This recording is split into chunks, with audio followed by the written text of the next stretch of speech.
This is Audible. Tantor Audio and RB Media Audio brand presents Managing Your Gaming and Social Media Habits, From Science to Solutions by Catherine Knibbs, narrated by Claire Staniforth. Disclaimer. This book is not medical or treatment advice, nor can I or the publisher be held accountable for any undue distress that may be felt by the reader if they choose to carry out some of the tasks mentioned in this book. The help of a professional is recommended more than once throughout this book, and this is again recommended here. RB Media is the largest audiobook publisher in the world. Find your next great listen and get exclusive offers at rbaudio.com. Chapter 1. How does technology influence us, and what does the research say? What Prometheus taught us.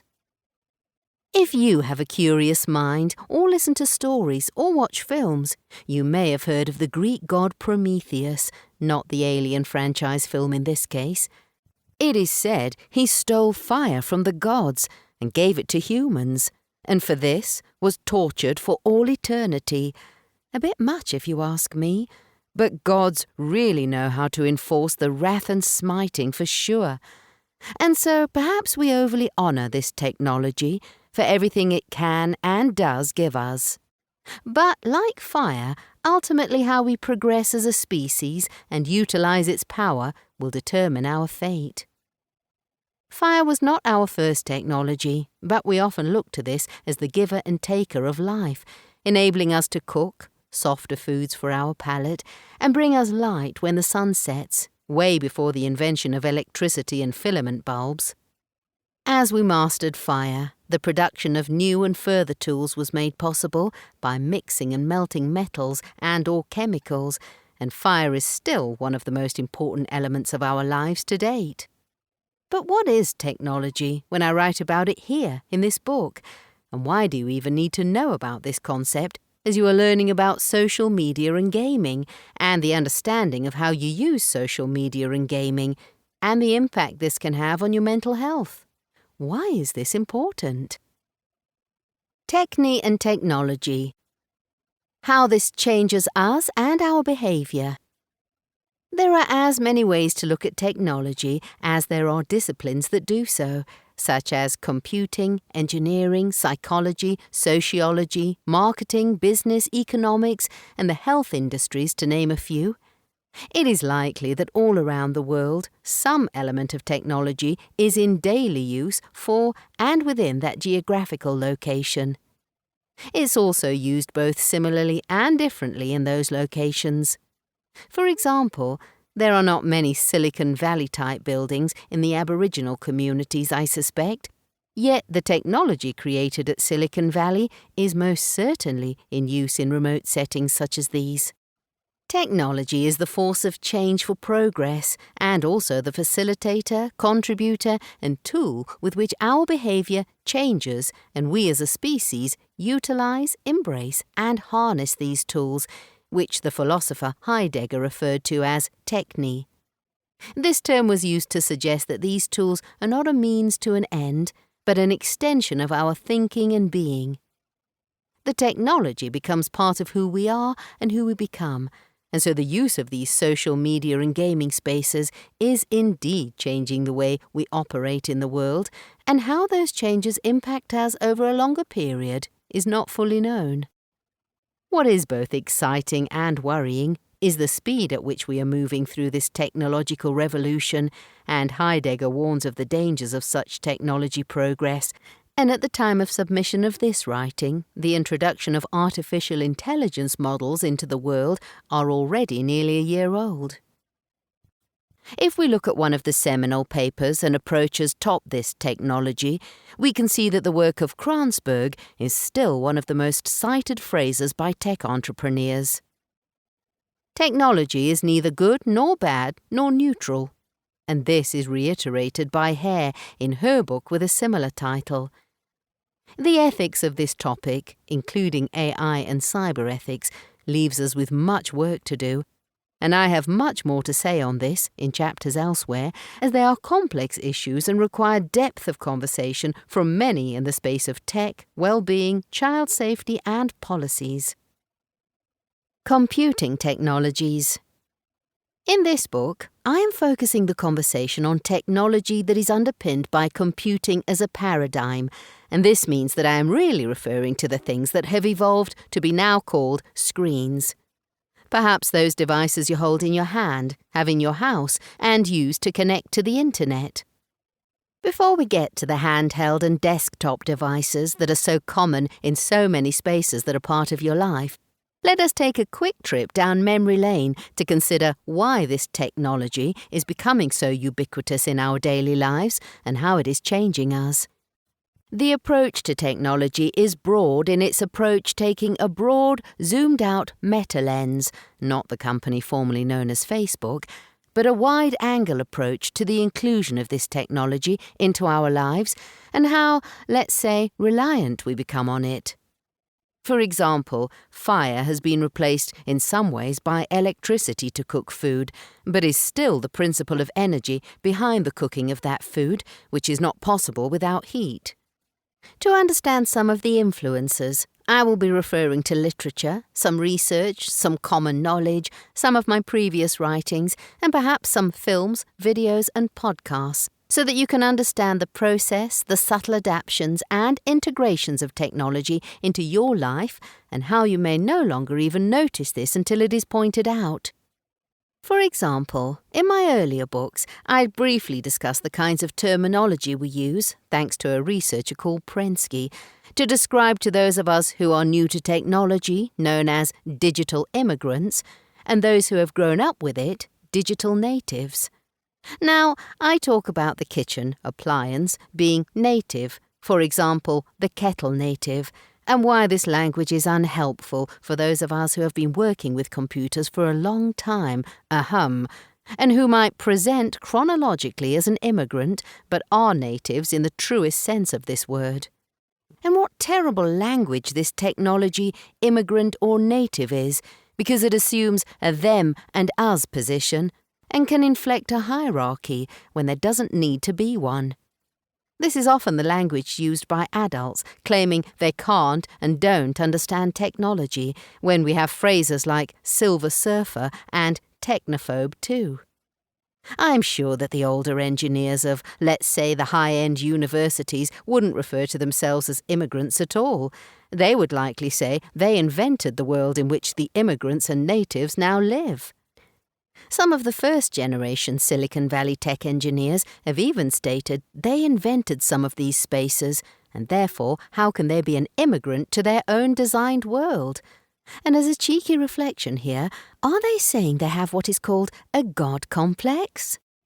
Jest as I may, the technology you are now integrating into your life was indeed invented to enable us to live in a new world, one that has been proposed in many ways from the utopian, dystopian, and inaccurate, from sci-fi to sci-fact and beyond. We have many books on the subject, for example, Brave New World, Neuromancer, all the ones by Philip Dick, for example, not to mention the films such as The Terminator, I, Robot, and more. The here and now. But this is too far in the future for this book, and so I will name the technology I am addressing here in these chapters. Handheld devices such as smartphones, tablets, gaming consoles, including the static versions you have at home or office like the Xbox or PlayStation, home computers and laptops.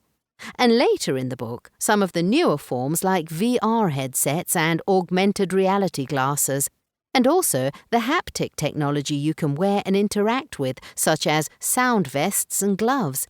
Less is said about these last few. And so, what about the technology that is going to be discussed in this book?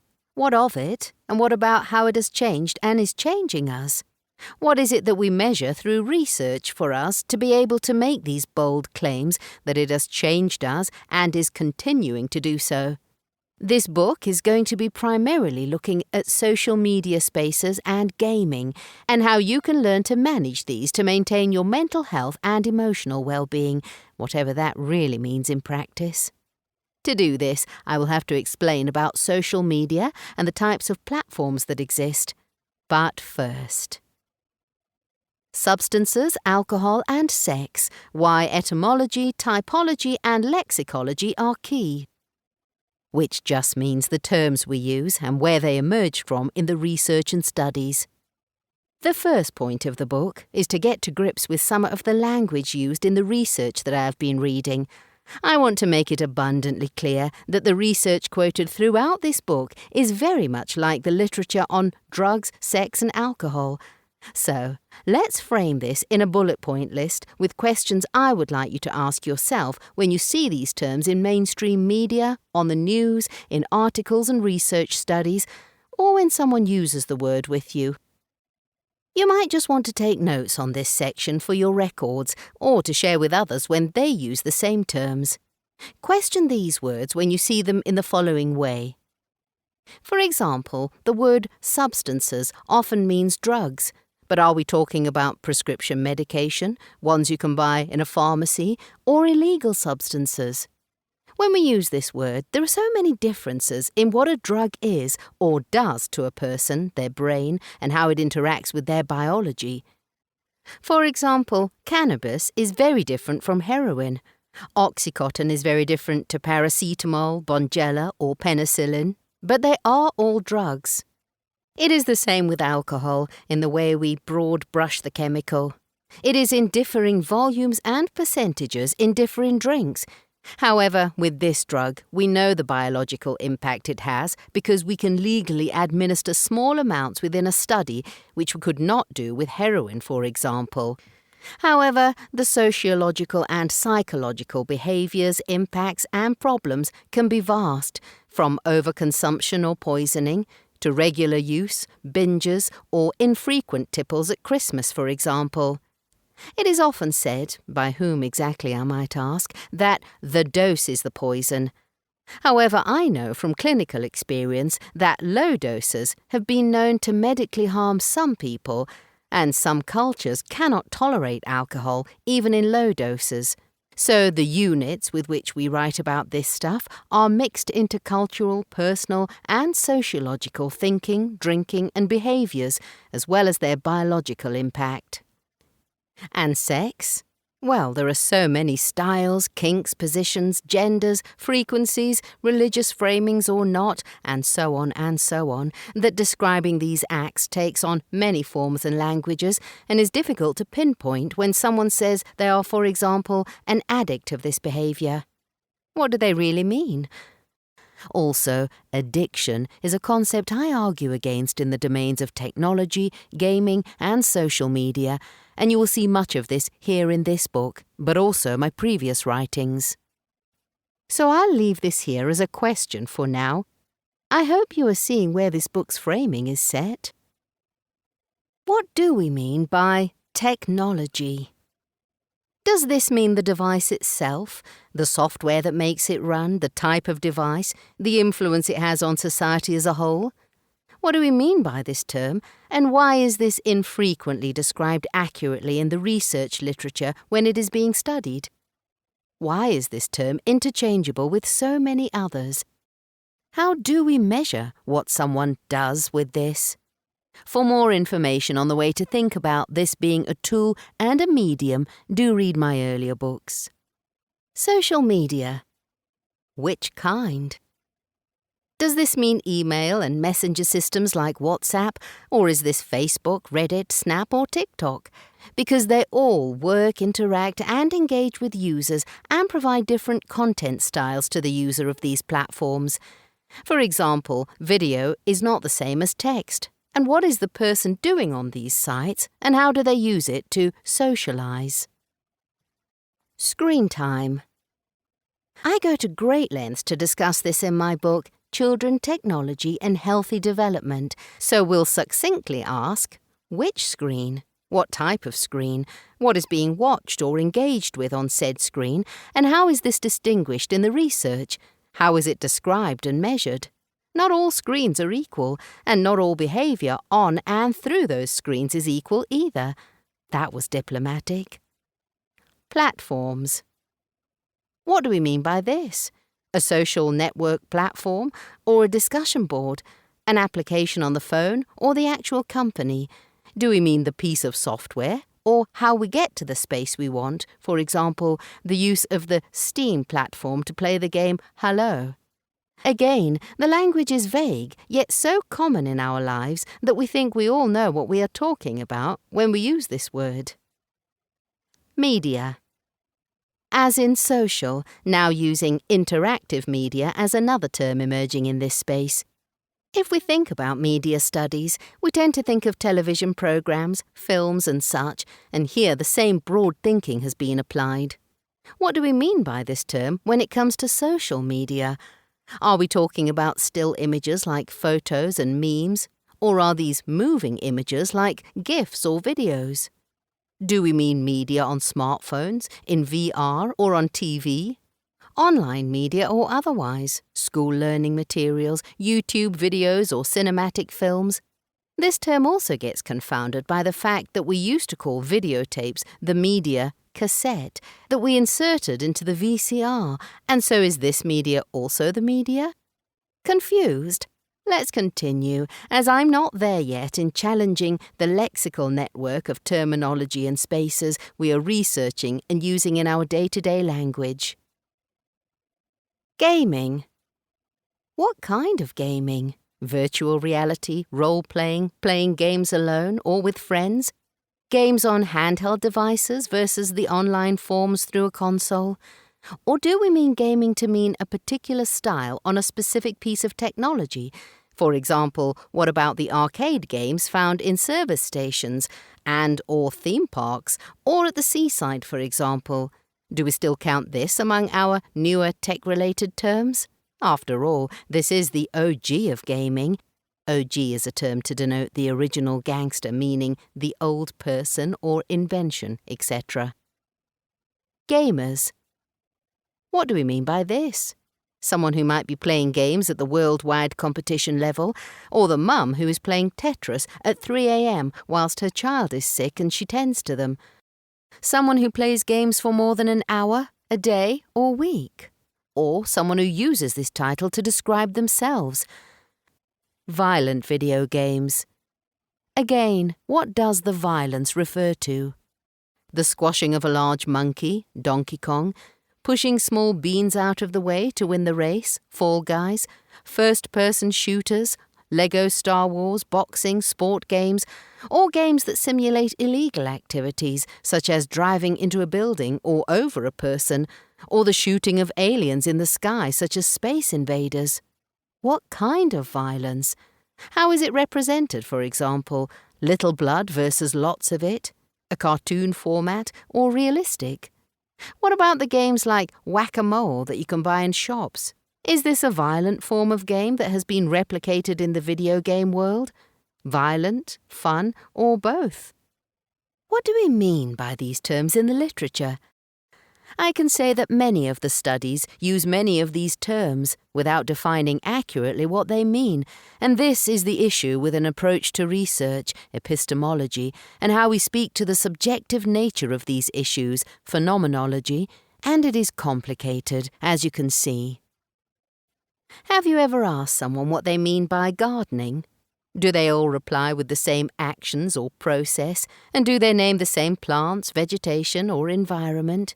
And do you have to have a house with a garden to engage in this behaviour? What about people who have veggie plots or allotments?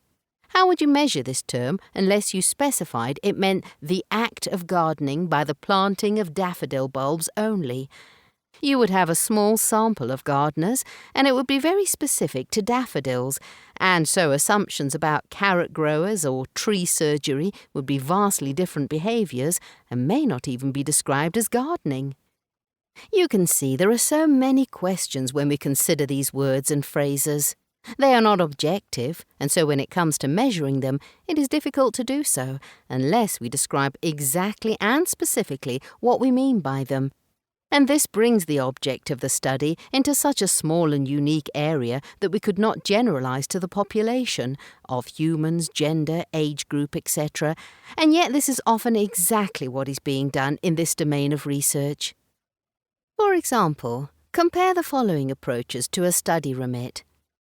Drugs cause violence versus smoking X number of a specific brand of cigarettes per day from the start to less than a centimetre before the stub in males aged 70 to 75 is correlated with higher frequencies of chest infections in that population.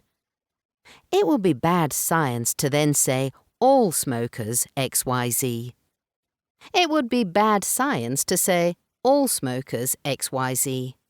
So how can we look at technology through this lens of daffodils versus carrots and trees? You might now see the complications. Use of gaming and social media. How do these terms interact with the process of using, consuming, or interacting with the behaviours and language relating to technology and the environments discussed earlier? And who do the studies point towards when we look at the populations under investigation? Quite often it's the cohort of young people, adolescents, tweens, teens and more. The population language. Oh my! Then we have young people, adolescents, children, young adults. What ages are these? And who decides what a child or young person is and how? When we think in terms of brain development, we know, who is we, that some people do not fully mature, again what does this mean, until they are about 25 to 28 years of age. So, does this mean anyone under 25 and older than 12 is an adolescent or young person? Or are they still a child if they are under the age of 18? When does one become another or separate from? Development and chronology. In addition to this, we can also add in another complexity about children and their trajectory through their lifetime. When, in my line of work, I see many under 25 with developmental trauma or learning difficulties and educational needs which can and do change how that person relates to the world, I can understand their behavioural and emotional interactions and why they do not fit the normal language so often afforded to many children. An example of this is a person who may be chronologically 17 years of age, have had fetal alcohol impacts that have been present since birth, may behave in a developmentally delayed manner compared to the curve of distribution of other 17-year-olds, and their understanding of the world and ability to think, cognition, and regulate their emotions may mirror that of an 11-year-old. How do we factor these children into the research when we make broad blanket statements about gaming and social media use, interactions, and more? Because how a child here engages with others online may be vastly different from a child with learning difficulties based on language comprehension.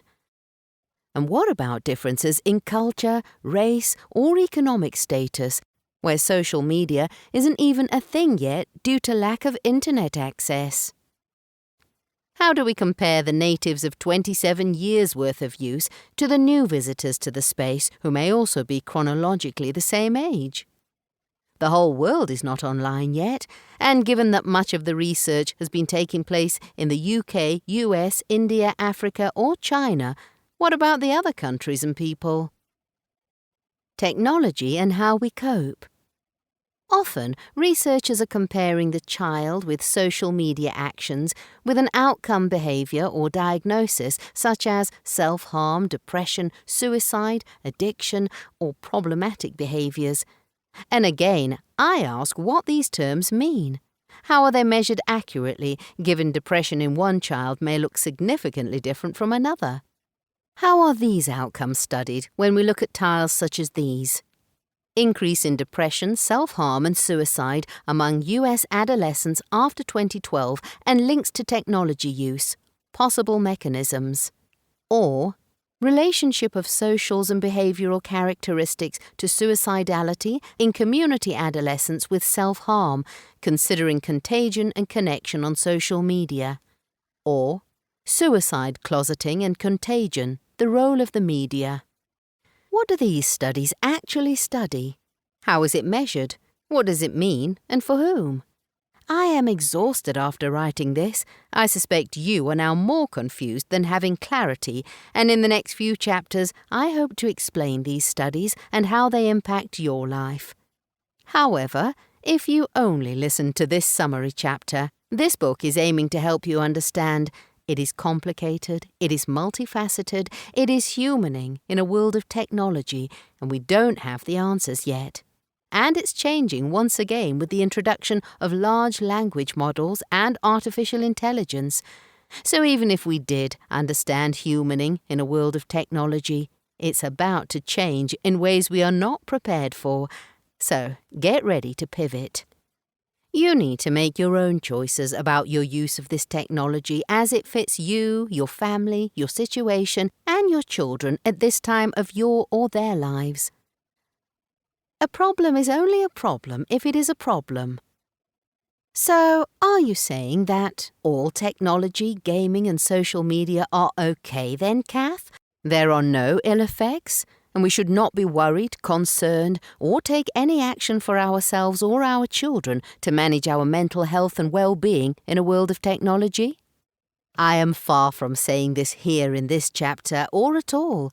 However, I am saying that when we look at the discipline of technology research and what is being talked about in large spaces such as e-safeness, which includes e-safety, trust and safety, online harm and such titles, academia, large corporate, voluntary and charity organisations dedicated to professing their expertise in this subject, which includes the face of these organisations suggesting they are the one with the answers, mainstream media, subject matter expert articles online and in training establishments, that everyone has their vested interest in the law, the outcomes, discussions, selling of wares, and sometimes the seeking of celebrity status. What really matters is how this technology affects most of us in the most common ways. For example, it is not thinking like a rocket scientist that helps us understand that poverty has an impact on life quality. Broad statement here, I know. And so technology must have an impact on us in some way. Social media and gaming for some people are not the best ways to spend their time, and for others it turns out to be a life-saving space. This is Humaning 101, and we all have a stake in how we interact with this emerging technique, how it changes us for both the better and the not-so-better, and what we can learn from this. The research is there to aid in our understanding, not to beat us with, suggesting we are broken humans when we, the humans, created the spaces in which we spend our time. And maybe this is all mute anyway, when AI really gets going. And so this is the set and setting of this book from this point on. I really wish I had in my hands the book Unlocked by Pete Etchells, printed after this manuscript was completed. It's a fuller and deeper dive into some of the science, and so this sentence was added in 2024 to show you the way to another great book. Grab that too for a balanced read. Thanks, Pete, for writing it. Chapter 2. Why do we have the technology habits we do?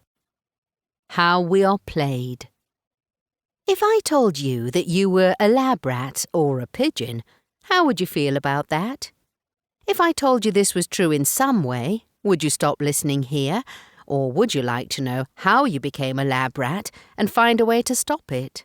What about if I explained that you are the equivalent of a primate with a brain region that can think, plan and execute those plans, and it is this element of your humanness that has been carefully followed, manipulated and curated into the person who has #FOMO, addiction and all the other labels assigned to someone who uses gaming and social media, and you were not consulted in the process about how you were part of an experiment?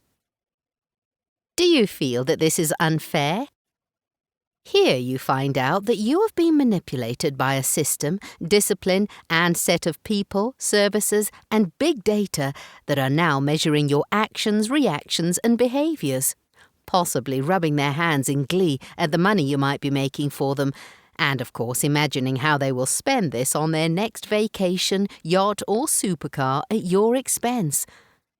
Are you angry, dismayed, in disbelief, shocked, or laughing at the ridiculousness of this proposal? Do you feel like you just heard the script for a comedy film that is beyond the pale in the legalities of such a thing? This sounds preposterous, right? Sadly, you are listening to this book for a reason, and you may well know exactly what I'm talking about because you have been inundated with personalized ads, emails, and social media feed recommendations for you for a long time. It is indeed the world of technology, and the giants who create the spaces we pay heavily to play in, not necessarily with money, and how it has been created to promise you the fire you badly desire. Most of us have sold our souls, signed into these spaces for pathological reasons, more on this later, or we have been conned. Or have we? Lab rat I am not. You see, if you read some research work, news and literature out there, you will be convinced that the previous words are true, completely and utterly. If you then cross the road to where some other researchers and journalists are, you'll find their approach is that this is nonsense and all doom and gloom narratives, and that there is no robust evidence for such claims. If you read books or have ever attended cybersecurity training, you'll hear that you are the product of the technology company's output, and you are effectively stupid. You have been played, conned, tricked, manipulated, and you can't see it. This is how you, the end user, are often talked about in some books and training events. How are you feeling about this? Now, don't get me wrong, the humans that technology staff must interact with, from third-line support, call centres, to face-to-face repairs, etc., have been called, in the past, the problem. There is an old acronym that was often used in the world of IT many moons ago, where the in-joke was PEBCAC. Problem exists between chair and keyboard, highlighting that it was always the end user's fault that something wasn't working or had broken, because computers only compute, and of course, GIGO, garbage in equals garbage out. Computers can only follow instructions that humans give them, for now, and so human beings must be the problem. I mean, have you turned it off and back on again? Turn it on and keep it on. The big tech mantra, perhaps? But here is the instruction manual to making cash flow easy. In the case of the spaces of social media and gaming, you are not the problem, but the solution. If only we can just keep them, meaning you, using these spaces, then attentional time equals bank lots of money. And if you want to manipulate, first you must understand human behaviour, and so consult psychology, sociology, and in some cases, biology. This is how big tech, gaming, and social media spaces keep you on their platform. It's how they monetize you. I will now explain some of this to you so you can understand how the large tech companies have developed their platforms and apps to enable you to spend your time there unwittingly, unknowingly, and understandably because you want to, and it is always both. The landscape of marketing, human behaviour, and economics. This evolving myriad of professions is becoming more specialised and targeted, with new titles for employment and research, and more disciplines have been opening up, such as those called or looking at behavioural economics, neuromarketing, and the attention economy. In each one of these areas, broad consultations take place about which humans and how they behave, what can be utilised, specifically focused on, and exploited to get your business. So, let's backtrack a moment to the area of marketing per se, and your local supermarket and TV channels to get an overview of this. Excitement equals FOMO. If you have children or have ever watched channels that have children's programs on, you'll know how sprightly, exciting and joyful the children toy adverts are, mostly resulting in that consistent pester power of, "Can I have one? Can I have one? Can I have one, please?" You may have even seen adverts for all the products that you need in your house or stomach, think fast food here too. And each advert is designed to be remembered in some way directly or in your subconscious.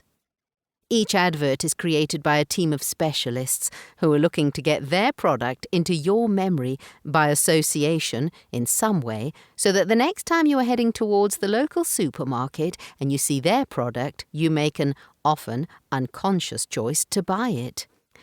It might be because it had the best or most annoying tune and packaging, or was something you didn't know you needed until the words and emphasis in the advert told you so. In supermarkets, you are looking at items placed at eye height, prominently for you to acknowledge, with offers that are just too good to be true, or just under the magic £1. And lo and behold, it's in your trolley or basket and on its way to the cashier, as it's not as expensive as the £1 item, right? Needed versus wanted. We often do need these products. For example, laundry cleaner, tinned foods, fresh fruit, frozen items, and more so, this whole process is more about the best promotion that captures our attention, enough for us to have a super quick think, both in and out of our awareness, about cost, suitability, desirability, the amount we already have at home, and therefore our own estimation on stock levels, and sometimes the advert and how we felt after watching it. And this want versus need is a common narrative in the addiction literature. Desirability is a potent emotion calling us. Feelings, thoughts, and behaviours. This last aspect, feelings, is probably the most powerful driver of being a human when it comes to the process that can be toyed with the most by others. This is quite the big revelation to therapy clients, as feelings often underpin the thinking about a product and what it will or can do for us. The processes of behaviour generally follow feelings and thoughts, and the best way to illustrate this is to think about some adverts such as the yearly Christmas tearjerker, or the ones about children starving in war-torn countries, or the ones about animal cruelty and dog shelters, for example. Hopefully, for this thought experiment, you have seen one and recognised how they are emotive, and the designers thought about the things that make us angry, hostile, separated, sad, connected, inspired, or joyful, and what we do following these adverts can be motivating enough for us to donate to the cause, remember the product, or talk about it with others. This one now also means sharing it on social media. Negative and emotive. Subtle or direct. In the example of the adverts, negative emotions, sometimes disguised as positive, happy, and good, are used most frequently because they feel unpleasant and tap into a specific pattern of behaviour that we engage in when our nervous systems are pinged in some way. Now, what does that mean? You may have heard of the fight and flight mechanism that our bodies and brains use to keep us safe and to help protect us as a species. Whether you have or haven't, I wanted you to be aware of this stress mechanism that has been labelled as the limbic hijack, which doesn't entirely cover our biology and behaviour in full, but is quite the catchy way to refer to humans' behaviour by documentaries such as The Social Dilemma, as it suggests that you have no power over it. Evolution and biology adaptations. Let us start with some simple lessons and explanations regarding the chapter title about how we are subject to the ever-changing whims of our biology, feelings, and behaviours, and how these systems are exploited in us all for the spaces of social media and gaming. We are at the mercy of these processes at such a high frequency that we would be mechanical if that was not the case. Here I posit that because it is suggested the numbers of human pathologies and labels of attentional deficit and social skills are increasing, this could almost be an evolutionary counterattack to what is happening to us right now, in the attempt to manipulate our attention and social needs.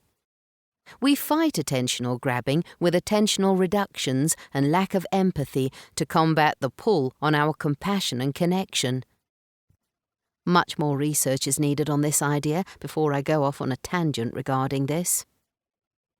Biology 101, Behaviour 101, and Humaning 101. Fact: we are born helpless and in need of other human beings to survive. Part of this process is learning how to be kept alive by others until we can take care of ourselves.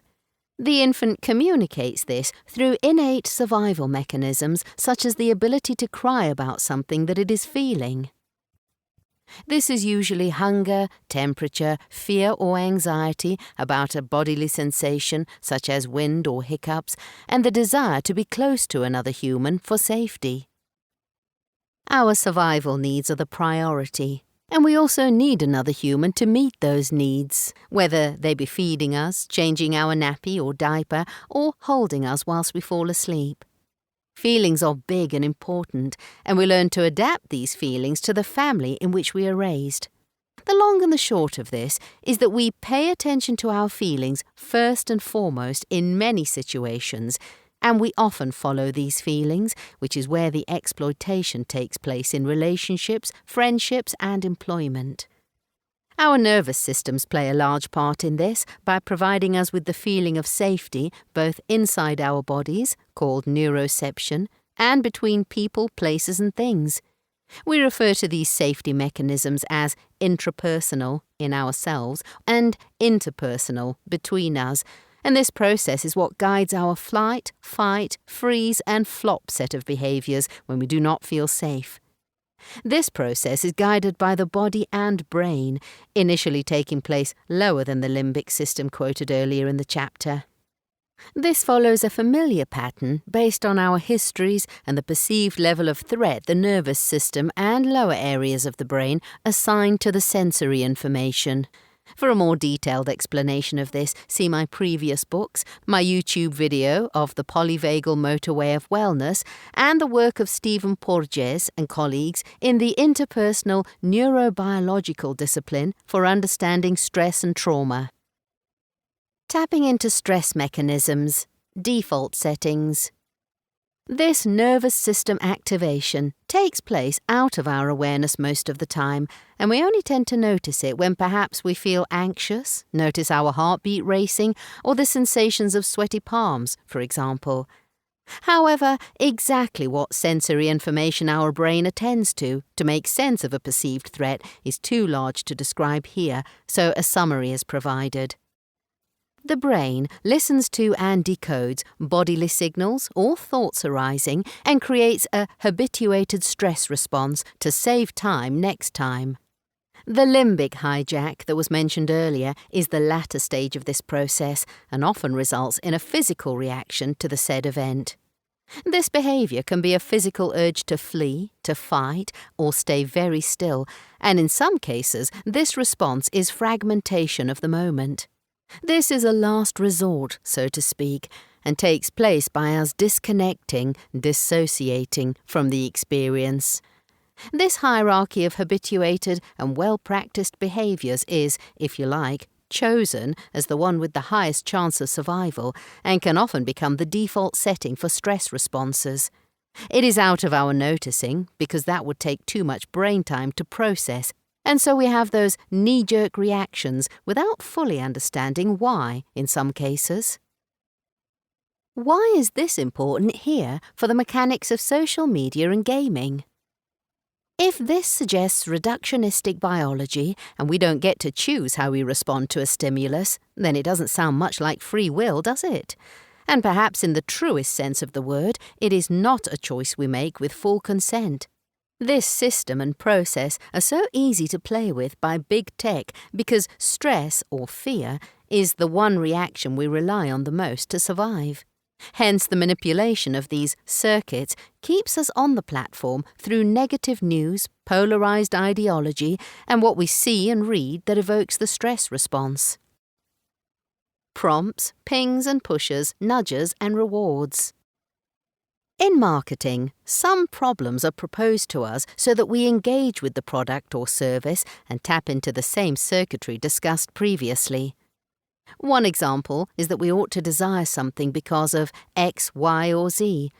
For example, certain aftershaves, colognes, and perfumes make you more desirable, and so by not having them, you are essentially unhygienic, smelly, and unwanted. Of course, this is what you want to avoid whilst achieving something that makes you feel good. Another is sold to us as the You are missing out. People will think less of you if you don't have it. This is important, and you're making a mistake if you don't buy this. For example, needing the latest iPhone to look like you have money and status or are not left behind.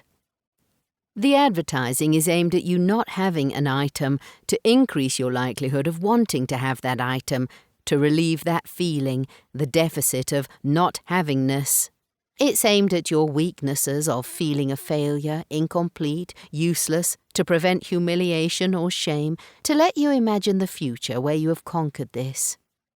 Many adverts show you that future, and you may be mistaken to think the advert is showing you what the product can and will do for you, but it's based on highlighting the fact you don't have this influence, popularity, adoration, etc. And if you do, maybe this is the next iteration, such as the whitest white laundry cleaning product since the whitest white one of yesterday. Keep up, the Joneses already have it. Why don't you? These sometimes subtle and hidden prompts are aimed at feelings that were built in childhood, about avoiding rejection, shame and humiliation. If you listen to children, they explain quite clearly why they want something. Associative memory systems look for familiarities in the world, or whether something is worth paying attention to, and these adverts remind you of a time when... The techniques used in advertising speak to this area of memory subtly and overtly.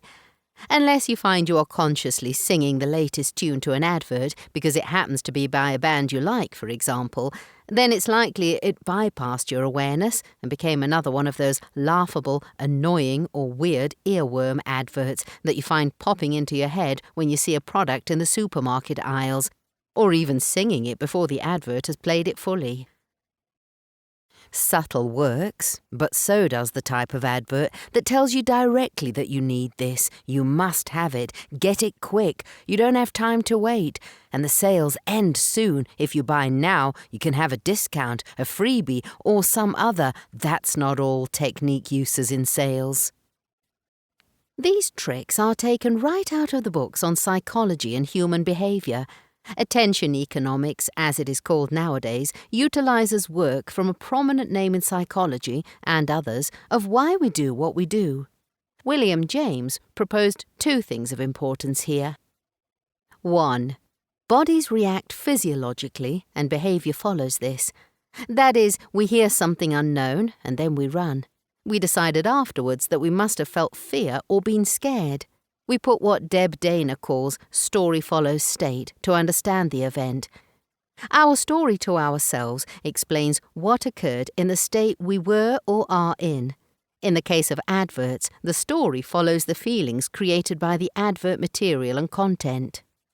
2. Attention is the deliberate focusing on an item at the discretion of ignoring everything else.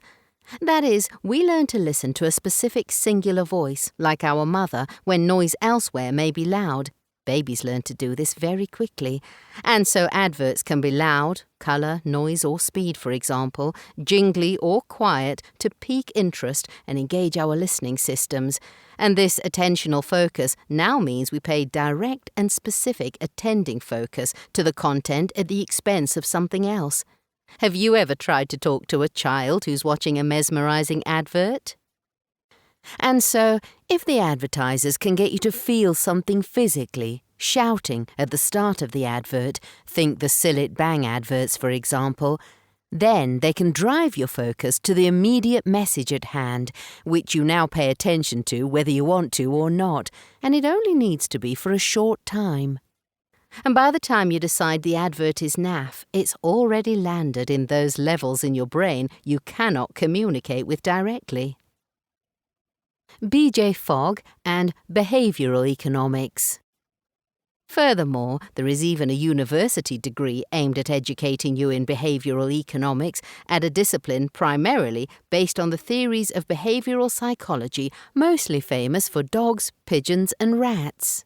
And many of the big tech moguls started studying courses like this to increase engagement on their platforms, even citing this in documentaries such as The Social Dilemma. This approach to science, behaviorism at the basic core, is not interested in your thoughts or feelings as they affect you personally, as in any pain they may cause, because true behaviourists are not interested in studying these elements, but they would be interested in how they affect you insofar as being able to play with, manipulate, and maximize these feelings to their advantage. Those behavioral actions can be manipulated by certain elements in the content we engage with, online or in games and form. Let's call it a chain reaction process, which now creates a feeling of wanting to stay on the platform or game, or return to it if we are away from it. This chain reaction forms over time with incremental additions to your emotions, depending on what you engage with or the level you achieve, or it can be instantaneous if the trigger or stimulus is effective enough for you. This is how we teach old dogs new tricks, as the saying goes. For example, you may have heard the stories of dogs who salivated at the sound of a bell, pigeons who could discriminate colours and shapes, rats who could learn a maze, or the ones who drank themselves stupid on opioid-based water, or dolphins trained to find missiles, and how these all represent you, the human being. And this is how we get played. And yes, we can indeed be pinged, promoted, and pushed to these behaviours by big tech, and they know it. At the time of writing, Meta and its subsidiary sister organisations were being sued for creating addictive processes like this for teens on their platforms, because they have less self-awareness of these manipulations than the adults do, if any adults know this has happened to them. What needs or wants in you are being exploited through gaming and social media? Gaming. Play, cortisol, challenge, excitement, mastery and fun, novelty, neurotransmitters and notability. And I could end there in terms of what games exploit. I am sure none of these surprised you. Because we are talking about an innate function of, most of, the human beings that exist. We are born to play, and through this activity we learn many new skills that we can transition across into other situations. In psychology, the term used for this transfer of knowledge and skills is generalization. That is, we take a skill and learn to adapt that skill in some way to a new and novel situation, or we recognize a process as being similar to another situation, hence why most of the user experiences on tablets and smartphones follow the same kinds of patterns. In gaming, we are playing, rehearsing, and practicing in the same way that babies learn to develop language and motor movements. We are using these skills to form new neuronal pathways of thought, solve problems, and master the art of motor skills and dexterity. We are using cognition, thinking, and assessing the suitability of an action or behaviour to the task in hand, literally if you are holding a controller, using a keyboard or handheld device. We are excited, neuronally, psychologically and physically, by a challenge, and if it just happens to be a teeny-weeny bit more complex than we are used to, or feels like we have to actively think a little about what actions to take next, then we are pulled sweetly along by neurotransmitters into a state called flow, where our challenge and skills meet, where this flow state emerges and is intoxicating. However, if the task is too difficult, then we fall foul of frustration. Some people do not want to try and overcome frustration, and so go and find something else to do. But others may find themselves fixated on solving the problem until they get the insight of the solution, what is called the aha moment, which purges forward into the cycle of flow and can result in a more intense experience of flow. So, how do games exploit you, your needs, or these processes? Or could this be a variant form of keeping your attention and time such that the designers want the game to be fun, engaging, and to create that feeling of, let's do it again? Because who wants to play a dull game, huh? The very fact that the computer game exists means it must be a sweet spot of interest and excitement, and that could be in the form of the story, graphics, or both. It must have appeal, and often games are designed from things that are already appealing to us in the form of movies, comics, and books. Players play because they identify in some way with the idea of the game, and so before you even click to start, you have an investment in the playing of the game. This differs from social media in the way in which we often have an interest in the game for our own motivations. Just look to the people who love to complete a crossword in the newspapers or magazines. They can tell you whereabouts in the paper or magazine the crossword is, because they find themselves returning to complete this like someone does with Tetris, God of War, or Lego Star Wars, to name a few. There is a motivational process that occurs before the engagement with the puzzle, and this can also be why people choose certain genres of games too. Certain authors and books sell for this reason too, along with TV shows that are binged on. Isn't this interest and excitement, investment in the character and story, what TV shows are all about with their cliffhangers? Even board and card games can induce this feeling of enjoyment, and you want to replay. Maybe you can go for the best out of 3, or in the case of Bill and Ted versus the Grim Reaper, the best of 5, 7, and 11. Enjoyment or the want to win? Or is it as simple as wanting to win the game? Do designers really want to exploit the negatives of human behaviour, or do most of them want to create a space of fun, enjoyment, community, laughter, challenge, creativity and curiosity? Is the gaming world a menace to society, or are we really driven to play in the truest sense, and gaming meets that need? What if games provide a space for people to connect, to compete safely, rather than sublimate their anger in the real world, for example, to combat other feelings that exist in their lives, such as loneliness, anxiety, depression, and games provide a respite from this in the same way music, activities, and other experiences can and do. Is gaming exploiting us and our attention? Or do we freely give this only to become enraptured in the process and story and lose our sense of self, time, and effort in a rich experience? If you look to the research on flow states, you often find it mentioned as a great way to counteract trauma, depression, and negative thoughts, aside from the frustration ones related to the game. Immersive stories accompanied by our love of music is in our DNA, so to speak, and the gaming industry can give us something of this. Exploited or provided. However, when in the flow state, that lack of sense of self and time can lead to not paying attention to full bladder signs, posture, or the connection to the corporeal world, and this seems to be the biggest negative that impacts on a person's life when they are playing for excessive sitting hours and not moving their body, a little like writing a book can be, and so health impacts are important here, and the impact that can occur by not taking part in the real world and opting for the one provided by games, where children don't go to school or adults don't go to work. How do we rectify the idea that gaming is both positive and negative? How do you use the information here to understand that gaming does exploit mechanisms of innate drives such as play and the want to be with others like you, albeit often as a byproduct, rather than an outright demonized exploitative process? How do you become aware of this to manage your gaming habits?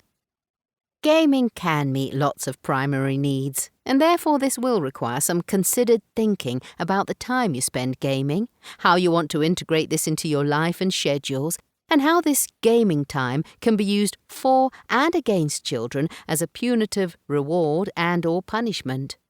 Knowing what gaming is and why we play can help us create some boundaries for ourselves or our children, and learning about setting and keeping those boundaries is discussed throughout this book. XP Trophies and Skins, Olympic Medals. To end the section here on gaming, I want to speak to notoriety when it comes to gaming, and this is often an area exploited by other people in the real world, as well as by the gaming companies through the visibility of experience points, XP, prestige status and trophies, skins, and other visible attributes that show how good a player is. This is perhaps the one area that overlaps with childhood development and their needs the most, and which can be seen in the feelings of importance, being noticed, revered, and at times adored. This is why people spend lots of time in and on games, because you don't get to the top spot by playing occasionally. This is about people who want to be seen to be the best at something and is akin to the Olympic Games. Notice the language of games here, denoting that even real-world sport creates the same behaviours, and I suspect that Olympic addiction disorder could be a thing if I pushed it hard enough in the media, with the same attributes of gaming disorder and addiction narratives, and created a clinic for the athletes, sports people and committees involved in this. I would charge bank for this and be very rich and famous. I could write books on the matter too. Social media. Needs, notifications and near misses. I am going to cheat a little for this section to save on time, word count, and direct you to my TEDx talk, for the counts and clout, of course, and to summarise the books that have already been written by many around attachment theory and how I use these in my earlier books to explain our behaviour online. This section could go on for hours, so I will keep it as short as possible. This is about human communication, connections, and the behaviours that we engage in to meet those needs, and these were exploited by big tech, and we didn't see it till it was too late in the game. The summary of attachment theory is we are born ready to socialise, and in doing so we have a primary need to get others to take care of us to prevent us from being rejected, abandoned, and causing us to die. That's it in a nutshell, as everything comes back to this really, and that avoidance of rejection and abandonment underpins most of what you do daily, especially on social media. Thank you for coming to my TEDx talk. Attention retention equals big bucks and bank.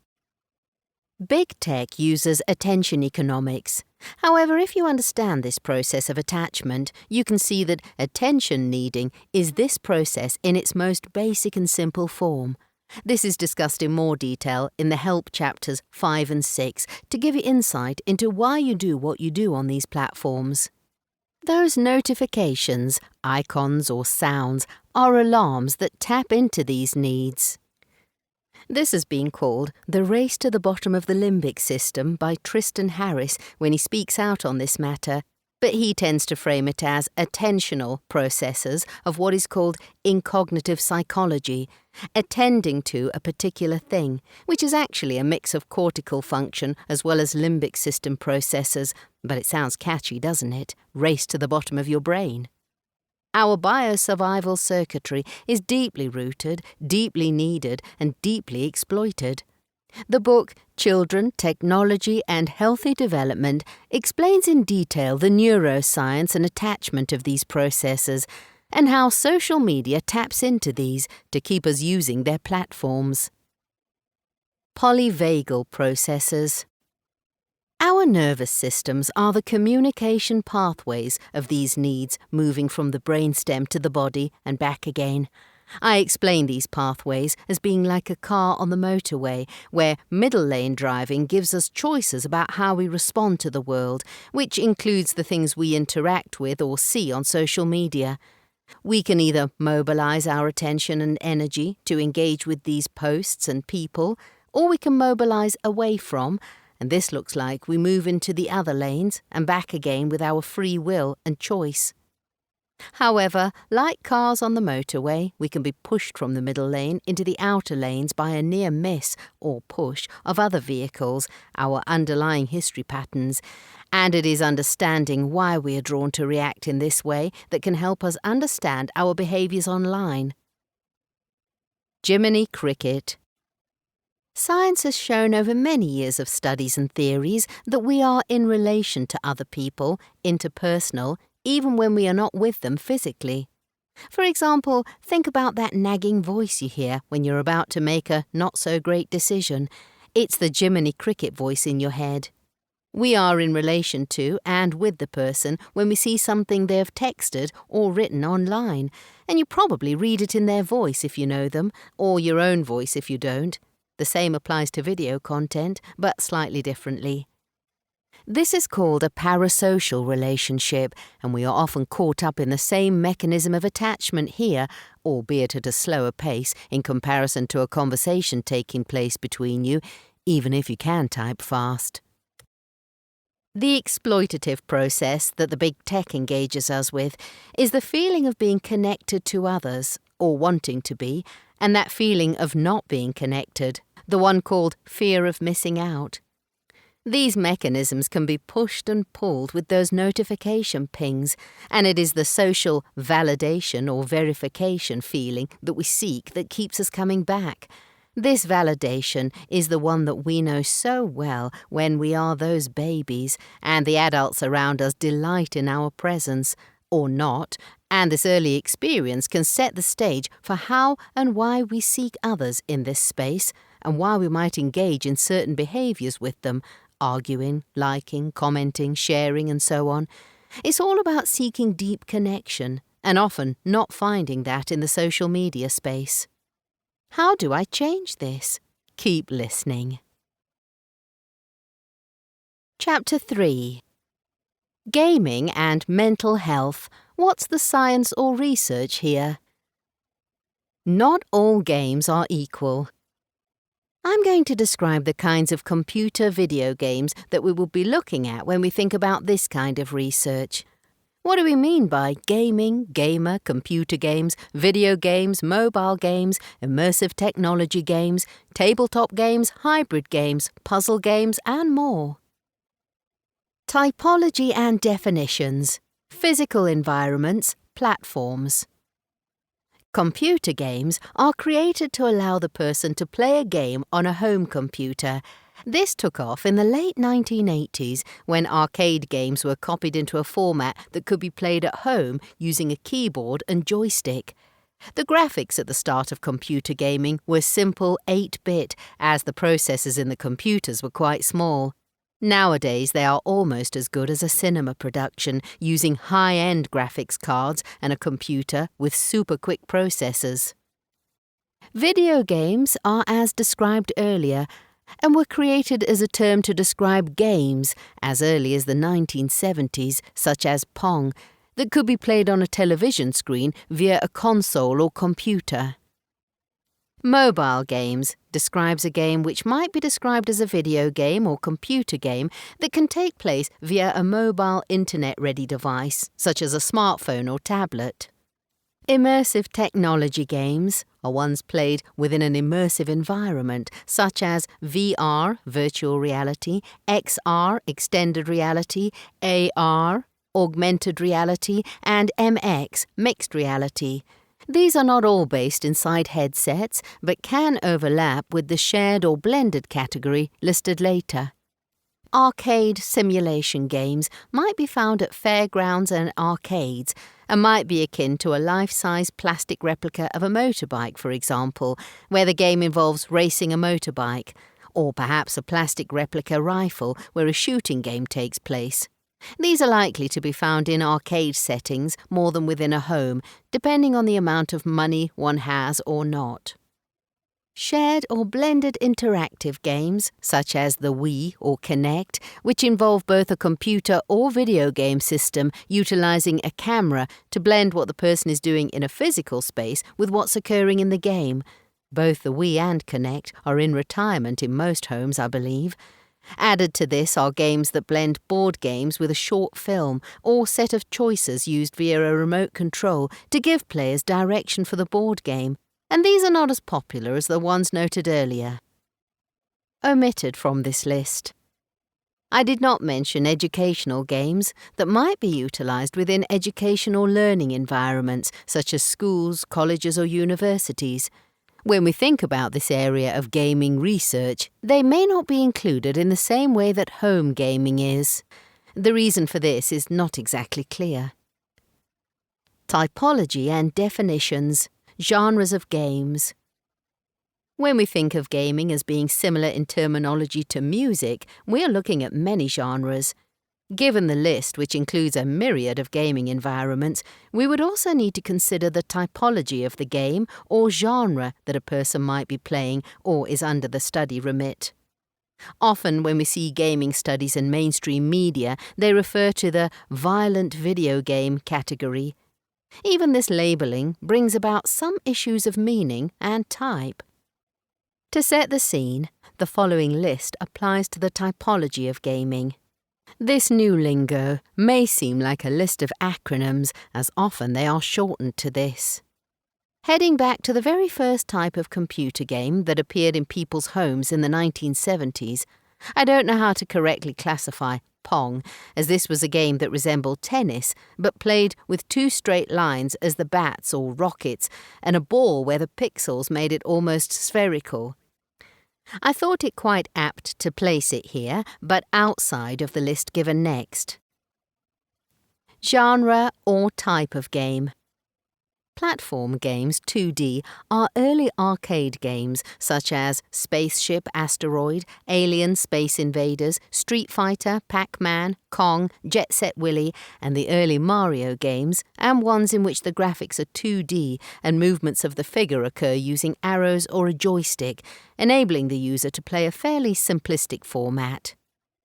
Aircraft games, in the early days, were clunky 2D moving to a 3D map-style game, and now are a complex simulation style with much more information in them. These would have required the use of movement keys on a keyboard or a joystick, requiring the user to navigate the aircraft, and now have such complex systems for navigation that they resemble actual aircraft flight. Role-playing, or strategy-type games, in the early days of home computing, was simple and utilized only text rather than images. Interacting with these games consisted of using limited choices or perhaps typing out simple instructions. These were early story-type games, for example, The Hobbit. These are much more complex nowadays and sometimes require the solving of puzzles, interacting with characters in the game, and even with other players in online shared campaigns.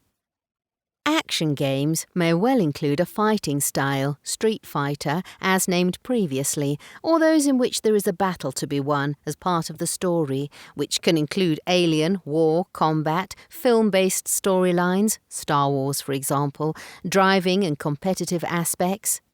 The action category often denotes a fast-paced game with decision-making and a fast set of fingers or thumbs on the keyboard or controller. Combat games tend to blend into what is now called first-person shooters, where combat missions take place, such as those the armed forces and military would engage in. These could also fall under the strategy category, and so we start to see terminology overlapping and creating more confusion in the space of games than clarity. Simulation games, early versions, look similar to the aircraft or driving styles. Nowadays, you are replicating the real world or creating something similar to the real world, such as a family, city, theme park, or work environment.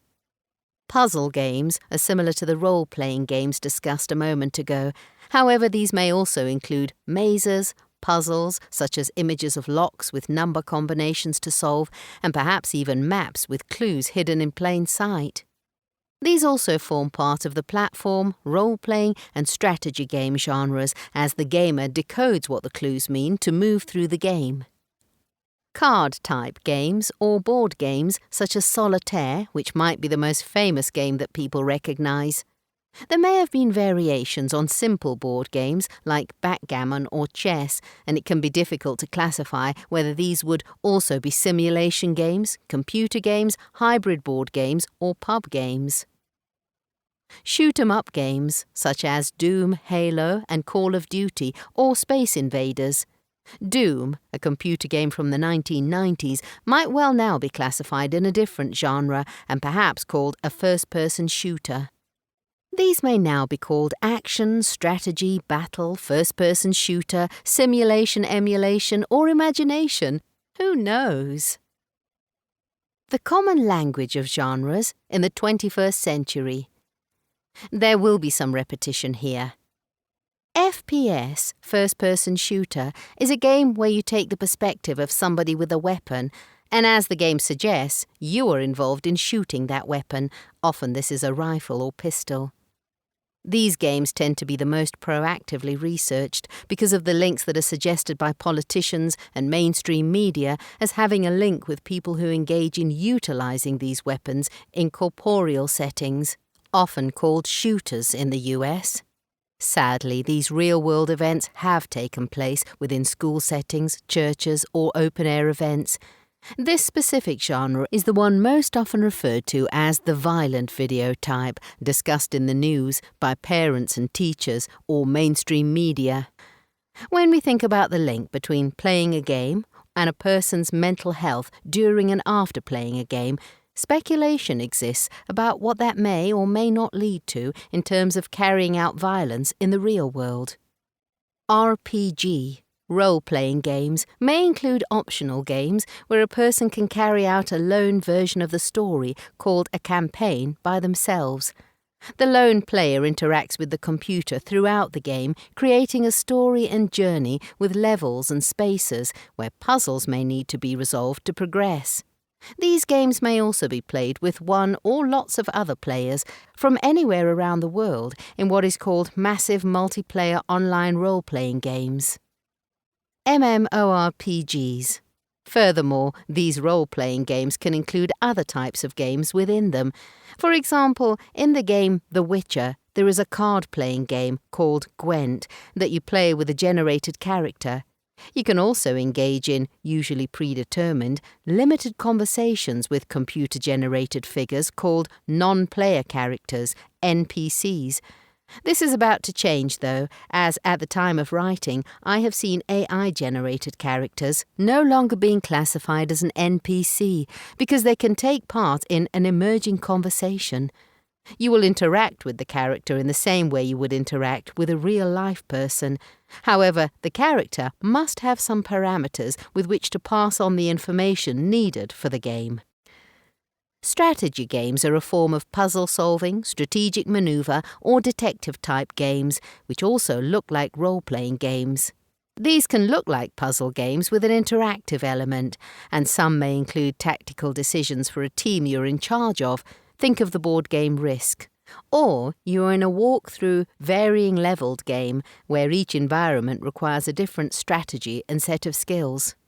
Moreover, strategy games can also be played in the genre of role-playing or action or FPS games where entire battles take place online with other players. These are often called squads in colloquial terminology. Mobile puzzle games, such as Sudoku or Tetris, might be played on mobile phones, for example, or many of the 2D colour-matching shape games, simple in design but may include increasing levels of complexity. Many of these games are often called boredom breakers or brain trainers. This is not a classification of games, yet it is terminology that is used. Simulation games may include designs and approaches such as flying planes, driving trains, and now the reenactment of the environment, such as within the home and doing the cooking, washing down a driveway with a power jet, painting, gardening, and such activities. These games are incredibly realistic in immersive environments. Other types of simulation games include car racing, and these can be in-game versions, for example in Roblox. My favourite titled simulation game is Goat Simulator. Yes, for real. Augmented games have been developed to allow us to use a device such as a handheld console like a Nintendo Switch or a mobile phone in the real world to interact with items that do not exist in the real world. One of the most popular augmented games of recent times is Pokémon Go, which also overlaps into other categories and genres. In this game, you use the phone to map and collect Pokémon in your corporeal world, even though at the physical locations there is no Pokémon to pick up and hold. Sporting games is quite a large category and might include games like FIFA, football, where you are controlling an entire football team and act as both manager and player or players. You may be a golfer, or perhaps you are taking part in bowling or tennis. If you play these games on a console such as the Wii or Kinect, or in a VR headset, maybe taking part in an exercise class, this may converge or overlap with other genres of gaming. Exercise, fitness, or gaming? I wonder if we would include treadmills at the gym or the Peloton, where as you exercise, the environment in which you exercise is created on the screen in front of you. If it is challenging and you can level up, create scores, and compete, is this classed as sport gaming? Jump scare or horror games got their name pretty much as described on the tin. You might be playing a strategy-based game which is based on horror, such as Resident Evil or The Last of Us. It could be an anticipation game such as Five Nights at Freddy's. This is now available to play in VR and so might be found in that genre too. Esports is a mixture of the games described earlier, but includes a large platform of players and spectators, mostly in one space, such as an arena, and can be conceived as being like the Super Bowl, the World Cup, and the Olympics all in one. Games with a specific goal for health and well-being, as well as fun, commonly called exergames, such as boxing on the Wii or VR. Bio and neurofeedback are usually played in a medical environment or therapeutic space, but these are indeed games, which are utilized in practice to enable a person to change the way their mind and body works, and is based on the concept of gaming. For example, I have used for over a decade in my clinical work games developed by companies such as HeartMath, Complete Coherence, Muse, and others. These are all based on biofeedback, so that the player can learn to harness how they regulate their breathing and/or stillness, mindfulness. These games are rooted in research, and many others are coming onto the market as we speak. Controllers. As games progress from the basic forms and technology provided us with consoles that contained more memory and processing speeds, the complexity of games increased to the point that they required a more complex set of controls. For example, a joystick alone would no longer suffice to move the characters, select items for the game, or change aspects of your clothing, armor, weapons, creative tools, etc. The introduction of the handheld controller included selection buttons, sticks, and toggles, and now through continued designing, many parts of the controller fit within the hand and require all digits to partake. You may see gaming keyboards whereby certain keys are designed in an ergonomic design for the player, as more than 4 keys are used in games nowadays. Moreover, when we look at mobile, tablet-type games, there can also be gravity-based settings such as tilt and roll, which require the user to move the tablet or mobile device in those planes of movement. The intricacy of hand-eye coordination with a controller means that games are so much more complex nowadays and so much faster in many cases. Gaming on a screen, in a headset, or in between worlds. Blended, mixed, augmented virtual realities, commonly referred to as extended reality, can now take those games discussed here, level them up, and create the illusion to both mind and body that you are very much in a different time and place. This paradigm of games is now going to include versions of touch, haptics, and sensory spaces that will again create more complexity for this research area. It's thrilling, exciting, and worrying all at the same time. There, it's all as clear as mud now. Clarity in research is the bee's knees, so to speak, and I am sure that as you listened through the previous section, you can now see that all games are not equal, and much like social media, have lots of types, which means lots of reasons for wanting to play them. When you see labels like gaming disorder, gaming addiction, and gaming dependency, then you can see that each of these might well be discussing differing forms of gaming, but sadly they refer to all types, and it is not clear in any of the diagnostic manuals what kind of gaming disorder this refers to. Therefore, that leaves you, as the reader of articles, literature, and listening to parenting conversations, trying to second-guess what kind of gaming issue for it to be an addiction disorder or dependence, and to be perfectly honest, how would you know? I hope you know that newspaper crossword addiction is a real thing. Sudoku dependency and word search disorder too. I suspect the older folk who engage in these activities need to sign themselves into a rehabilitation clinic before it really is too late. What does the literature say? What is the research in this field?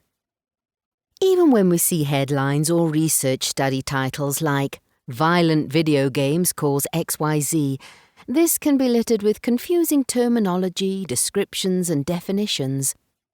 For example, the Kong platform game from the 1980s is violent if you consider the rolling barrels that squash the character, and losing your life, meaning you must start again, is violent in concept. If you look at the type or genre of game called a first-person shooter, this is suggesting violence. In this type of game, you could be attempting to shoot an alien or another person. Even with this, it depends on the graphic depiction as to whether you see the violence moment by moment and to what degree. For example, in Minecraft, with low-quality graphics, you can literally whack somebody or something with a sword and shoot them with a bow or a rifle and see no blood.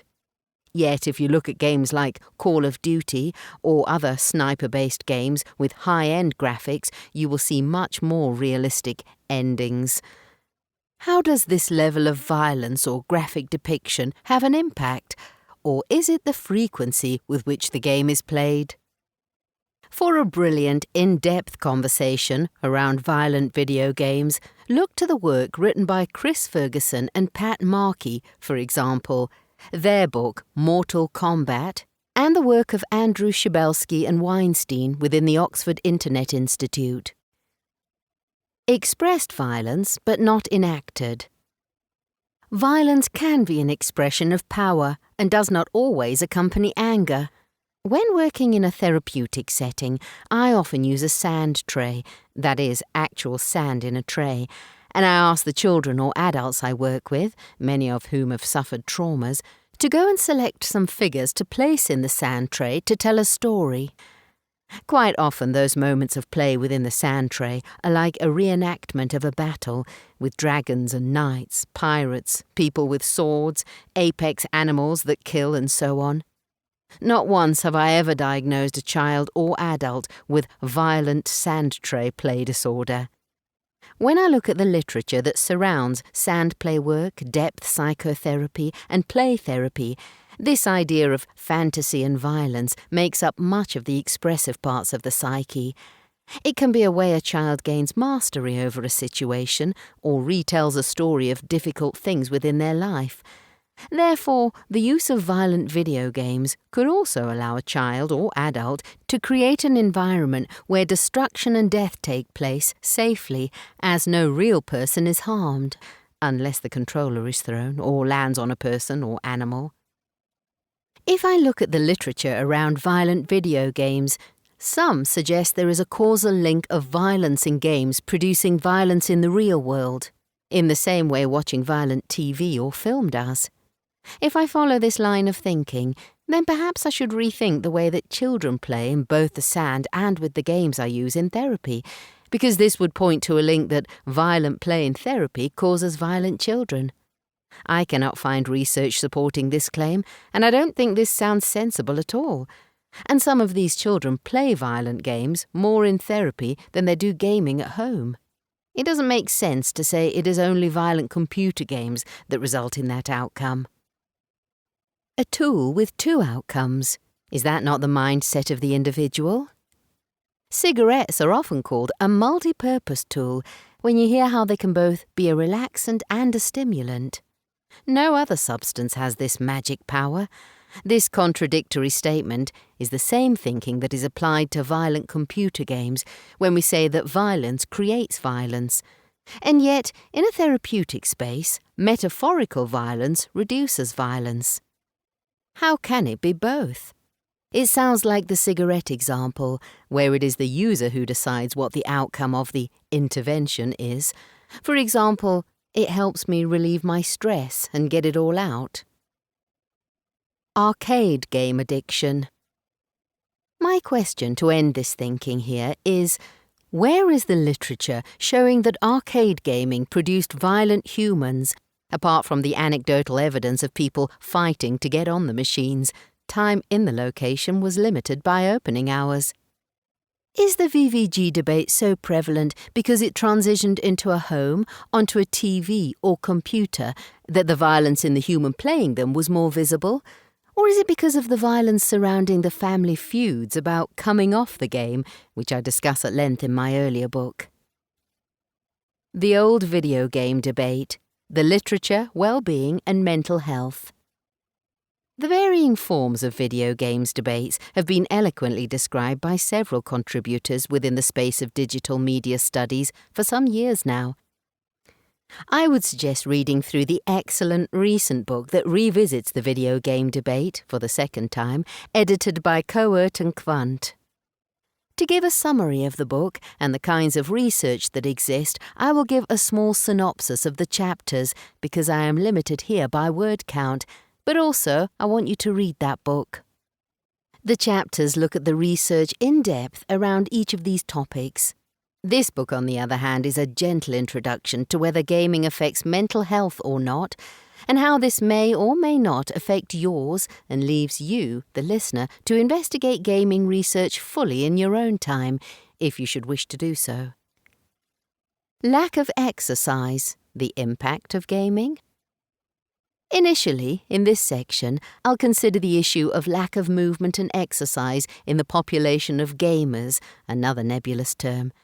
It is interesting how often the narrative around gaming seems to ally with the obesity crisis and rising figures of health issues attributed to the sedentary lifestyle of the gamer. Images in memes or atop a mainstream media article portray the stereotypical gamer, usually a man in underpants, sitting on his sofa with food around him galore. Thus, gamer equals overweight.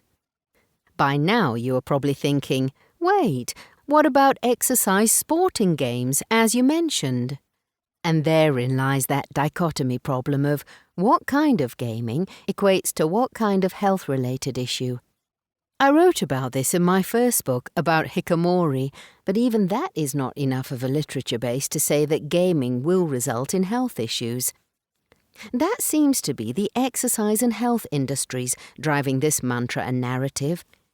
And we certainly can say, with lots of research, sitting for extended periods is not great for our health.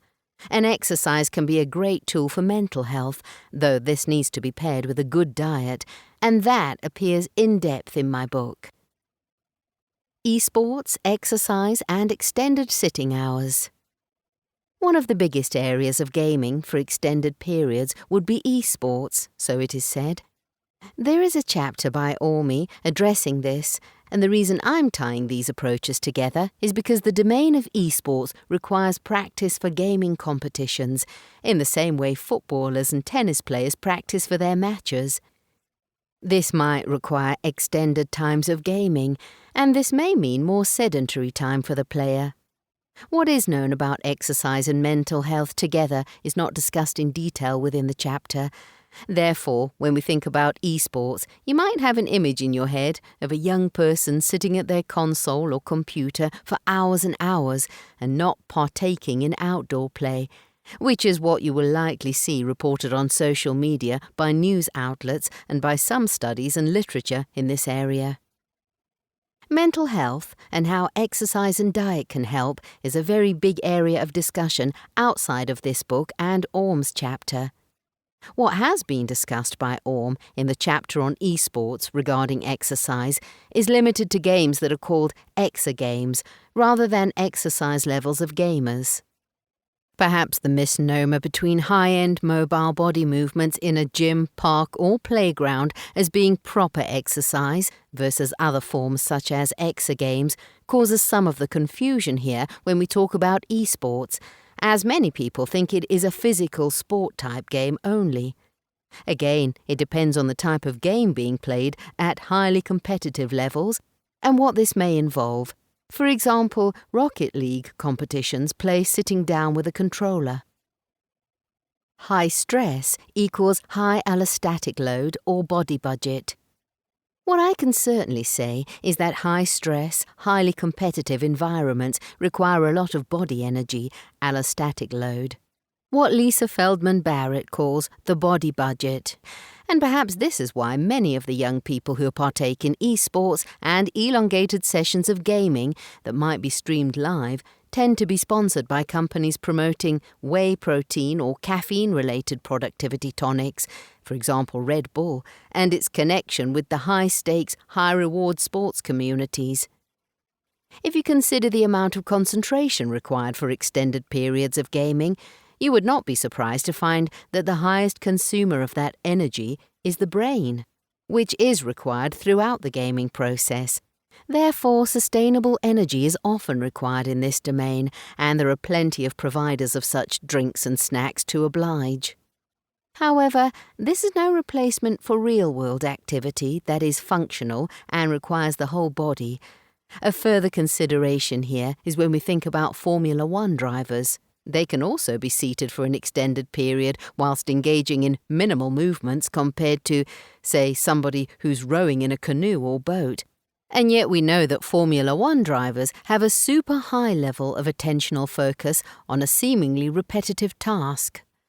Whilst there is more of the body involved in Formula One driving than sedentary gaming, I felt it important to add this, as I don't see the same narrative surrounding exercise and Formula One that I do gaming. Orm even mentions the fact that esports competitors can also sustain injuries, which often takes people by surprise, and there is a good reflection on health and taking care of your body if you are an esports competitor. There is also a new emerging space of biohacking and esports that go together in terms of sustained energy and sleep programs, using technology to become the highest caliber player. When we think about mental health and how this relates to competitive spaces, it will come as no surprise the esports competitors face the same challenges as people who take part in other forms of sport. I suspect it will be difficult to research the mental health impact of esports in the same way as producing a study of mental health in golfers, footballers, or snooker players, considering all the other elements in the players' lives that impact mental health alongside the partaking of the sport. Again, it is a reflection on how we currently talk about this particular esport and how at the time of writing it is not considered a sport proper, maybe in the same way as people who play chess, who often sit for long hours when in a high-class match or competition. Moreover, I wonder how the spectators of esports would be studied for their sedentary time and the impact on health. We don't often study people who sit down at comedy gigs or music events in this way either. I think they can be sat longer than the players at times. If people are sitting for long times and playing games to the level of global competition, is that a hobby, a career, or an addiction? This has been a dominant question in my head for some time, whether a video game player can be addicted to something that has the same foundational framework as a career in sport or a hobby. Yet, within the screen time debate, this falls under the gaming addiction or disorder criteria, since extended periods of practice take place to the detriment of other areas of their life. For example, some children and some adults will not and cannot remove themselves from the practice, gaming environment to carry out day-to-day functioning. This, I believe, is the same addiction David Beckham had as a young football player. So, looking at gaming addiction as a pathology, and this seems to parallel the regurgitated debate about gaming disorder, which also reflects the discontent between academics and clinicians as to how the addition of gaming disorder in the ICD-11 could be and was conceptualized, and how this is assessed in a generic and/or standard manner in practice settings. This has resulted in further delineations of what we now call problematic gaming, and recently, outside of the book writing process, I was introduced to the idea of problematic interactive media use. Much of the gaming disorder criteria that were produced by the World Health Organization for the ICD-11 uses the same lens as that with which we pathologize substance misuse, often called addictions, or where people have a gambling habit that is out of control and called an addiction too. One of the most fabulous things about the reflection on video game addiction is how clinicians, me included, argue for the contextual assessment and presence of other issues within a person's life that result in them retreating into a gaming environment. This can be for many reasons, which may include a maladaptive coping strategy, compensatory processes, avoidance, or perhaps this is a space in which they can communicate with others about their issue for support. For example, Children may be questioning their gender and find some of the gaming spaces helpful, allowing them to manifest a new avatar or talk with others as they work through their identification process. As there are no decades of long-term robust research on people who game and what impact this has over a long time, much of the literature focuses on what are called longitudinal studies of a few years at most, need I say a particularly short time within a person's lifetime. As is reflected in the chapter discussing this, Chabelsky and Weinstein suggest it is episodic rather than chronic patterns of gaming.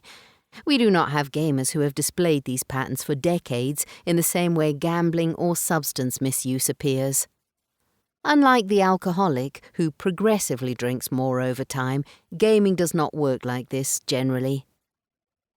Streaming, community and connection.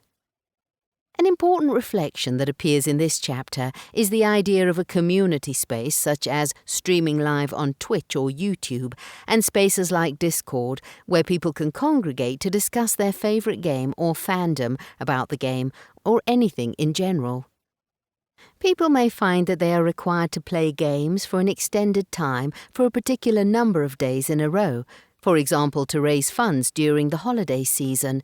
One of the biggest gaming entertainment organisations in the UK, the Yogscast, yogscast.com, streams live for long periods almost every day in December to raise money for charities. Members engage in gaming and conversations for an extended period of time per day, which may well meet much of the criteria for gaming disorder and addiction. But do they do this only once a year? No, the Yogscast have been a long-standing set of streamers that game daily, even more than once a day on some occasions, as this is their employment, job or profession, and probably something they all enjoy. On paper, this may look like a pathology. So when does it transition from a disorder to a profession? They also have a large following, and the numbers of views they have in less than an hour of publishing a video on YouTube is testament to this. Those followers are spending their time on YouTube to watch the streams. They also spend time in online spaces talking to each other as a community. Is it the gamers, Yogscast, or the viewers who have a disorder? Because I suspect some of the viewers also game on top of the time spent viewing their favourite streamers. Violence, crime and gaming, a more detailed look. Perhaps I should frame this as violent video games and crimes. Is this a link or a cause? This is perhaps the most contentious, controversial and heated discussion that exists around gaming, closely followed by the addiction conversation. For now, we will focus on what has been said in the literature about violence and gaming, and much of this emerges from early studies around violent television and the copycat behaviour in children and young people because of a video experiment called the Bobo doll, which can be and is generalised to the adult population. Out of this literature emerged the general aggression model, and it's often purported to be the same mechanistic process behind violent gaming and violent crime. In the book chapter discussing this topic, Coert and Quandt discuss the recent revision by the American Psychological Association, ND, towards the resolution of the topic of violent games and violent crime, providing the reflection that these are complex topics. Chabelsky and Weinstein produced a balanced reply to the existing research, suggesting that violent video games do not provide a causal link to aggressive behaviour. This is the first stop in the conversation around language and meaning, again because violence and aggression, whilst sounding like they are the same behaviour, are not. When we look to adjectives and verbs to describe complex behaviour, it can provide us with messy concepts and constructs, which makes it difficult to study it accurately. Therefore, when we look at the categorization of violence within a game and how this may manifest in the real world, we often conflate many words that sound similar. The variance on a spectrum of violence can include aggressive behaviors, but aggression does not always include violence. Big data. A piece of research using big data, another messy construct, but for now take this to mean lots of digital data collected over time, looked at large amounts of data taken from worldwide events namely violence carried out by men in the real world. It's likely these are police, security arrest and detainment figures. They found that when these men went to watch violent cinematic films, that by default of them being in the cinema, usually in the evenings, crime rates of violent types reduced. Often the correlation cited within sociological research spaces is alcohol increases the rates of violent crime. I suspect you are shocked by this. Not. How to measure violence or aggression. In studies that look at violence after viewing or playing violent material, and in this case playing violent video games, participants' responses after the game tend to use measures that are different from the violent game. These can be tests that measure reaction times, fMRI scans, classification of movements in the game, passive or violent, carrying out acts on other players afterwards that could be considered violent, loud noises played in headphones, taking imaginary money, or longer-term surveys, for example. In other research, gamers are measured cognitively afterwards, for example, the Stroop test. It is unethical to study whether a person would actually carry out a violent act, such as hitting or kicking another sentient being, so we have to look to lesser acts of behaviours that we can call violent in principle, suggesting it's the same brain and body mechanisms involved in the two kinds of acts. But it really isn't what we see in a violent act in the real world. It's all very confusing. What is often misunderstood is a variation of aggression called frustration. There are so many forms of aggression, anger, and violence that we could be here all day defining each one. In today's gaming lexicon, there is something called rage quitting, where the challenge and skill needed in the game is beyond what the player can manage and results in disappointment and frustration and the sudden ending of the game. This is what parents report in my therapy office as being the problem, when the controller is thrown with a scream, howl or rage noise. This can be attributed to the violence within the game rather than the difficulties of it, or perhaps how the game is made difficult by other players and or bullying, and why people may indeed exhibit rage, frustration, annoyance, disappointment, sadness, irritation, and the complete spectrum of sadness and anger, which are emotional responses to something within the game environment. It depends on the why. I wonder how many parents, partners, or friends ask this question. VVG and real-world violence. Shooters. In the book Mortal Kombat, it suggested that the school shooters discussed in the book did not play violent video games, but rather exercise or music-based ones, and were perhaps suffering with mental health issues which required the prescription of medication, some of which might have been antipsychotic in nature. The impact of medication on an adolescent growing brain is still in the early infancy of research, as we don't know the full impact of hormones, puberty and brain changes when they are steeped in medication. Mental health issues can be missed in this population by stereotypical suggestions of puberty, hormones, and typical teen behaviour.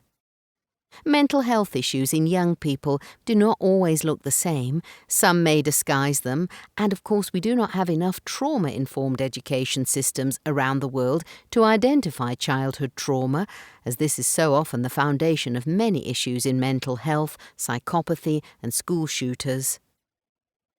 Mental health. And that brings us towards the idea of mental health and gaming, the impact of gaming on mental health, or as it is often cited in much of the literature nowadays, well-being. I will challenge what well-being is, what it looks like, how it can be measured, whether this is longitudinal and or is separate to all other impacts of everyday life. What might be considered, for example, thriving, surviving, or well-being? I'm not entirely sure what any of those terms mean when it comes to a robust measure of such language and constructs. So when we see a complex construct like gaming having an impact on another complex construct, we can see this chapter as being similar to the social media one. We're looking at how a game, of many types, can impact a person in the same way that exercise, sport, breathing patterns, meditation, nutrition, sleep, geography, poverty, social class, demographics, race, and gender have an impact. Research that looks at video games and well-being looks towards the same characteristics that appear when we start to see impacts on physical, social, emotional, and mental health. Coert and Quant in their chapter point towards some research and literature that suggests disordered, addictive, or prolonged video game play may well increase depression and anxiety. However, they show that other research suggests that these are the key elements to reducing or mitigating these types of issues. Thus, we have a catch-22 situation. What drives which? Furthermore, it is suggested video games impact self-esteem, life satisfaction, phobias, interpersonal difficulties, and hostility. They are as varied as the players, I suspect. It is also suggested that participating in games or by socializing promotes well-being, self-esteem, social competence, social identity, and more. Akin to the debates around social media and mental health in the previous chapter, it is difficult to ever know if there is a causal link for either. Is it fair to say then that video games therefore are magical? They can cause or solve mental health and well-being issues. Gambling, in-app purchases, and DLC. One of the negatives often associated with gaming is the gambling aspect. Downloadable content or in-app purchases might possess an unknown or surprising outcome. The most well-known of these surprises are called loot boxes. There has been a fair amount of research looking at the connections between gambling and loot boxes, and much of this follows the same thinking around gambling in the spaces of online communities, such as gambling websites. It can use the same thinking towards in-game assets, such as football packs for the teams in FIFA. Loot boxes are quite often called microtransactions in terms of extra assets towards the game, giving players an advantage or status. This is currently a way in which children in my therapy office, and probably lots of players around the world, exert their dominance, bragging, or status via their avatar and the skins and outfits that these exhibit. These downloadable, purchasable, and risk-taking assets have been demonized and are often discussed in the same way as gambling addictions are. The idea that loot boxes or the purchase of assets with an unknown outcome does indeed tap into what Griffiths suggests are the same mechanisms of gambling, where the player hopes that they can win something of value. He describes the mechanisms of gambling being similar to gaming and describes standard and non-standard gambling mechanisms. One of the areas that's quite often discussed is how the odds of winning are not always conveyed, especially towards younger players, meaning the mechanism of "I want to try again" can be provoked. If they do not receive something they consider a value and keep trying, then it's this process that is considered manipulative towards children. And at the time of writing, the UK Gambling Commission had previously considered loot boxes to not be the same as gambling. However, a recent update in July 2023 by the UK government has convened a technical working group where they advised that the industry should not provide access to loot boxes to children unless parents enable this, in settings, for example. The chances of winning on the boxes must be communicated, and spend caps are suggested too. Within the chapter, terms like problem gambling, gambling, and gambling-style games do not make for easy interpretation when we think about the impact on the player and their mental health or well-being, life satisfaction, and any other outcomes that we might discuss within this book. Much more research is needed. Many more areas of study. Sexism, harassment, cyberbullying, hate crimes, racism, terrorism, radicalization, and gender-related issues such as LGBTQIA+, and many more areas being researched all the time in academic spaces. They are covered briefly within some chapters, but not as in-depth as chapters would be of their own merit in Cohort and Quant's version 2 book, so I suspect there are many more updates and versions to follow, I hope. As I end this chapter, the impact of computer and video games is still under study, and to date the evidence can be both for and against any named issues. We have much more evidence to collate, and I hope for some standardized terminology in this space too. Chapter 4. Social media, addiction, mental health and well-being. What's the connection? Two sides to a sea, two sides to a story. Studies in mental health and technology and the Great Atlantic debates. What I mean by this is important for this chapter because there are two sides to the story of technology and its impact on mental health and well-being, and neither of the sides in this argument or debate is correct. There, I said it. No one has got this influence and impact narrative spot on yet, and I don't think they ever will, because as I said at the start of the book, it's complicated, multifaceted, and multicultural. Moreover, this space is like the weather, insofar as we can't even predict that with accuracy. It is the same kind of system. Chaos theory and applying online issues and spaces to human behaviour and well-being is like trying to determine weather patterns using a wet stone. We have an idea, we might be correct some of the time, and we can suggest patterns, but we are not accurate enough yet and perhaps may never be. And this is science. We cannot prove it, we can only find ways to disprove a theory, and right now how this research and sharing of information about online harm, impact on mental health, is being done is seemingly more about popularity, selling products and services, influencer clout, or ego, and the demonizing of children, an issue with which technology can be the bad actor or agent as well as the child. Neither side of the debate needs to be taking the other one out because they don't like it or agree. But this is what it looks like and feels like when you see these organizations, academics and researchers on social media shouting at each other and dissing them in varying ways.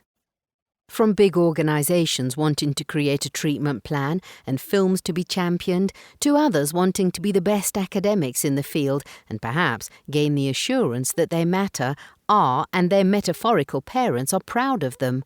It's like watching children in grown-up bodies fight it out in the playground. And even this real-world physical fighting was going to be an event taking place at one point with Musk versus Zuckerberg in an MMA-style battle with each other after several social media posts took place between them, like two boys in a playground setting up an after-school scrap. Leading by example for our children here. Way to go, tech giants. Although at the time of writing, the word on the street is that Zuckerberg said no to doing it. When the book is published, it will be humorous to see what happened. The Great Atlantic Debate.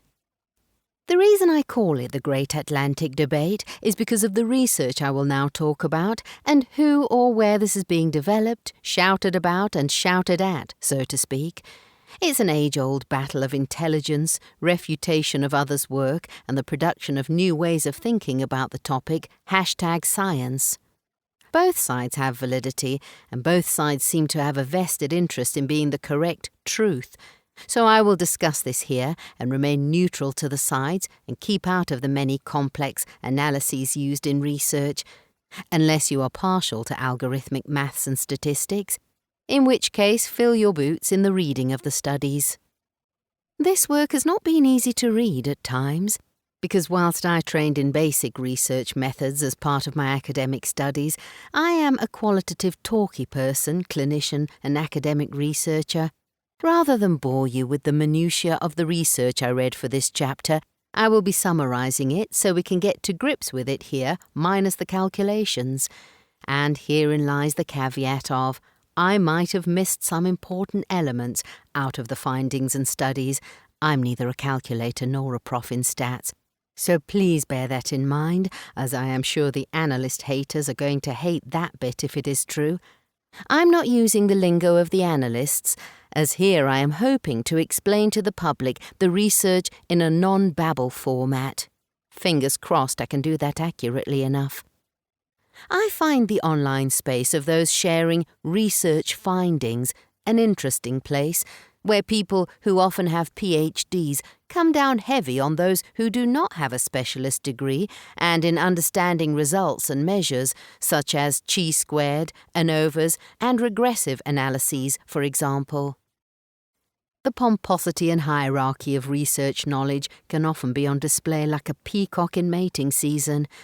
This happened on the Joe Rogan podcast in 2019 when a film about veganism was trending. One academic was literally and scornfully deriding and mocking another academic who did not understand box plots, and, rather than explain this, kept attacking the other academic for being stupid. I don't think any listener here is stupid, but you may also not understand box plots, statistics, and calculations used to assess validity, for example, and who would want to, outside of academia? As this is a book for the public, as well as those with a research interest, that doesn't always include quantitative data-driven listeners. I will explain the research in terms that even a child can understand, I hope, and instead of hiding fancy words and results behind research psychobabble, this may not be the easiest of tasks, but here goes. Research approaches. What's that then, and why should I care? First, a consideration of the best type of research to exist, so it is said, and that is called a double-blind randomized control trial, RCT, where the people in the research and the ones doing the testing don't know what is being measured or why. Only the people who designed the study are in on the secret, so to speak. This is so that nobody can alter the results by behaving or doing something to skew the findings. So it's blind to the people taking part. They are randomly assigned to the testing situations and groups, and the researchers are blind to what's being tested for. It is a complicated process and often appears in medical settings due to ethics, and often because it is something ingested or injected, for example tablets or vaccines, that can be hidden inside a syringe or capsule, for example. The thing to be measured is quite objective. For example, in the hard sciences like physics, chemistry or biology, the item's taxonomy and description is agreed upon by the field, and the ability to copy and redo the research can be easier as the study's focus is stable over time, for example igneous rocks, water or stamen in a flower. In human RCTs, it is usually an objective measure of a biological process or outcome related to the experimental conditions, such as HbA1c levels, oxygen saturation, or chemical byproducts of the substance being tested or given to a person in the trial. For example, I look for something called metabolites produced by the body when carrying out functional tests with my patients and compare these with study samples of healthy patients that were discovered using these RCT techniques. Social is subjective. This type of RCT research, then, is not possible for any research around social media, not only because the internet and social media of many types now form a part of nearly everybody's daily life, much of the population of the world, on average 5 billion people have access to the internet out of 8 to 9 billion people, so that is a lot with access and without. But there are just so many things that can interfere with the results. And what do we mean by the term the internet?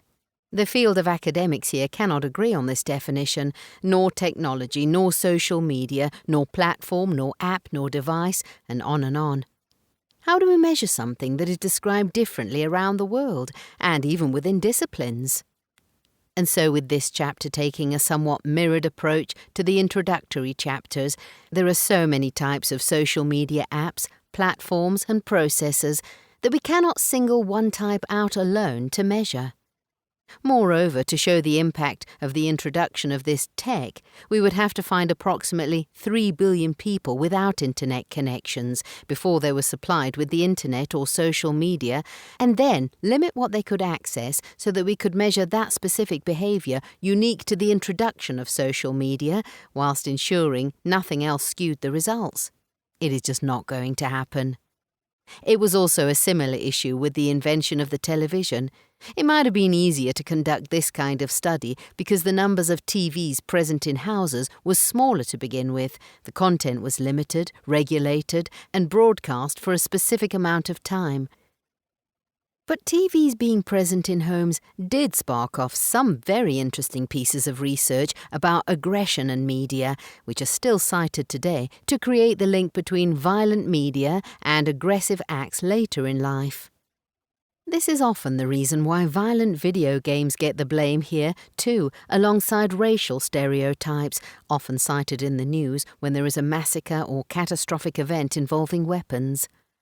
I'm hoping by the end of this book you will have developed thinking along the lines of, well, what kind of violence? What kind of game or film? How often? What do they mean by violence? Etc. And so we need to put a critical thinking hat on for the rest of this chapter. Atlantic storms.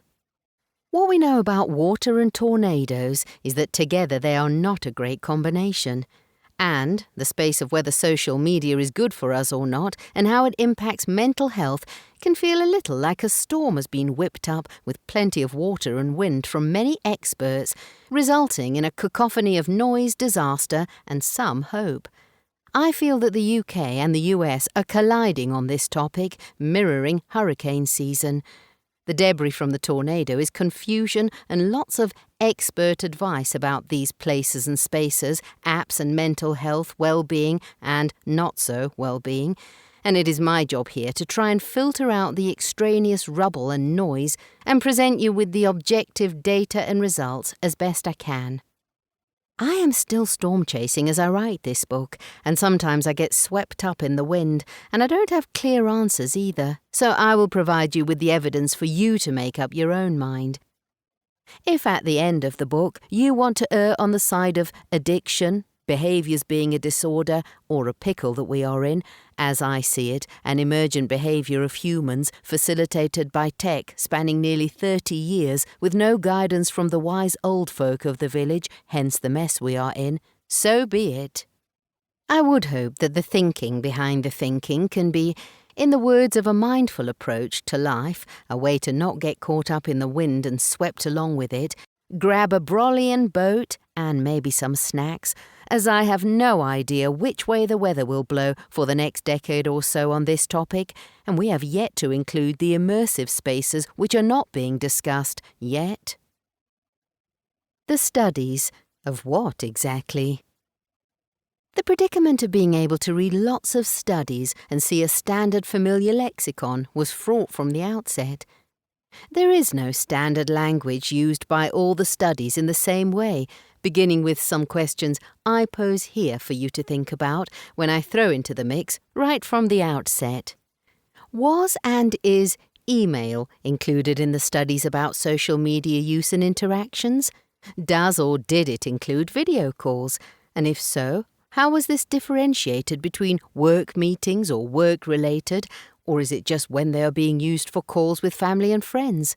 What about calls to the GP in lockdown, for example? How was and is this categorized? How was social media defined?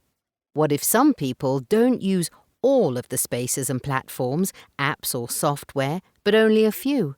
What about just flicking through them passively versus someone interacting on every platform and having and interacting with conversation throughout the day? These are just a few of the questions I have.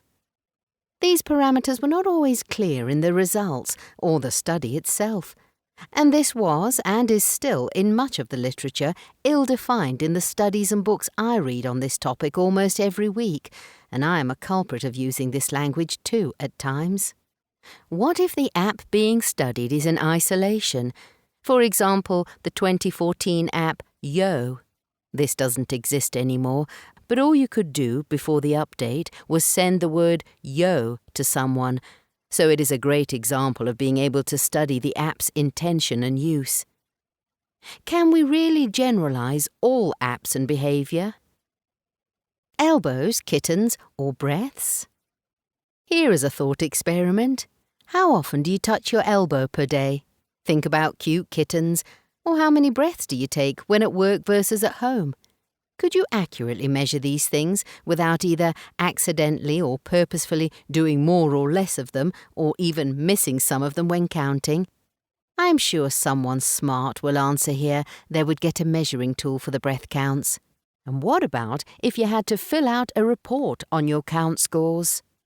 Would you lie, exaggerate, or try to tell the truth, to try and look good to the researchers, or to change the results of the study in some way by being a good student or a cantankerous one?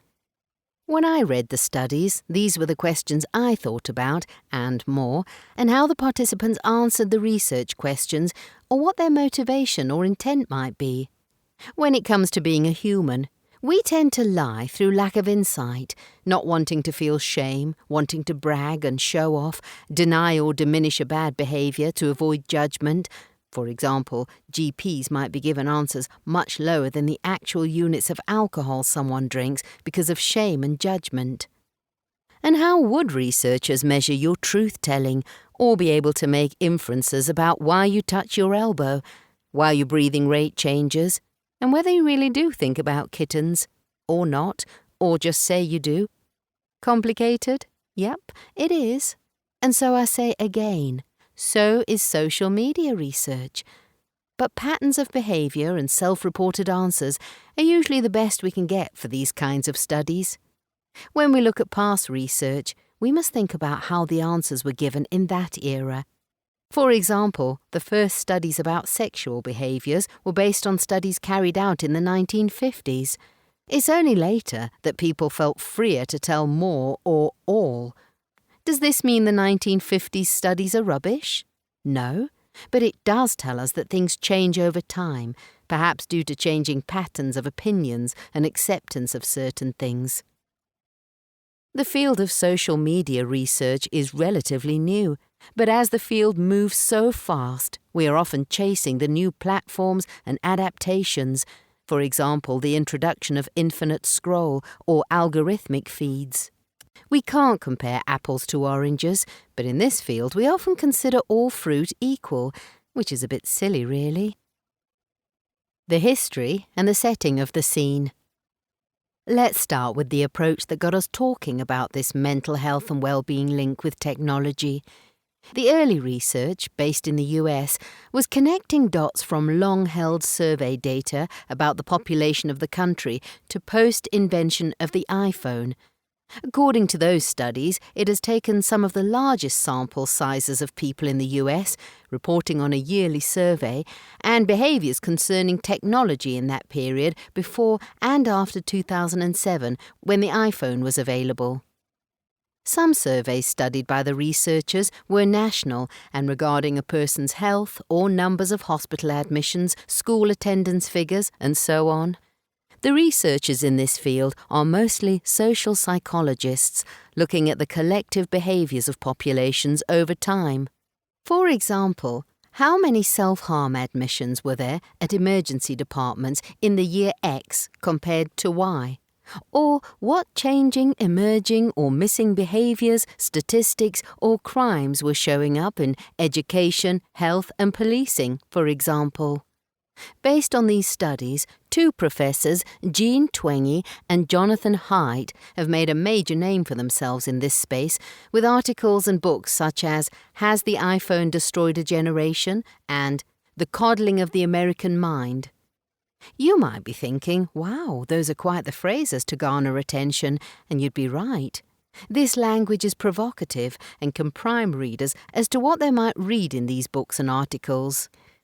They lean quite heavily on what is often called victim blaming, shaming, or pointing the finger, and they are soaked in what seems to be a conservative approach to the state of the world. This is not a political attack here, but one that is in direct conflict and opposition to the approach, findings, and conversations taking place in the UK, as you will see. These articles and books have some very interesting ways of looking at the rise of large population behaviours and how this could be attributed to technology, namely social media. For example, Twenge's article looks at the rising rate of self-harm admissions at the time of the iPhone 2007 and the time when she was comparing the peak rise around 2012. The curve is prominent, and it is certainly worrisome to see how many young people presented with self-harm. But why?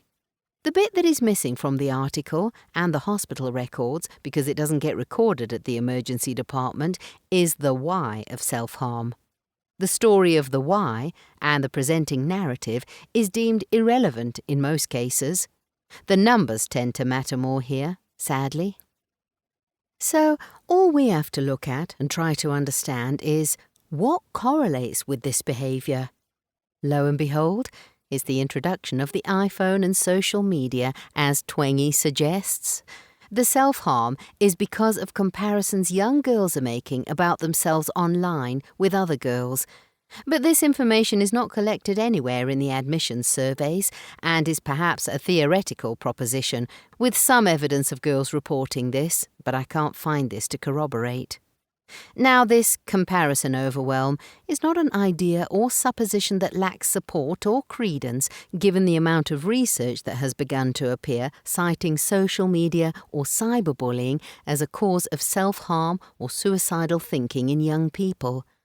A number of these studies are research articles that appear in the medical disciplines, such as psychiatry or pediatrics.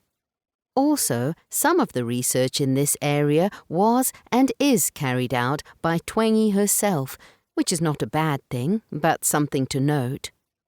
Self-harm, social media, and adolescent trends, groups, and ideals are one thing, and the separation of such things can be fraught with biases towards the connection between them, because in truth there is much more of this behaviour being recorded and discussed, and certainly in my clinic numbers have increased.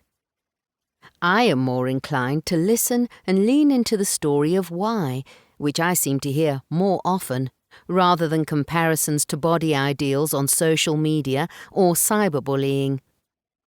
I often hear about the difficulties in families and relational aspects there as a highly motivating and contributing factor to self-harm. I don't think this is being studied anywhere in depth at this time. Huberman, husbands, hysterics, and the applause of a good show. Quick tangent. There is a phenomenon known as social contagion, which I feel, think, and see often dragged into this space. The term appears on lots of research papers. And this sometimes gets muddled up somewhat in the space of social media research due to the nature of its language, and because it is a developmental social norm of wanting to be like everyone else, and is more intense for adolescents. What is particularly interesting about this aspect of social contagion is that I see the term Huberman husbands being used on social media to denote those who follow health and wellness advice from Dr. Huberman 2023 and are, in this case, the men who are now tracking and hacking their health, bodies and lifestyle to be more attractive to their partners, so it is said. And I haven't seen one piece of research yet that talks about this, what might be called a positive impact in ways that use the addiction language. Huberman podcast addiction. Strikingly, when it is a positive behaviour, it often gets called a practice or habit, not an addiction, and Huberman's podcast is promoting learning, which is how I want to place this language of social contagion here. It is neither good nor bad, but a conduit of emotions or behaviours being shared among a population. For example, I want you to think about the time you watched a comedian or a funny film, or just got hysterical laughs when with a friend or colleague, and how long this takes to spread to the others around you. Think about how long you clap at an event when you hear others doing this action. This is social contagion too. Applause, applause. Adolescence, in-group emotions, behaviours and identity, trends in I want. All characteristics named previously are very important for adolescence. The social contagion theory is a little bit like a memory experiment I invite you to do here. Think back to a time at school when you were aged between 11 and 17 and you saw another student with something, a physical item, a haircut, a sporting achievement, etc., that you also wanted, and you were beginning to notice many others with this as well. For example, in the 1950s to 1990s, baseball cards were popular, and so were Pokemon cards in the 1990s. But let's think about pop groups, identification, and rebelliousness, which are also very important as part of adolescence. Do you know people who were labelled as punks, mods, rockers, or emos, or goths, depending on your age? The pop culture and subsequent identification and developmental stages for many young people were often based on music choices, with mobile music players such as boomboxes, Walkmans and iPods, and occurred before the iPhone. Was or is this called teenage development, social contagion or trends, identity formation or in-out group behaviours? Well, it depends on what discipline is doing the research. This adds to the complexity of what we are studying in the social media landscape, because we currently have several disciplines looking at the impact and outcomes and subsequent language in the studies. Nowadays, any behaviour that has been seen on social media can be classified as social contagion if several young people engage in it, and we can call it trends, political development, ideology, peer pressure, culture shift, and many more descriptors. Think about the gender debate and how this is talked about. And yet, this behaviour has been prevalent in young people since the advent of them being in the same class, the same year, the same school, and even on the same transport routes to and from school. It didn't matter if a child was in the suburbs or cities, there was the feeling that certain groups of children, usually denoted as the populars, drive the popular motives of what I have called here the I want trends. And even in the music industry we have a genre called this, pop music. I have written in my previous books about trends that evolved from gaming, Fortnite dance called the floss, anyone? And we seem to look at these with a different light because they are fun and can become something of a family game too. So where there is no harm, we turn a blind eye. Viewing and comparing online content, and why females self-harm more than males. How do we deconstruct this phenomenon of self-harm being associated with comparisons to online body ideals or viewing self-harm content and separate it from what is seen on social media, gaming, TV, cinema or video on demand? Or what is discussed in WhatsApp groups relevant to this? And why does the research highlight that this self-harm issue and body ideal affects young females more than males? Why is there little research looking at the why? And the conflation of these issues gets mixed up with the current changes of identity formation development and gender conversations. It's certainly a confusing space right now, and I cannot see much clarity in this area, and so I am not going to delve into that deeply here because I am struggling to make sense of the way in which the wind is blowing. And yet, before the internet, young people and adults self-harmed to regulate their nervous systems, and perhaps we didn't have as many discussions about it, but I can certainly see the admissions into hospital settings as a stark increase over time, and the only answers we really have are how Twenge has made sense of the data. We didn't ask questions at the time, and so we rely on what we can find in the data. It is this very steep change in admissions to hospital with self-harm that led Twenge to make the connection here, and it most certainly makes sense to think this way. This data is based in the US and is not compared to the rest of the world that I can see. Self-harm is complicated too. It does not always concern social media. Presentations at emergency departments happen for several reasons. The harmer hurts themselves beyond what they intended, usually by accident, or using equipment that, for example, might have been sharper than they realised and needs medical intervention. They are taken there by adults who want to help or shame them. They can be dragged there by their mates because it's a psychological game. They need attention and comfort. They did it in a moment of rage or panic or to wind up someone else. They were attempting to end their life. It is attention-needing behaviour and can often be part of group identity too. Sadly, the questions about the why do not appear on the numbers charts given out by hospitals, as they are only figures showing the numbers and types of casualties and accidents that appear in an emergency room, which could be a second, third, or even 15th admission, and this fact does not seem to be reported in the data. The nuances of the why are missing, and each why is always pertinent to the individual and is a history that is not equal to anyone else's in existence. If only we asked certain questions, we might have more clarity on this subject. For now, it's the fault of technology, body ideals, and self-harm content. As I was editing this book, I realised I had missed a big critique.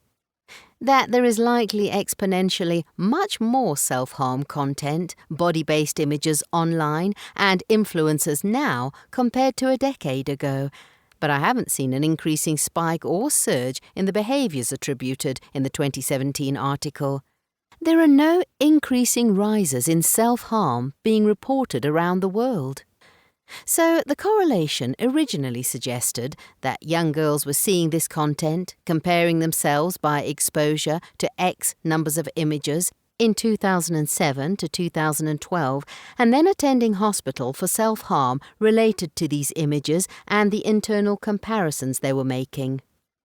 Then surely a decade later, the same mechanisms would be at play in the developing child, and the self-harm admissions would be even higher now in 2023, if this were true. Child development processes do not change drastically in less than a decade, so why do we not see an increase in self-harm admissions if the visual content creates a mental health impact resulting in self-harm behaviours? If it were true then, it should be true now. Have our young females suddenly developed a new superpower? And what about those who do not identify as female, or do? Why the change? The objective measure of harm in social science research. Looking at social media and mental health outcomes or related issues, how does the research explain this? Well, what is being measured and how? As we look at the research on self-harm as a topic, it may not surprise you at this stage that much of the harm reported in studies is measured by versions of self-injury or self-imposed punishments. They are not explicitly called this in these studies, but are referred to as eating disorders, disordered eating, orthorexia, body dysmorphias, surgery or aesthetics interventions, substance misuse, sexual behaviours, cutting, ligature use, burns, and ruminations or anxieties requiring medications, sleep issues, and suicidal attempts. And so the question is, what do we mean by self-harm in these studies? And what is harm as defined by anything other than self-harm? When looking at the research about the impact of social media on mental health and harms, other items measured here include attentional difficulties, learning difficulties, cognition, brain volume, mental health diagnoses from the DSM-5 and ICD-11, there are lots of these, language development, political ideologies, social skills, manual dexterity, and more. What do we mean by impact on mental health or well-being, for example? And what are these harms and mental health issues compared to? What is the thing causing these outcomes? Perhaps the interwebs?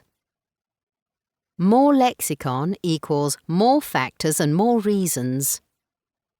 All the aforementioned outcomes are measured against, to, or from social media or problematic screen use, problematic media use, including interactive and immersive media, screen time, the internet, digital environments, devices, digital media, electronic media, online, screen media, gaming, and a host of other problematic internet-ready things.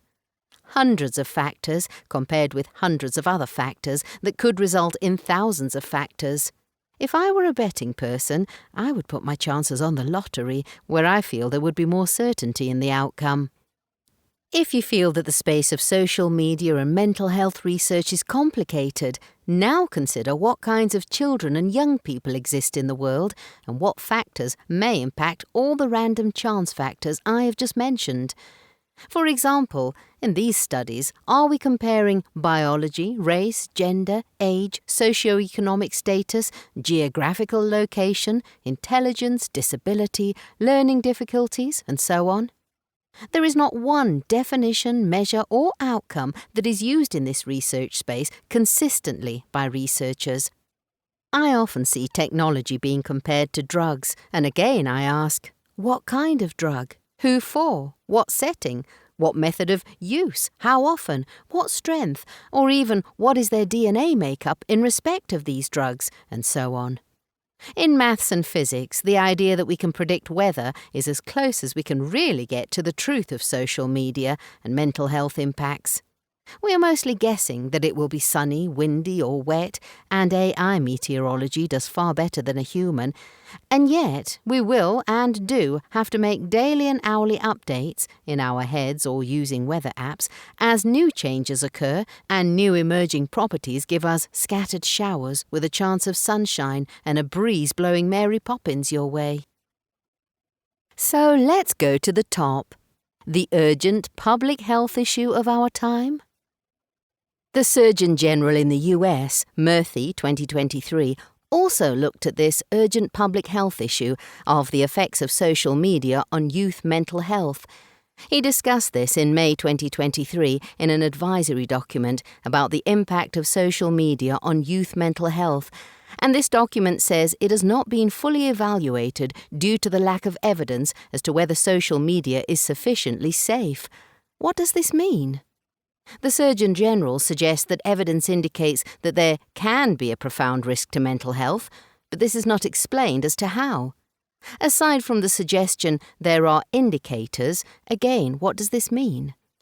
This is followed by the conclusion on the next page that social media has both positive and negative impacts, again not defined what these are, and this is corroborated by the line that the scientific community agrees on this fact. What is meant by any of these words or sentences? Can you see how confusing these documents are and why they sound like scattered rubble from the tornado? It is contradictory throughout and emphasizes that harms around self-harm are a worry, yet the evidence for this is still nebulous. And what do we really mean when we say children and youth use this social media? Even the US president suggested that he would speak about this topic during some rallies and events, although I'm not sure what he is adding to this. As I'm not based in the US, I don't know what has been said there, but I did see it on social media. More fool me for thinking that this could be, is, or was true and taking place. Who is in charge of this debate and research, and what is it we need to address as this public health issue? I am more confused than ever now. Before heading to the UK studies for the same level of clarity, a quick stop-off in our cross-Atlantic travels to the island of curiosity of the language in this domain. Brains as social media processors. The first thing I would like to add here, before continuing with the debate writ large in this chapter, is this. Why do we say the use of social media, as though this is a different skill set of a human being who is social by nature? We talk about hours spent on rather than in or with others because there is media content. We don't use the cinema, films or TV, probably because we are sitting still, not doing anything to interact with the images with our hands, and we don't need to move the items by swiping on the screen to watch the next part, but we do use a controller to do that if we are watching our TV. See how confusing this can be. Have we, scientists, researchers, journalists, academics and professionals who have this knowledge, forgotten that our brains process information in a way that parallels media, the construct? We have an internal audio track running, the inner ear as it is called, and we have the inner eye, an internal mind's eye that can see images that are both static and moving.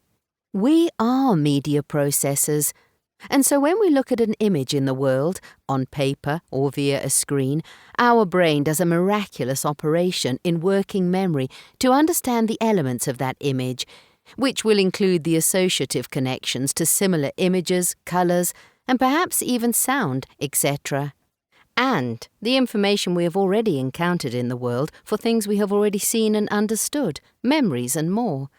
This is a complex process involving the occipital and partial lobe, the limbic system, and the prefrontal cortex, all within milliseconds of receiving the stimulus of imagery and sound.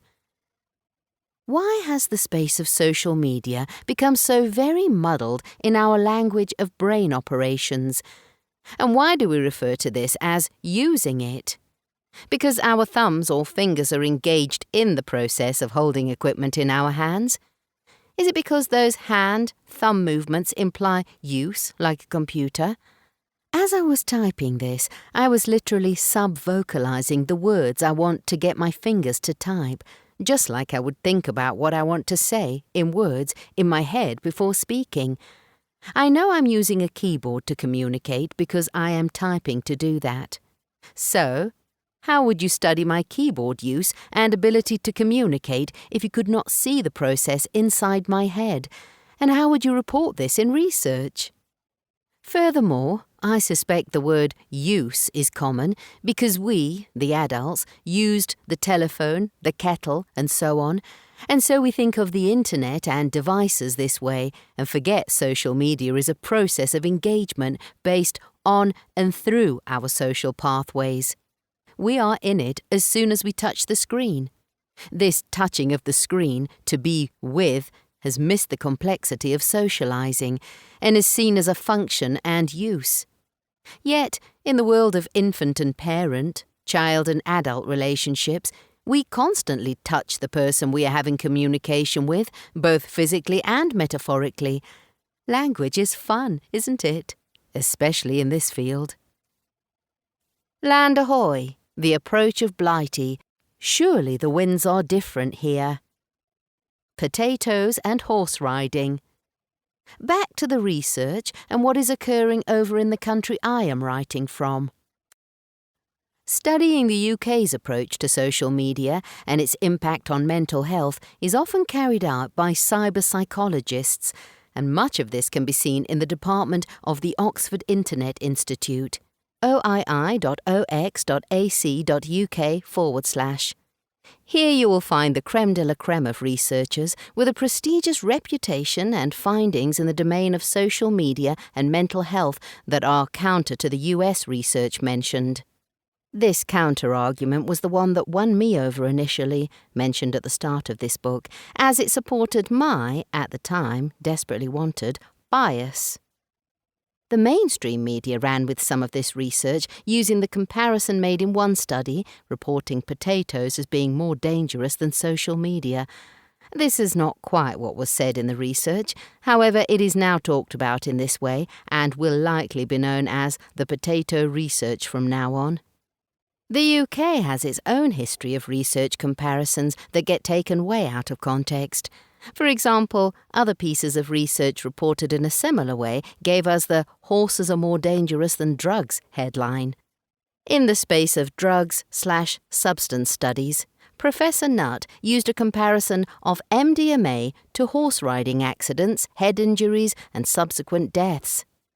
The article "Equacy, an Overlooked Addiction" suggested, via the results, that more deaths occur due to horse riding than taking an illegal substance. This study resulted in him being sacked as the drugs czar in the UK, as the government was apparently not happy with the reporting of the findings, or perhaps the findings themselves, who knows. We, the UK, are quite versed in using what some might call ridiculous concepts to make our point, even though the comparisons are valid. UK approaches. The research on this side of the debate quite often takes large data sets too, but differing ones from those cited earlier, and in some cases the same data sets used by Twenge et al. In their research. In this case, researchers carried out a detailed inspection of her methods, which has been cited as being skewed and biased. So here, the researchers carried out other testing methods on these data sets and reported different findings, which I would expect doing different calculations. Now, to the untrained eye, which includes me and many academics I know, it is way too complicated for the average layperson to understand whether Twenge et al. Or the UK studies were or are the most appropriate testing methods for these large data sets. How would we know which test to use and why? So many of us choose, if we have a choice, to believe the reported academic rigour employed, especially if it is supported by pontification about the methods used when attacking each other. It feels like an art gallery guide suggesting their interpretation of a painting is the just and true opinion. We must trust the scientists and academics.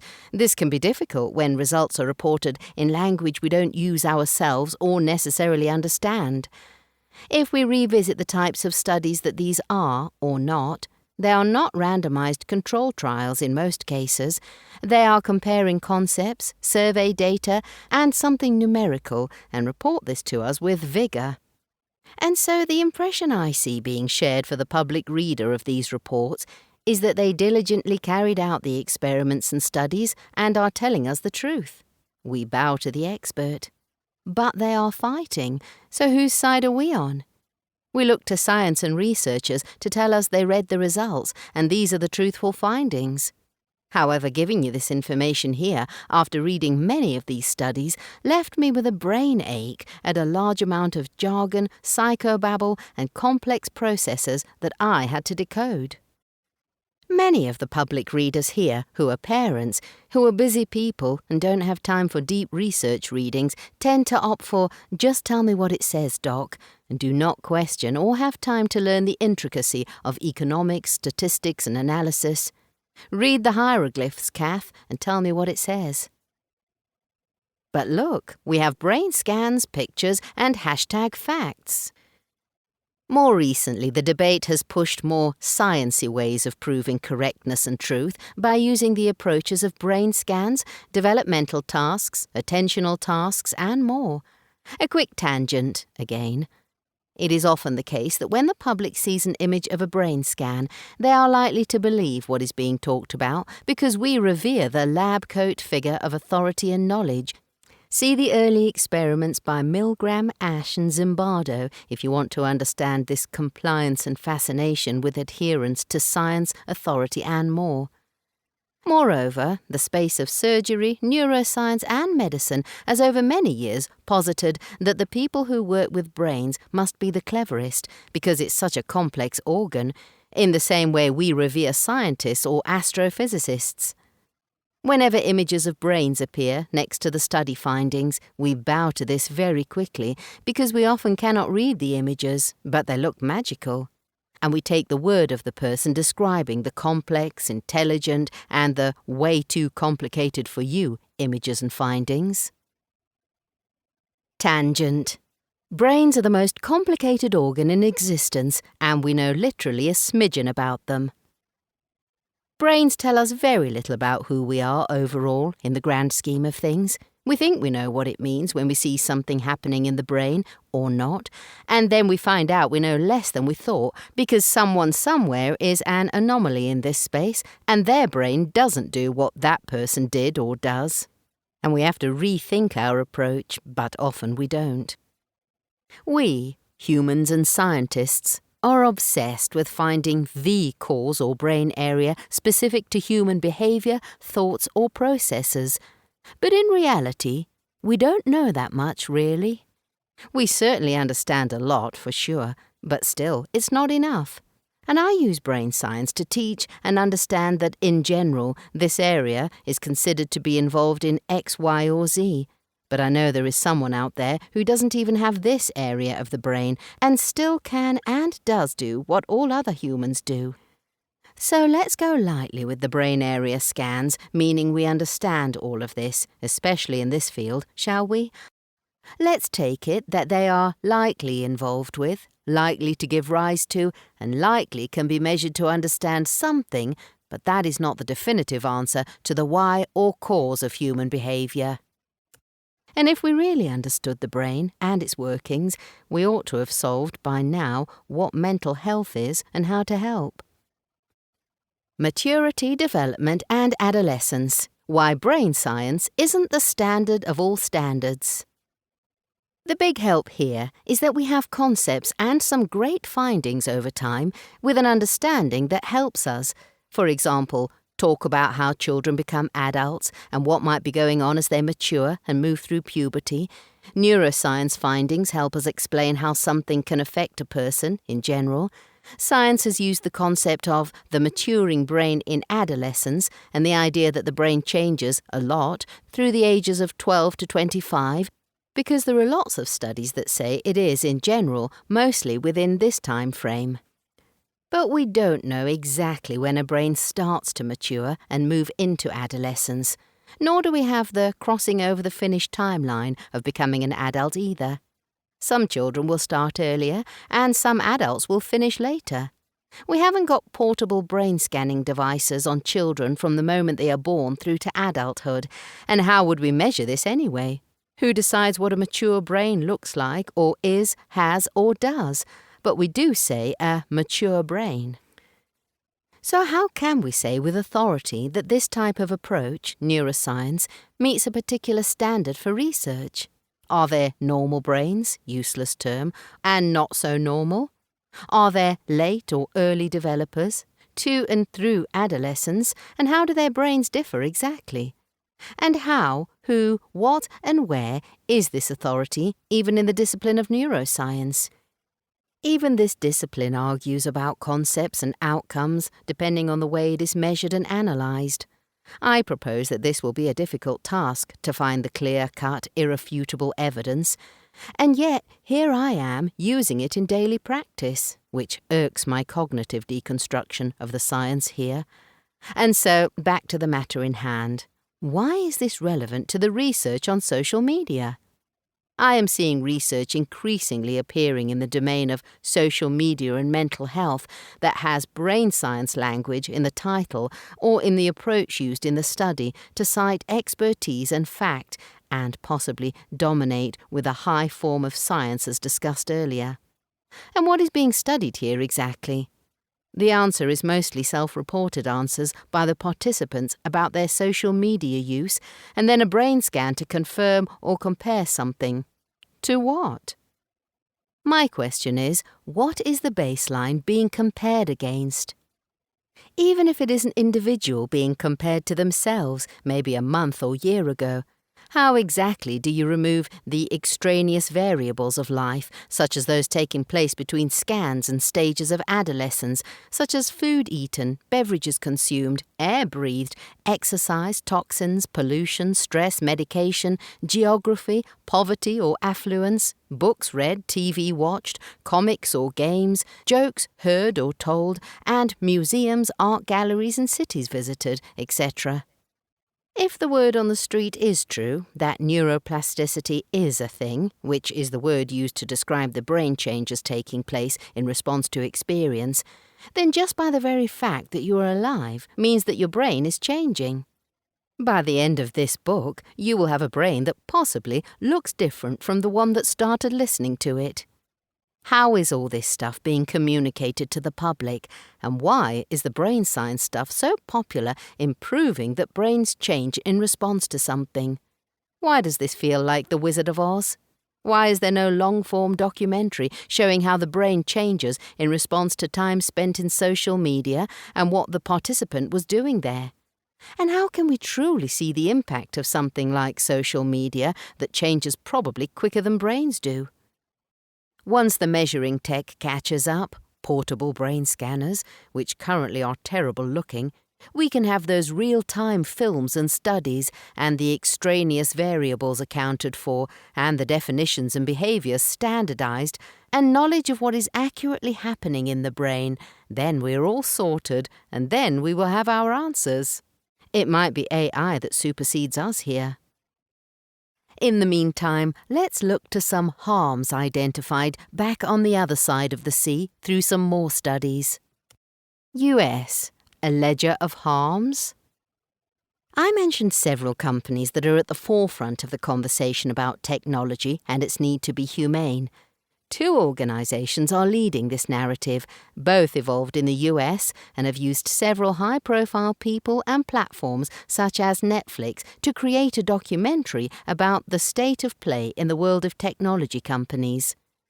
When you go to the websites of some of these companies and organisations, you will find pages or areas on the sites suggesting that technology, namely social media, can have serious long-term consequences for the development of a person, child.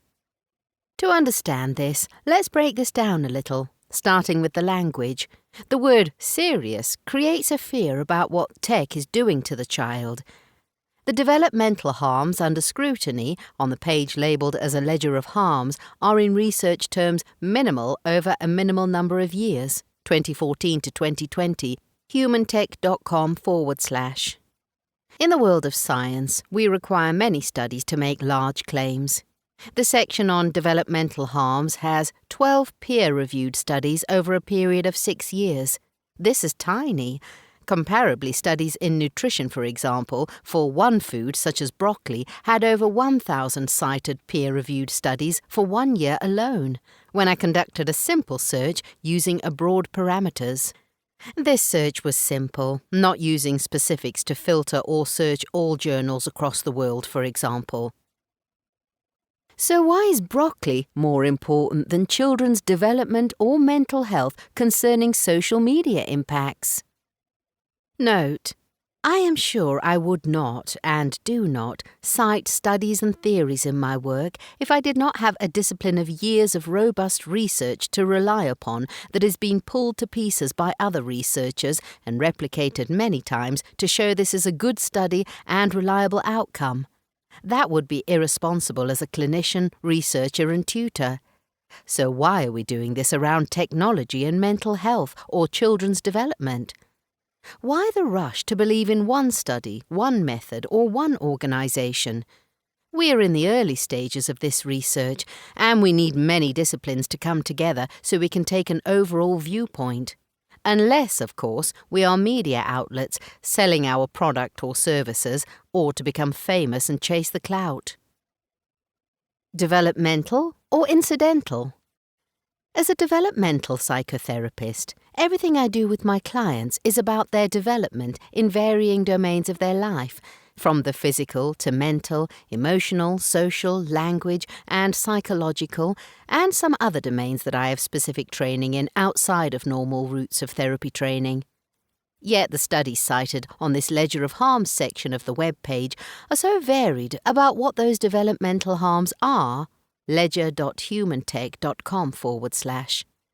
Confusion about these harms is quite clear, as contemplation of suicide is not a developmental harm but a response to something, incidental or otherwise. The impact of cyberbullying was stated and cited in the research as being a driving factor for suicide contemplation. So why is this being cited as a developmental harm, given the highest figures on suicide cohorts in men in the UK aged 50 to 54? We cannot use terms that are insufficient for the claims we make if we confuse them and misrepresent them in this way. Other studies on the web page, such as the ones about preschoolers, show deficits in brain areas for language. Yes, this is a developmental skill, but also can be because of a lack of parental interactions, language skills, as they need to work more because of the rising costs of living over the last decade, or the number of staff in nurseries being less than optimal for the number of children present. Again, in the studies, it's the brain science thing being suggested, but no comparable studies for the period of lockdown have been conducted where parents' presence is likely to have increased with young children, as well as their time on devices too, parents and children. However, there is a good study following children from 2 to 5 years of age and measures that they looked at in this research. 1 out of 12 good studies so far. The research on risky behaviour post-cyberbullying uses words like lifetime use of drugs. My question here is, does this team of researchers have a time machine? The research is cited as being from 2017, and as far as I can see, 2017 to 2023 is 5 years in the future, not a lifetime. So who are they following for these measures, and how? When the study has follow-up data from the same individuals in 2077, we could say some of those things robustly. Moreover, in my line of work in therapy, people who use substances often have many reasons for such use. Cyberbullying can often be a factor, but not necessarily the ultimate cause. There are also studies about alcohol intake, unhealthy food, influences, and the use of media before bed, daytime and evenings, but not during the night, as being linked to depression. No studies on gaming. Are these studies citing incidental responses, or revealing how a human self-regulates, or providing evidence of actual developmental delays? As a therapist in this space, I am struggling to see how some of these are linked. When reading the research, to my lack of surprise, many of the studies are conducted in the disciplines of pediatrics/medicine, which have not taken a truly developmental approach, but a symptomatic medical one. I did not see much written about how the delays in development occurred because of social media. My favourite cited research on the web page is the study on memory decline that assesses 25 to 75-year-olds and found that memory declines with age. Who knew? I jest, that's not quite what it says. But it is a study that assessed memory after using social media. The abstract reads that the relationship between social media use and memory might just be exacerbated by age-related declines in memory recall. More social media use resulted in people having memory recall problems on the day and the day after. The study was conducted in the discipline of gerontology, older human beings, the space where we know that brain farts, brain fog, and neurodegenerative diseases, Alzheimer's, Parkinson's, and degradation of brain matter are associated with the aging process. That's the whole spectrum of development covered. Discernment and critical thinking matter as much as your brain matter matters. One study does not make a theory, and broccoli clearly is more interesting than the ledger of harms that technology may be causing humanity. Take note, AI, we care deeply about sulforaphane. The spectrum of being human in socializing, neurotypical and neurodiverse. These terms are becoming quite popular in everyday language and are often associated with attentional and social pathologies, ASD, ADD, and ADHD, where rates are increasing. Is this social contagion, I hear you cry? If you have been thinking critically about this set of studies and can see that increasing rates must mean that social media is at the helm. We must discuss this, as many of the studies so far in this field of social media omit the variances in human social skills in the studies of social media spaces. There are no brain scans to show us the differences in the spectrum of divergence, especially when socializing on the platforms, and yet we know there are differences in the way people socialize that are neurodivergent. Other omissions.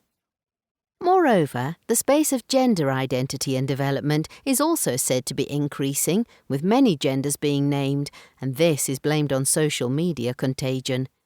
It's like we can pick and choose what we do or say with these concepts when it suits. Even with these two concepts, there is no robust way to differentiate these via a brain scan that I can find. And so, is the data, or are the studies, taking account of how social media can impact a person with neurodivergence and/or gender fluidity, and where on the spectrum are they measuring them, and what against?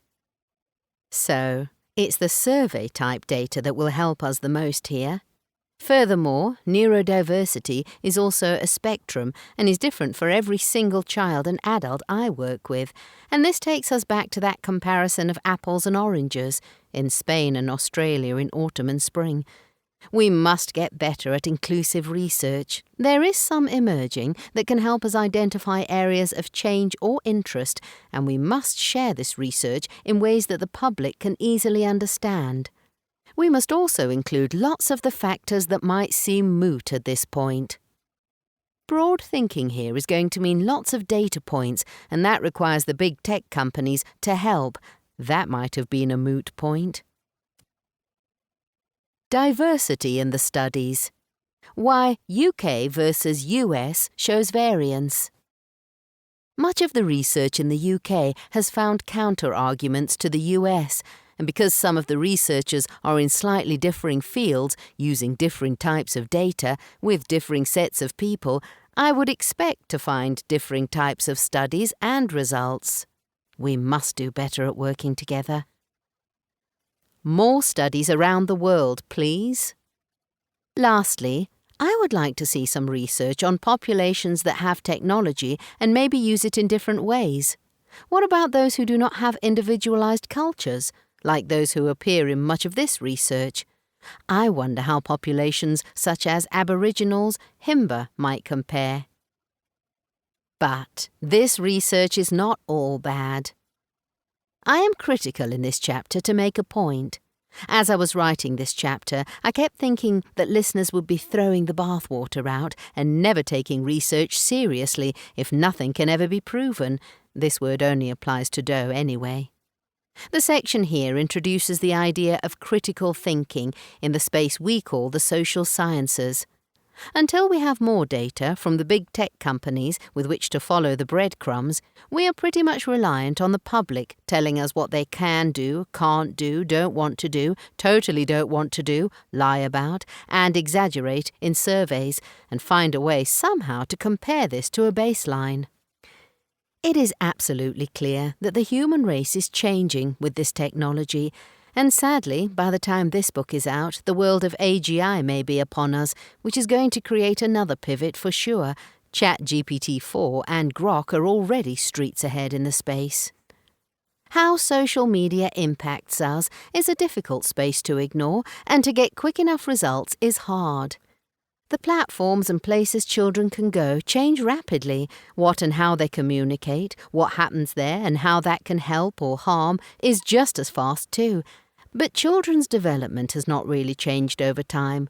There are some changes, and those are about managing human interaction in a way that we have never had to encounter before. I would love to see more in this domain. This is sadly where I see the research deficit the most. Much of the research from the UK has shown that it's a two-way interaction of impact and behaviour. Emotions and feelings can drive time spent in those spaces, and that can either help or hinder. Or time in those spaces can help or hinder emotional responses, and that is what has the impact on mental health. The corporeal world. How mental health existed as a response to the world before tech. Our daily emotional valence can drive our proclivity to engage with the world or not, and our engagement within the world can drive how we then feel about the interactions we have or lack of. A human being in social media is looking for a need meeting or to meet someone else's needs. A human being in social media is attempting in some way to engage in social behaviour, and that behaviour can be positive, toxic, or even banal. Broad brushstrokes do not provide the fine detail needed for a complex, exquisite painting, and this domain is nebulous, ever-changing, like the clouds. Chapter 5. How can I change my habits and gain mastery of my technology use? What can help me with my technology? Use, addiction, problem, fear, paranoia, doom-scrolling, and more. The most frequent question I hear from people who attend my therapy clinic when they have a problem or issue, sometimes with gaming or social media, is, will it, therapy, help, or can you help? I can help them find a solution through the process of inquiry and exploration. We work together for them to action the changes. This chapter is a version of that thinking and process. It is not a clinical assessment, treatment, or medical advice. Questions and reflections about technology overuse that appear in the room are quite often based on an article they have read or a generic understanding of pathological language such as depression, anxiety or addiction, when they may not meet the clinical criteria for these disorders. Now, many of the people who attend therapy do not say the word disorder when they describe their issues, and would likely be mortified to think, describing their symptoms to me, that it could be called a disorder. Many say, "It can be bad at times," or "It is bad." Well, it's not that bad. Therapy language has infiltrated the everyday space, especially words like narcissist, gaslighting and addiction, due to the prevalence of its usage on social media. Hardly anyone in my clinic wants to be diagnosed with a disorder, but would like a description of the problem. Sadly, everyday folk won't necessarily know the differences between generalized or specific versions of the diagnostic criteria, or what that could mean in turn for a treatment plan.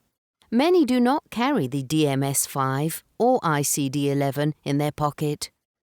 So how would I treat a person who said they were addicted to their phone, social media, gaming, technology, TV show, particular platforms, or the time on devices? Time spent for the work they may need to carry out at all times of the day, what we call the workaholic? How can I treat the listener here, as in treatment? The answer is I can't, because I don't have enough information about them, their past, and other elements of their problem, or whatever they want to call it. I can lay out some ideas about how I would work with this clinically and add in some directions for the listener. That is all I can do in a book, with the caveat warning that, note, this is not medical or treatment advice, nor can I or the publisher be held accountable for any undue distress that may be felt by the listener if they choose to carry out some of the tasks mentioned in this book. The help of a professional is recommended more than once throughout this book, and this is again recommended here. What would Kath do? I would likely start with the process of gathering a subjective, objective, historical and medical history. If possible, I gain insight into the person's background through their storytelling and some measures of information gathering that is not included here, specific to the issue. When this is a young person, I tend to work with the adults surrounding the children's lives by calling on family, education and social care if they are involved, and I would spend some time looking at a person's development from 2 generations before, when I can get this info, through to in utero, womb development, early childhood and to date. The luxury afforded here is my profession gives me time to explore this, and many years of working with trauma to know how significant each of these domains is in understanding a person and their behaviour, and what interventions to use for what a presenting issue might be. For example, excessive doom scrolling. It is rarely ever just the presenting problem that needs addressing. A problem with or around technology, gaming or social media doesn't just arrive. Childhood matters in all aspect for both children and adults. That is where my first book comes in. It is why we all do what we do in the spaces technology affords us to visit. I shall not recount the whole of that book, but safe to say I will give some helpful guidelines for you to consider and take away to work with, and I suggest you read that book. As with the Instagram gurus giving you a meme or short video to heal yourself, this synopsis does not do a great deal more than give an overview. There is nothing like a great professional to help you work out where you may need to change, tweak a behaviour, or work with your past. And yes, some of the AI bots that will be and are available to help you do this will likely be a good enough substitute, because after all, they train themselves on hundreds and thousands of memes, glib sentences, and great books. Let's hope they don't try to sell you supplements, diets, or programs, though.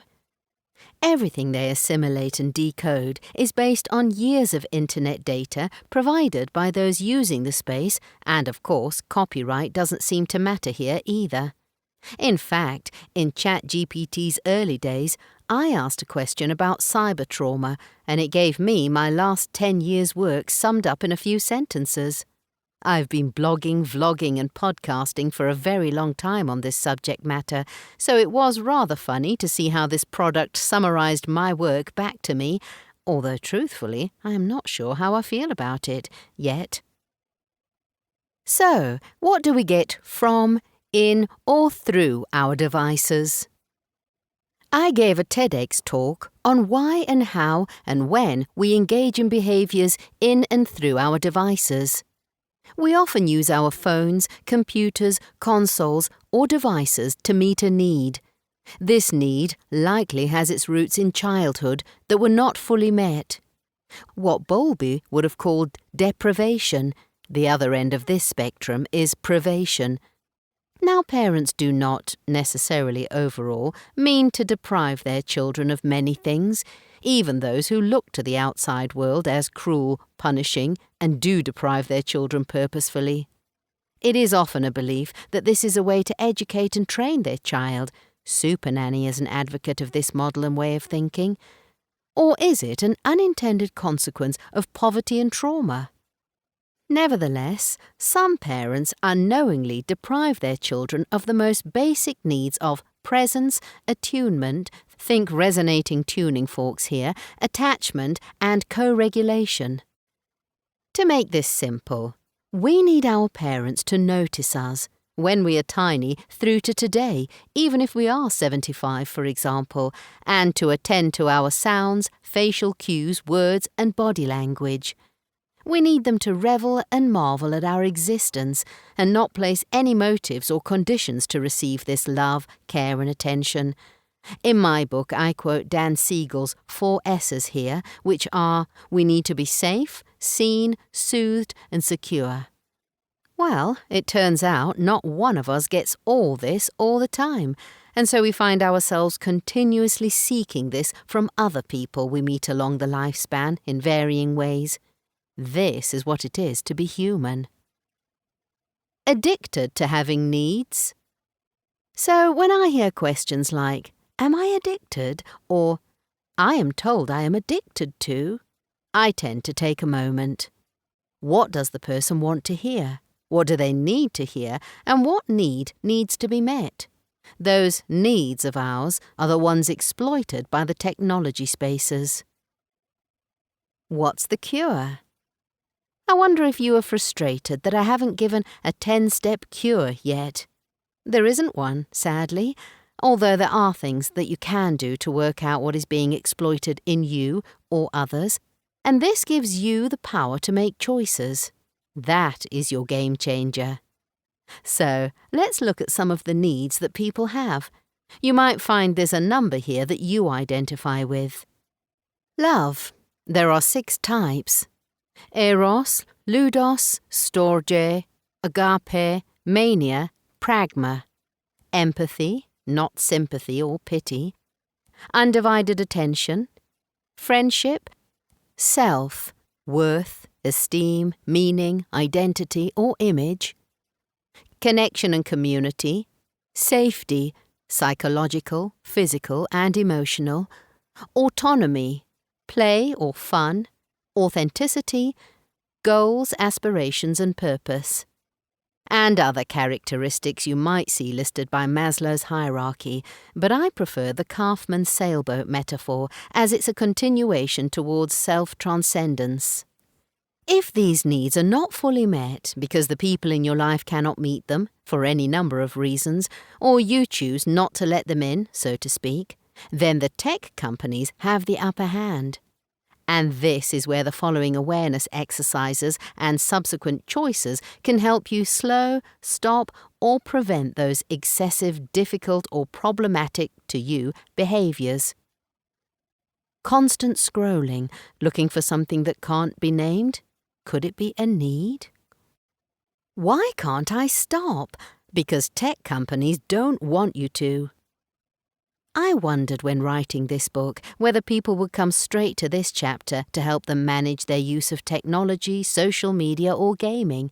I will never know the answer to that, and so this chapter was written with the guest answer of yes in mind. Insight and models that can help. When therapists work with a client in the room, child or adult, they might be given some information, psychoeducation, about why they are doing what they are doing.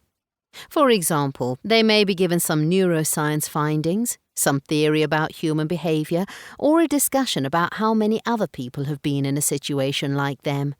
This is what therapists call normalizing a behavior. For example, lots of people who attend therapy have thoughts that can be overwhelming.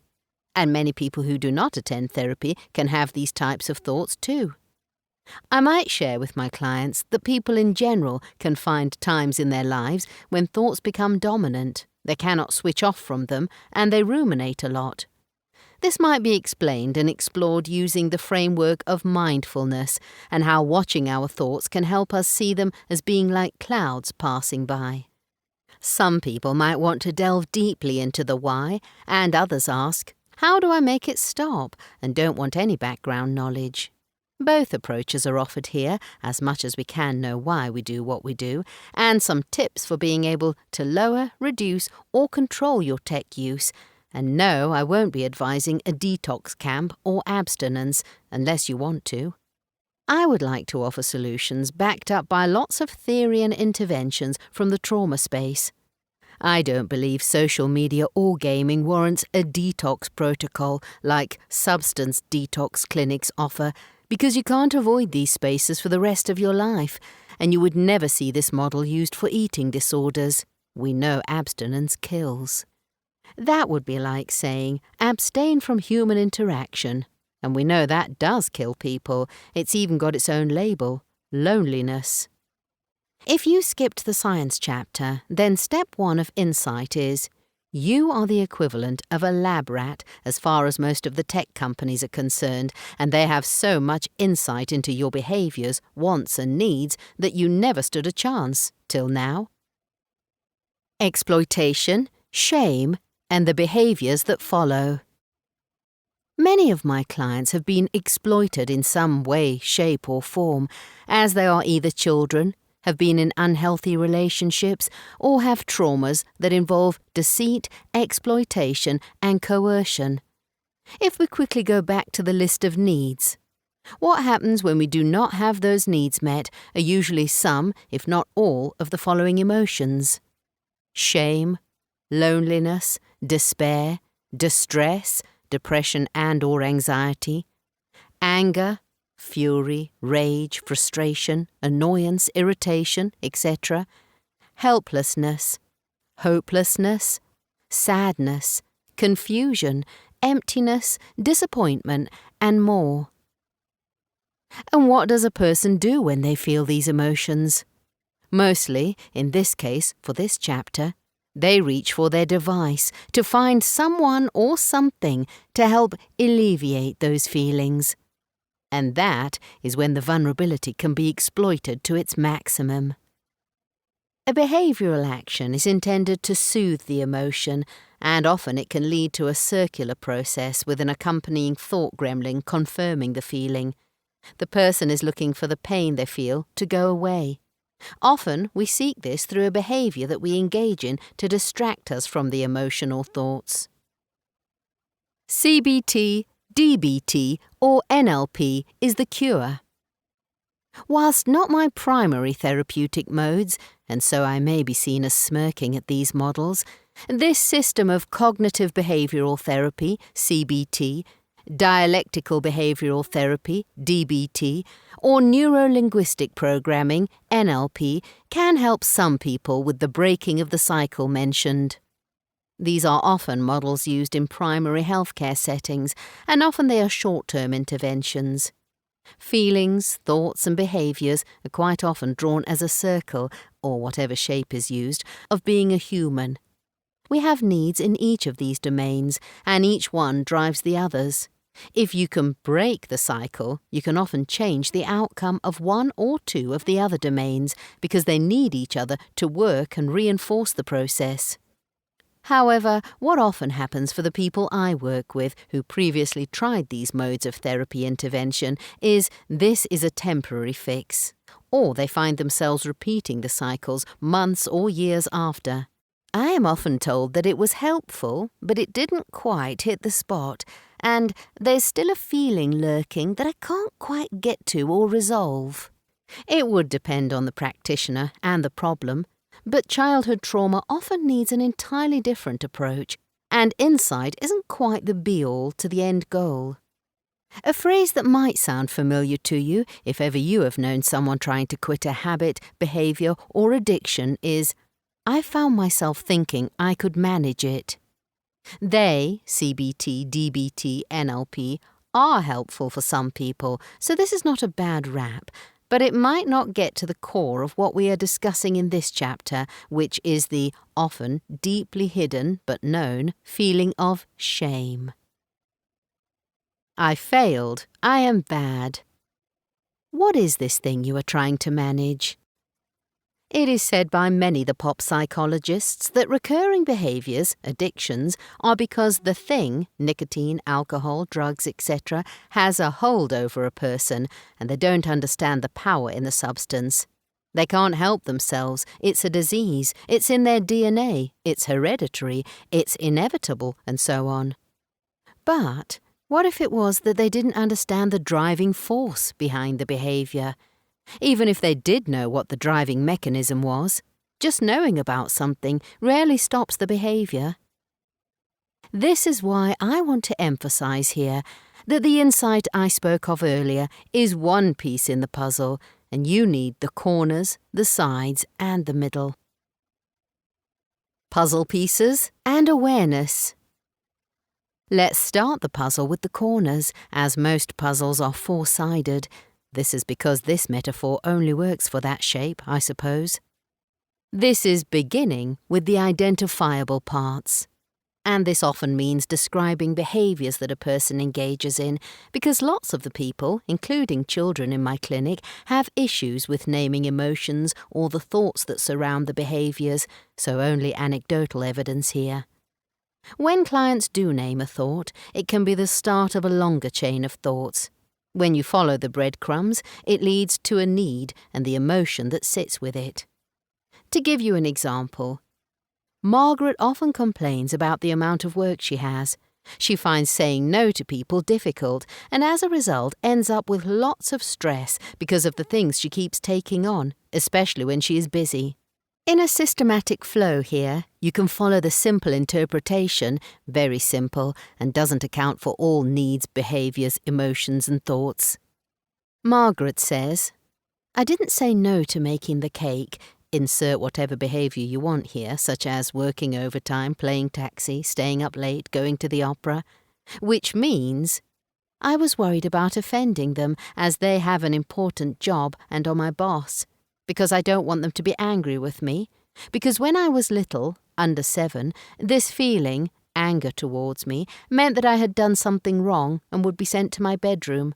And that means that I would be alone, and that feels frightening." And a memory feeling now appears. Because my parents would punish me in this way in the past, and I would feel like I was bad and had caused them to be angry with me because of my badness.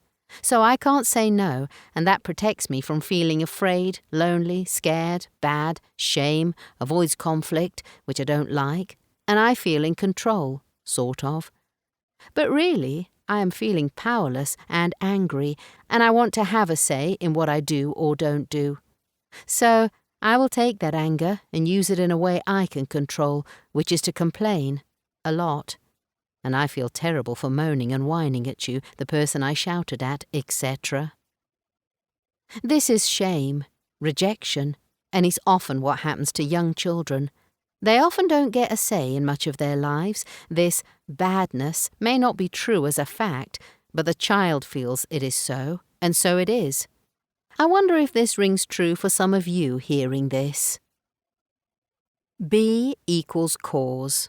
What is the link? So, breaking the cycle can be much more about the deep wounds and feelings which lie far beneath the surface of a behaviour, thought or emotion. If you had to write out your behaviours, feelings or thoughts in the previous example, I would invite you to add, because this or that means or leads to ... and see what you uncover.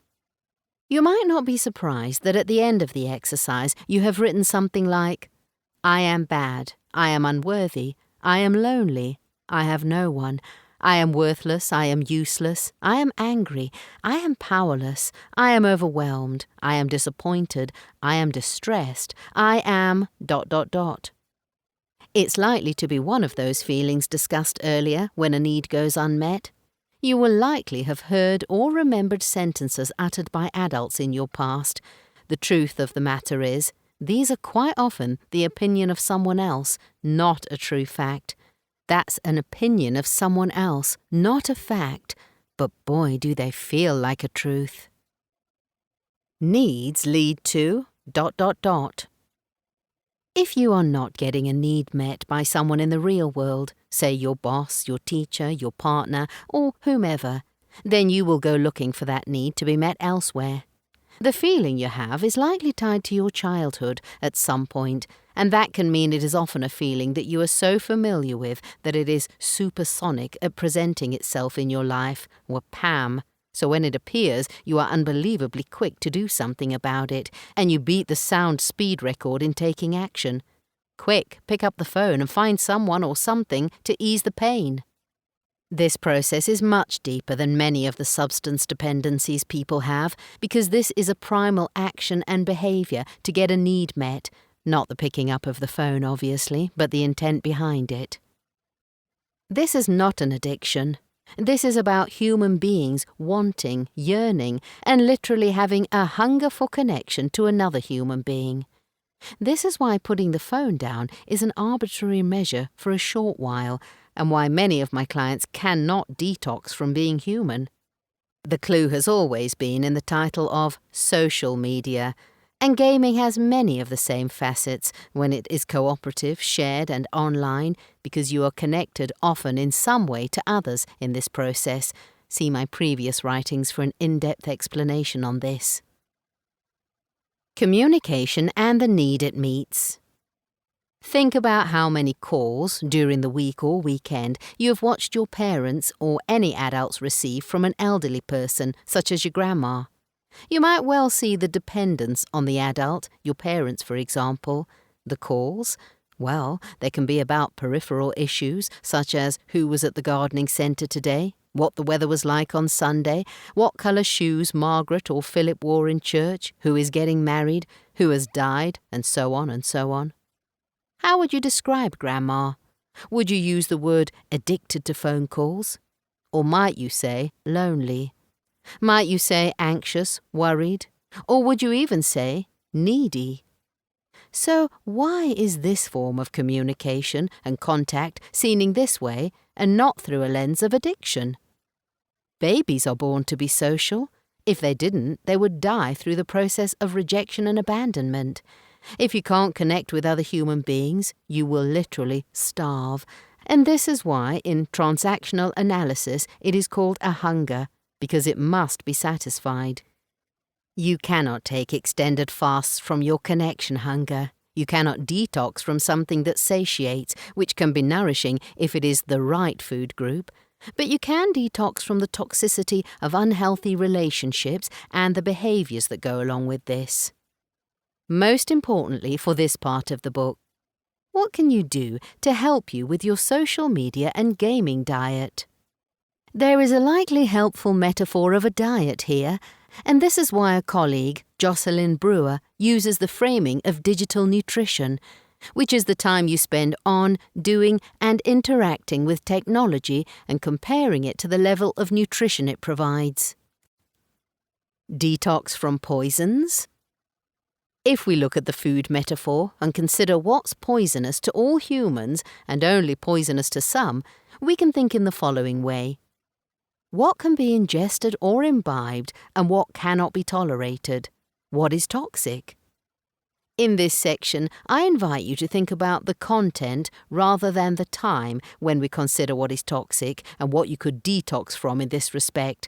I am aware this sounds like a contradiction. I would ask that you consider your primary needs for these lists and those think, feel, do processes so that you can design your #YesGo and hashtag no food types, as in what you will engage with or not, gaming, social media, or drama in those spaces, and how you can think about the time you spend in or on those spaces. By this, I mean the following example. My hashtag yes go list is when I feel, when I am, when I have.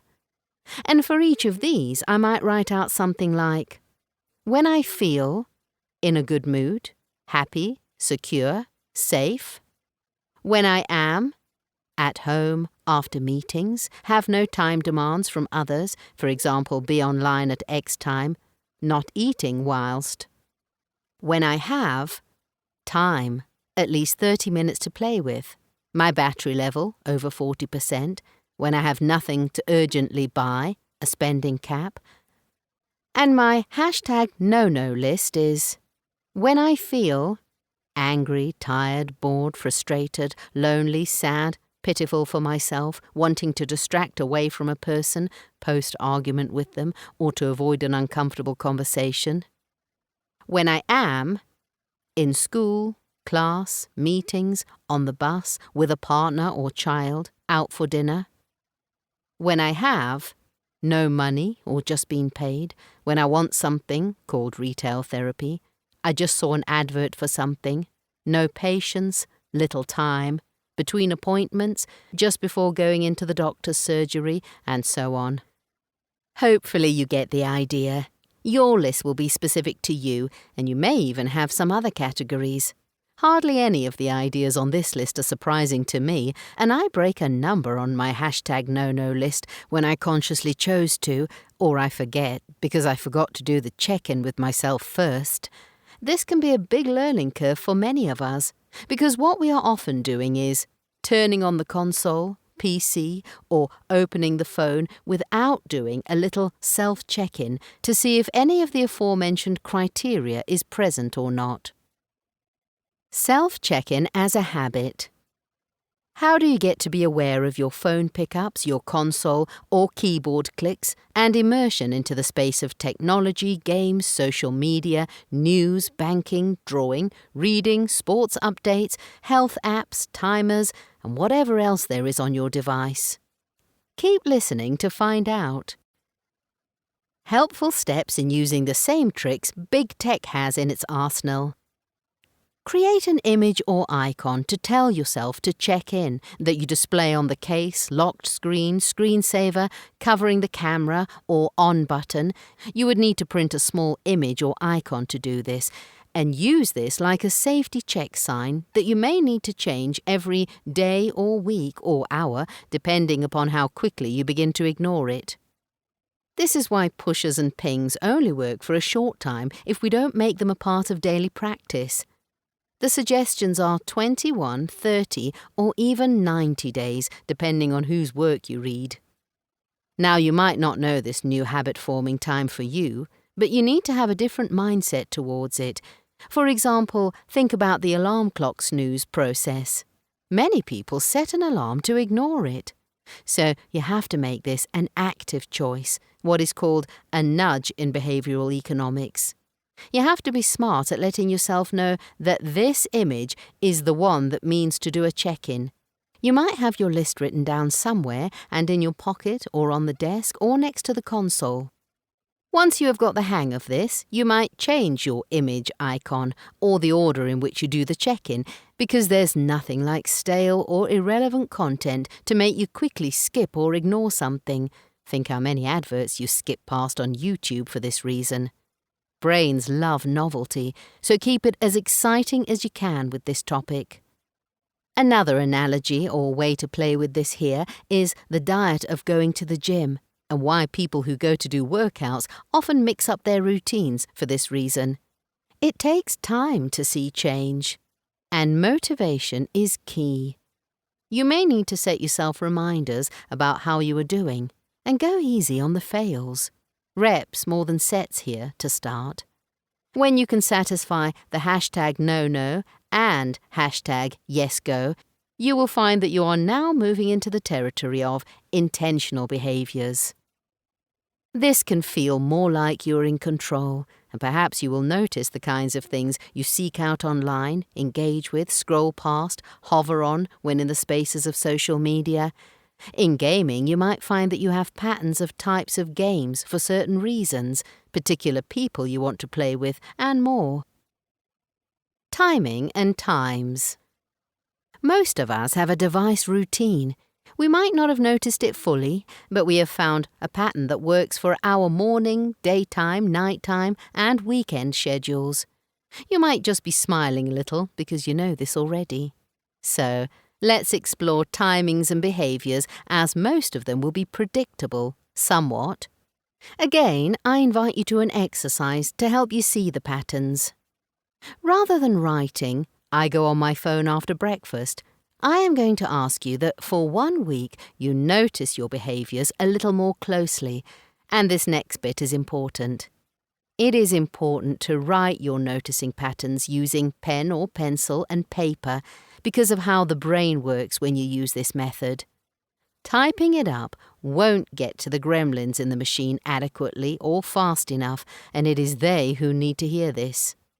This exercise might take people weeks to implement due to avoidance, shame, not wanting to change anything, etc. So when you do, it is up to you. What you will do for a week. Notice what you did, where you were, and what time it was when you first noticed the urge to open the phone, laptop, computer, console, etc. for the first time on this day of the week. Much like the behaviours of people who still use radios, they will possibly enter the kitchen and turn on the radio for company before switching the kettle on. Just notice this. We are not judging the behaviours here, but trying to find the pattern. Is this a wake-up, head to the toilet and open the phone kind of behaviour? Is this a wake up and check certain apps like weather, social media or banking kind of behaviour?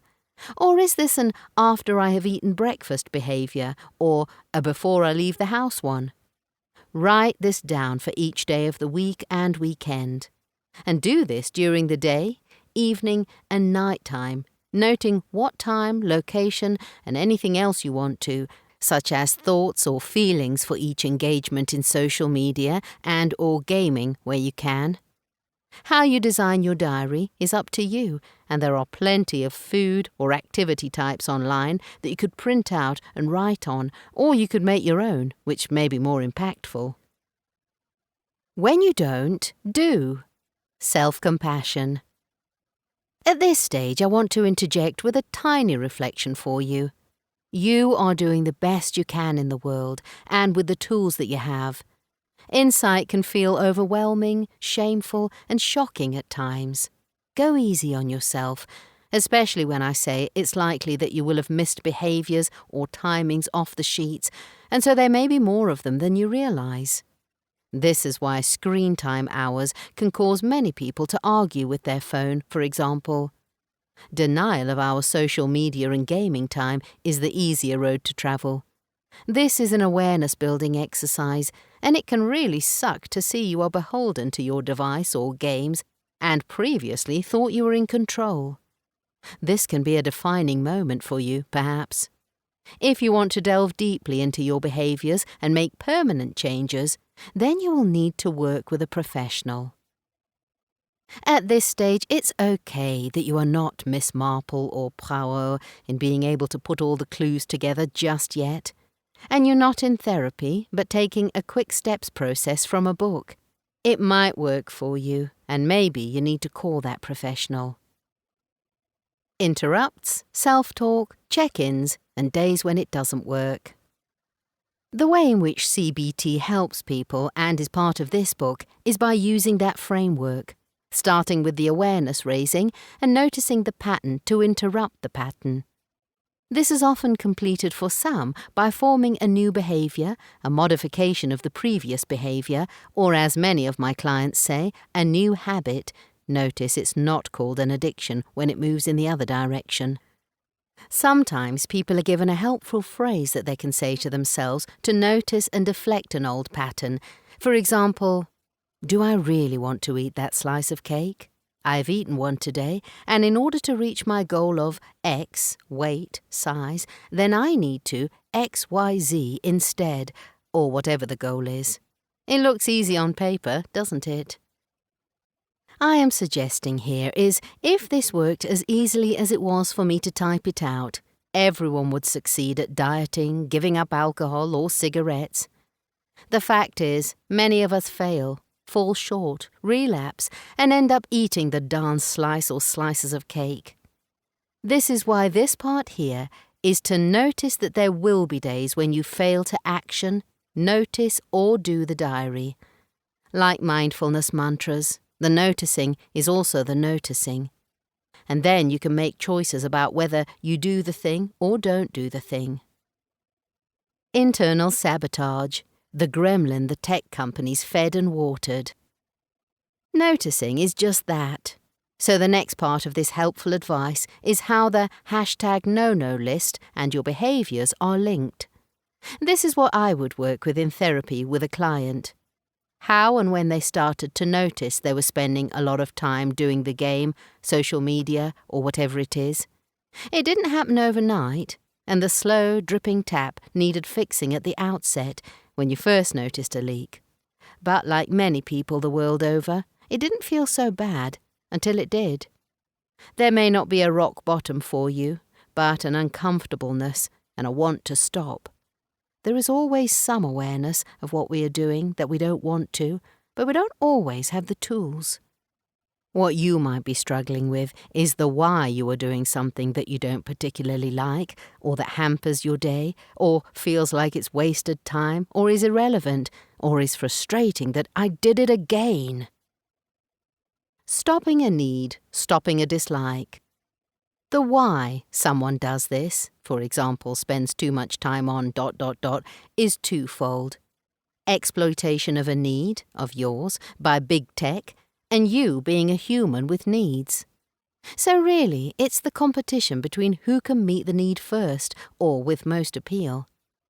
So to untangle this mess, it's fairly easy in terms of sabotaging the big tech companies, because it's about removing those things that keep you on the device, app or game, for example, and these tips and tricks can easily be found by the gurus on the internet. For example, telling you to turn the background colours to black and white, to remove notifications from the app or home screen, to install time blockers, to use screen time, downtime, and lots of other apps designed to limit your time, to moving your social media apps to the last screen on your device, and to put a kitchen timer next to the console for the gaming time. These are all great helpful tips, and I have linked to some sites in the book to give you some digital distraction and avoidance techniques.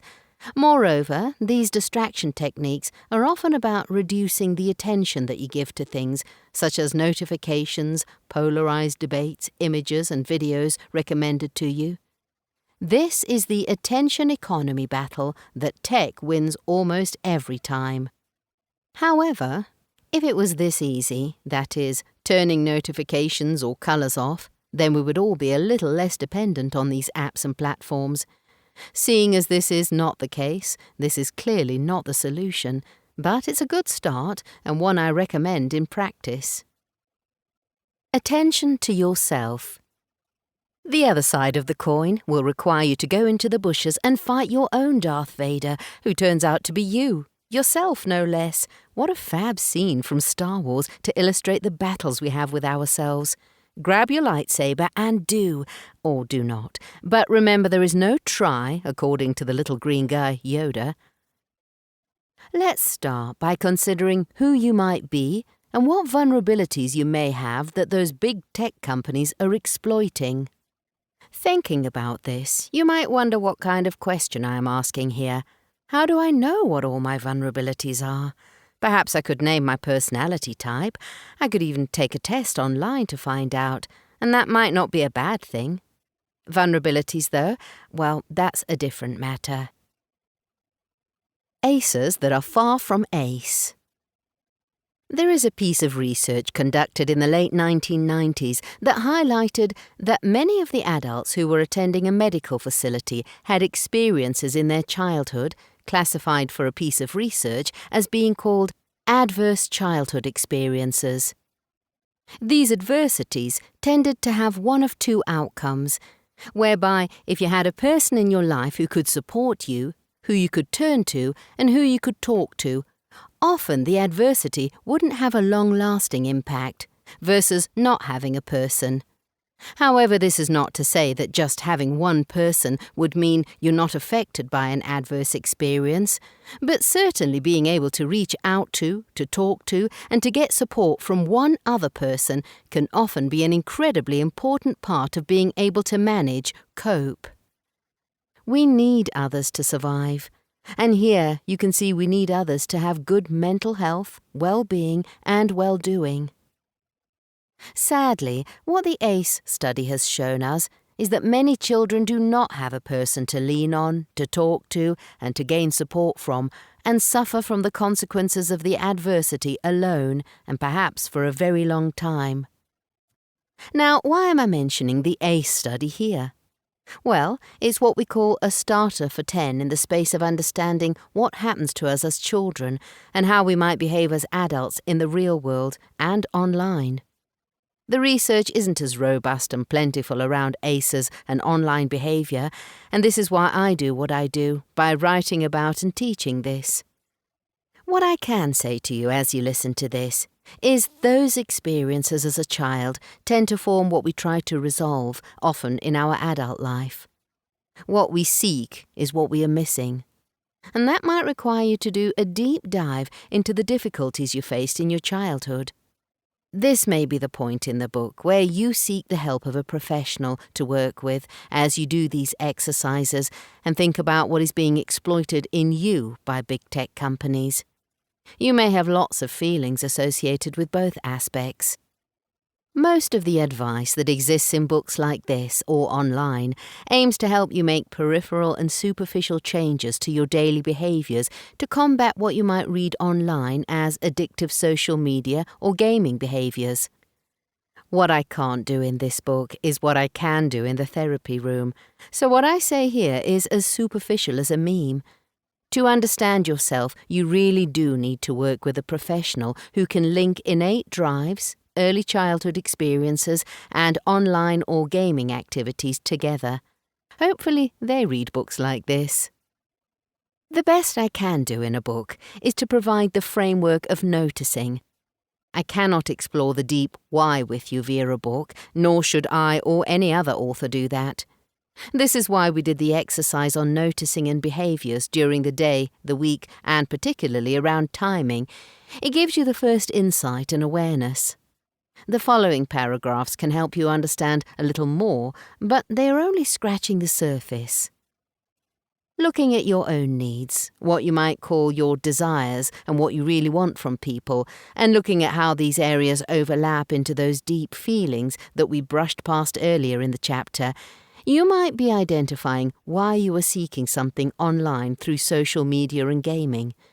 This may now be surrounded by feelings of shame, deficit, despair, sadness, and loneliness. These are honest, raw, and true feelings, and you may never have linked the way in which you grew up to the online space and what you do there before now. You might want to take some time to yourself to process this. Building a new habit and chapter on social media and gaming use. In the next chapters, I look at some positive steps we can make both away from and with technology to provide those positive moments and behaviours.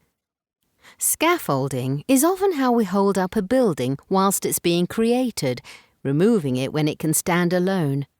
Support structures form part of a well-designed building.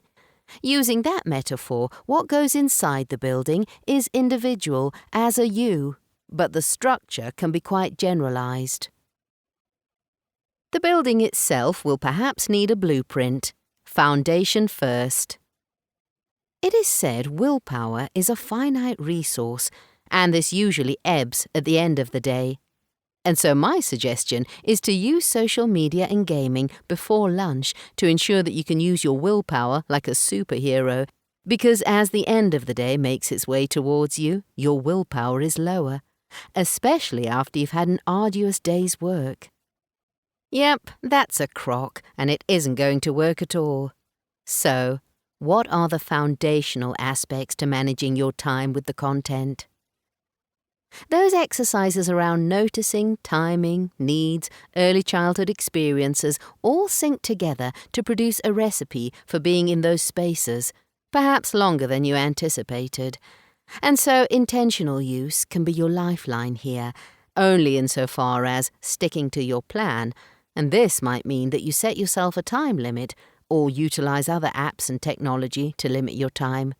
Or you create an evening routine in the same way that new parents create one for the infant in their lives, which can take a small amount of time getting used to, and even in the case of a new infant, it radically changes what used to be into what is now. Evening routines. One of the helpful things for maintaining a healthy brain is sleep.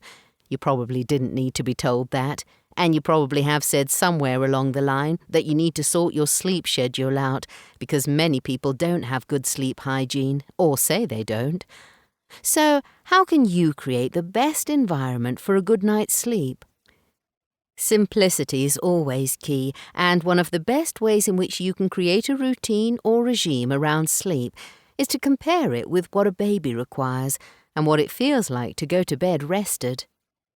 The aspect I cannot help you with here is most certainly your rumination and anxieties, some of which might be exacerbated by your social media and gaming interactions.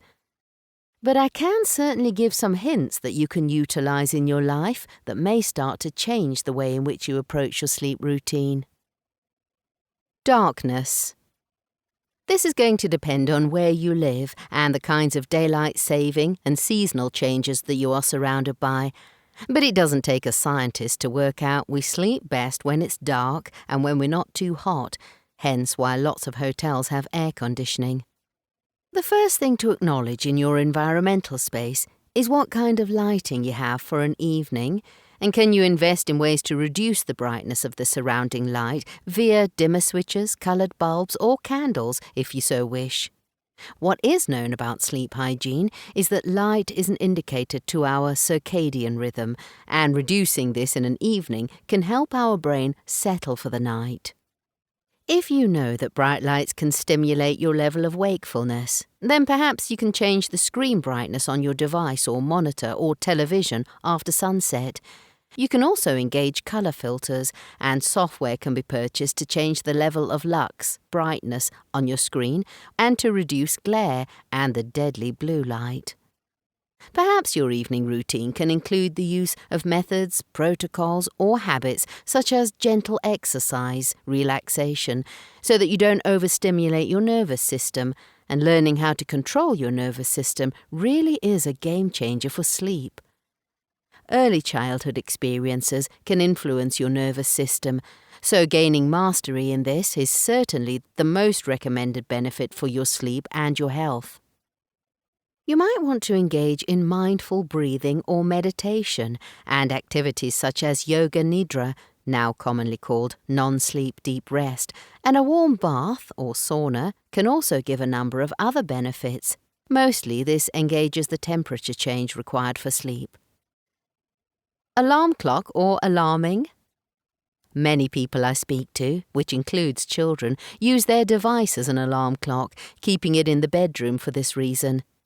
I would suggest that, like a baby who wants to be close to the mother, having your device within reach enables you to feel safe in more ways than one. For example, should there be an emergency, your handy is handy. If you choose to keep your device in the bedroom, then utilizing the Do Not Disturb function, removing all forms of vibrational notifications and light-activated notifications can be very helpful in allowing restful sleep. This still allows you to use your device as an alarm clock without your sleep being disturbed during the night. Chapter 6. How can I help change my child's habits? Do, play, go outside. Do your homework, do your jobs or chores, get off the sofa, go out to play. I don't get it. Why won't they do something else? They're even watching someone else play a game and not doing it themselves. What's that all about? I think that sums up what parents say to me most often in my clinic, in training, and in nearly all the conversations I have with them, including friends and family.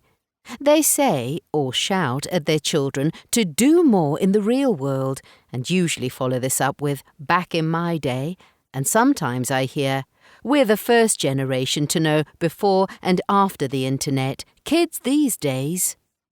And so almost each parent, carer or guardian is stuck. Most of my work with parents is done in the therapy space and educating practitioners. Those practitioners are quite often parents too, and invariably as I teach, the parent inside the professional emerges as the dominant listener in the room. I tend to hear panic, concern and confusion in the adults as they want to protect their children. So, let's go back to the research that we discussed in the earlier chapters. When it comes to parenting a child who is using technology, there is a slight disconnect by and with the adults in the understanding of why a child is doing what they're doing. For more information on this, do check out my other books where I explain this in more detail. Some of the research discussed in the earlier chapters looks at issues of children being sedentary, and of course what we've all been taught about sitting is, it's the new smoking. We've probably grown up with a narrative around what it is to be lazy and how it is scorned by parents, teachers and society. As you heard that word lazy, you might have conjured up an image of somebody committing one of the 7 deadly sins of sloth, or a stereotypical couch potato, as this is the most common language around laziness. Adverts and the communication by the medical and health industries tell us we need to exercise 150 minutes per week. That's vigorous Zone 2 to Zone 3 exercise, which is beneficial for us. However, we are fully aware that often we don't achieve this as the adults. So we can project towards the children that they need to do more, move and move more. Value less. Some of the other things that parents tell me in the therapy room is that their children, when using social media or gaming, are not using the cognitive part of their brain, as it's just gaming or browsing on social media, for example, having never explored what the child is doing or what they interact with for more than 5 minutes. Parents and carers tell me they just know that the child is doing something that is valueless. The question I ask here of parents is, how would you know that there is no value to what they are engaging with, online or through gaming, until you could effectively do some sort of test or exam about that engagement to ascertain whether it had value or not? For example, a child might be watching a YouTube video, a tutorial no less, in order that they can understand how to do something practical that otherwise they might not be able to do because they didn't understand it in the classroom. The fact that an influencer might explain something in a slightly different way with a show-and-tell process might just be the value that that child takes from this. We call that learning. A great example here is taken from several of my clients in therapy under the age of 11 who have done exactly this, with me or at home. A child who watches a Minecraft streamer engaging in the creation of a portal into the end or netherworld. A 5-year-old watching this tutorial can now copy, remember and replicate this. This gives them some information that they can share with their siblings, parents or peers in the classroom, which aids in social communication and a shared connection. The value of watching the video about gaming can give a child several skills in several domains. Not useless, but useful. A further example is a child on social media who on the outside looks like she's browsing Facebook. For this example, let's pretend Millie wants to understand the complexities behind black holes because these sounded exciting in science. She searched YouTube when she got home, found some information about the scientist explaining the concept of black holes. She noticed their name and decided to see if they also had a Facebook page or group that she could join. Millie joined a Facebook group where the community of people within that group discussed some of the science behind black holes and how a few years ago a female scientist was revered for putting together the first photograph of a black hole. Millie told me in therapy that she also wanted to become a scientist or astronaut or astrophysicist. She wanted to talk to me about black holes and how exciting they were now that she had more knowledge than had been taught in the classroom. This was now encouraging her to study physics, and that she would take this option through her GCSEs and would likely make further education choices around this career. Millie also spent several hours listening to podcasts, buying books, and watching discussions online. The value Millie found in using social media supported her interest and career choice. This is like the 20th century assembly talk she might have received from an astronaut, where she then visited a library to read around astrophysics, if anyone still uses a library like this. But beware the all content is good content thinking, as this process is the same process that takes place when watching an influencer who might suggest to children to engage in something that might not be healthy. The value is in the content. And this is what we need to be discussing with children through conversations rather than just looking at the outward behaviour or a child sitting looking into a device without fully understanding what are they doing in there. Watch what they watch with them. The first piece of advice in this chapter around helping the adult to help the child is to think about what the child is doing, what content they engage with, why that might be helpful or truthful, or what we call malinformation, misinformation, disinformation, or downright lies. Now, what this means in actuality for the adult is that they will have to engage in conversations that they might have no interest in whatsoever. Constant discussions about obsidian blocks, farming, or crafting in Minecraft might sound boring. Perhaps it is a topic you don't understand yourself, for example, black hole physics, statistics, or golf.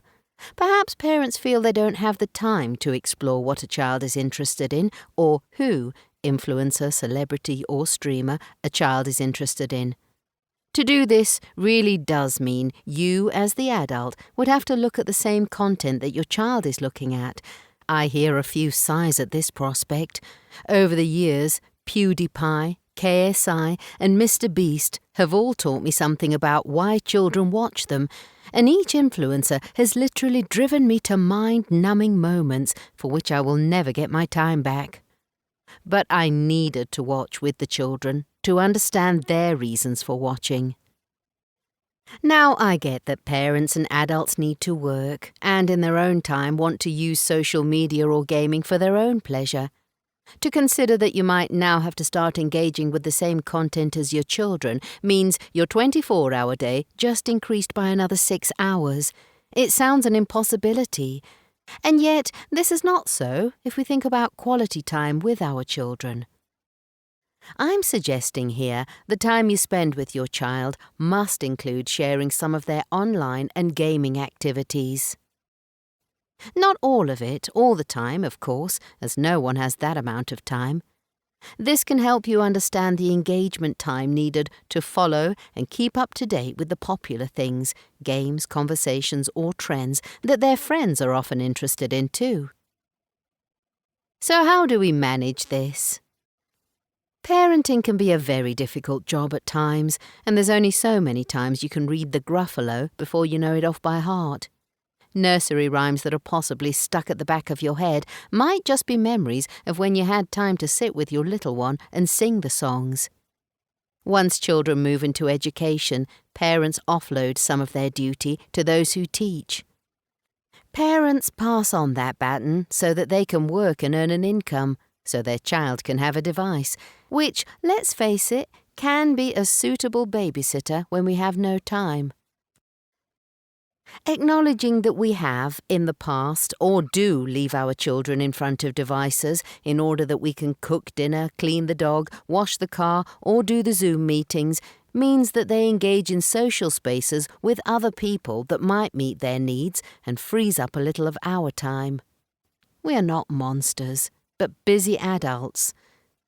To know that sometimes we are massively busy, at times we don't really care, we are bored or fed up with what our children talk about, is something that I don't see discussed in the space of e-safety. It's like the rule is you don't ever leave your child unsupervised. It's unmanageable, impossible, untenable, and blames you, the parents or carers, for the time you do allow unsupervised access. We must have a space that gives us permission to be fed up with and uninterested in our children or what they are doing sometimes. Because, fact, I do see so often the eye rolls from the adults when technology is mentioned, or specific games, or the dramas taking place, for example, on WhatsApp. We have so much going on in our own heads, like all the things we need to do or have responsibility for as adults, that sometimes we really don't want to listen. We must have a more compassionate approach to parenting in the digital age. What I see is the narrative of, you need to be expert psychologist, technologist, scientist, educator, therapist, and Inspector Gadget, helicopter spyware parent, and no excuses. The "it's your fault" narrative. I wonder how it feels to know you're not alone in thinking that social media companies, all the drama online, and even digital jargon is getting in the way of what used to be a very lovely relationship with you and your tiny person who didn't chat back or scream at you when you asked them to sit down for their dinner. Actually, I take that back. Some toddlers do this. Reminiscing about a time when you could understand your children's wants and needs. Perhaps what technology has really done is create a distance, a divide between you and your child. The most difficult aspect of that is when parents say, "I gave them the darn device, it's my fault." This can leave adults feeling like they caused the problem or are at fault. Angered by this, they may blame the technology companies or their children. There is an element of truth to the technology companies' responsibility here, as they exploit children's needs to keep them on the platform, in the same way they manipulate and exploit you, as discussed in the earlier chapters.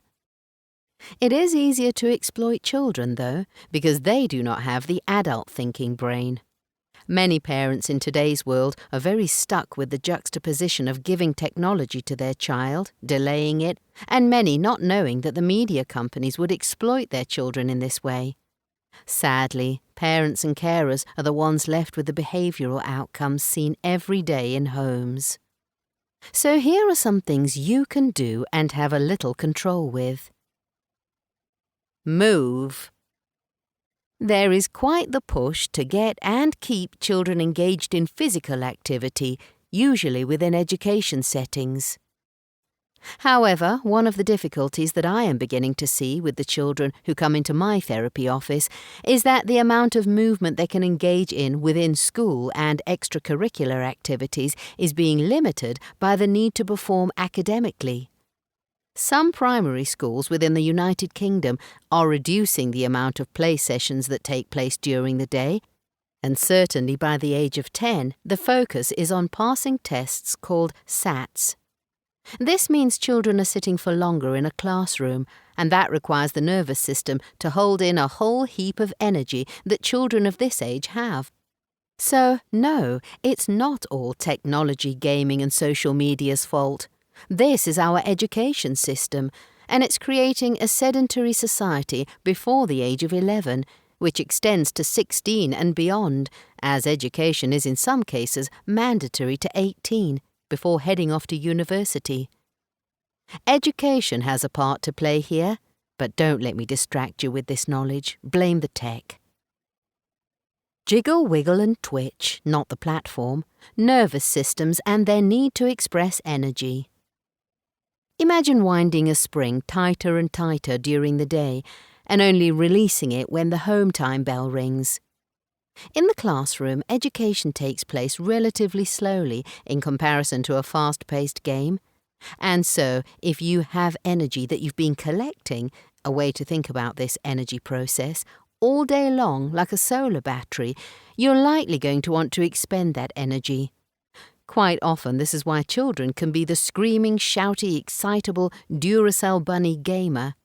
Or indeed there can be the haphazard wizard, multi-platform social media bunny app hopper.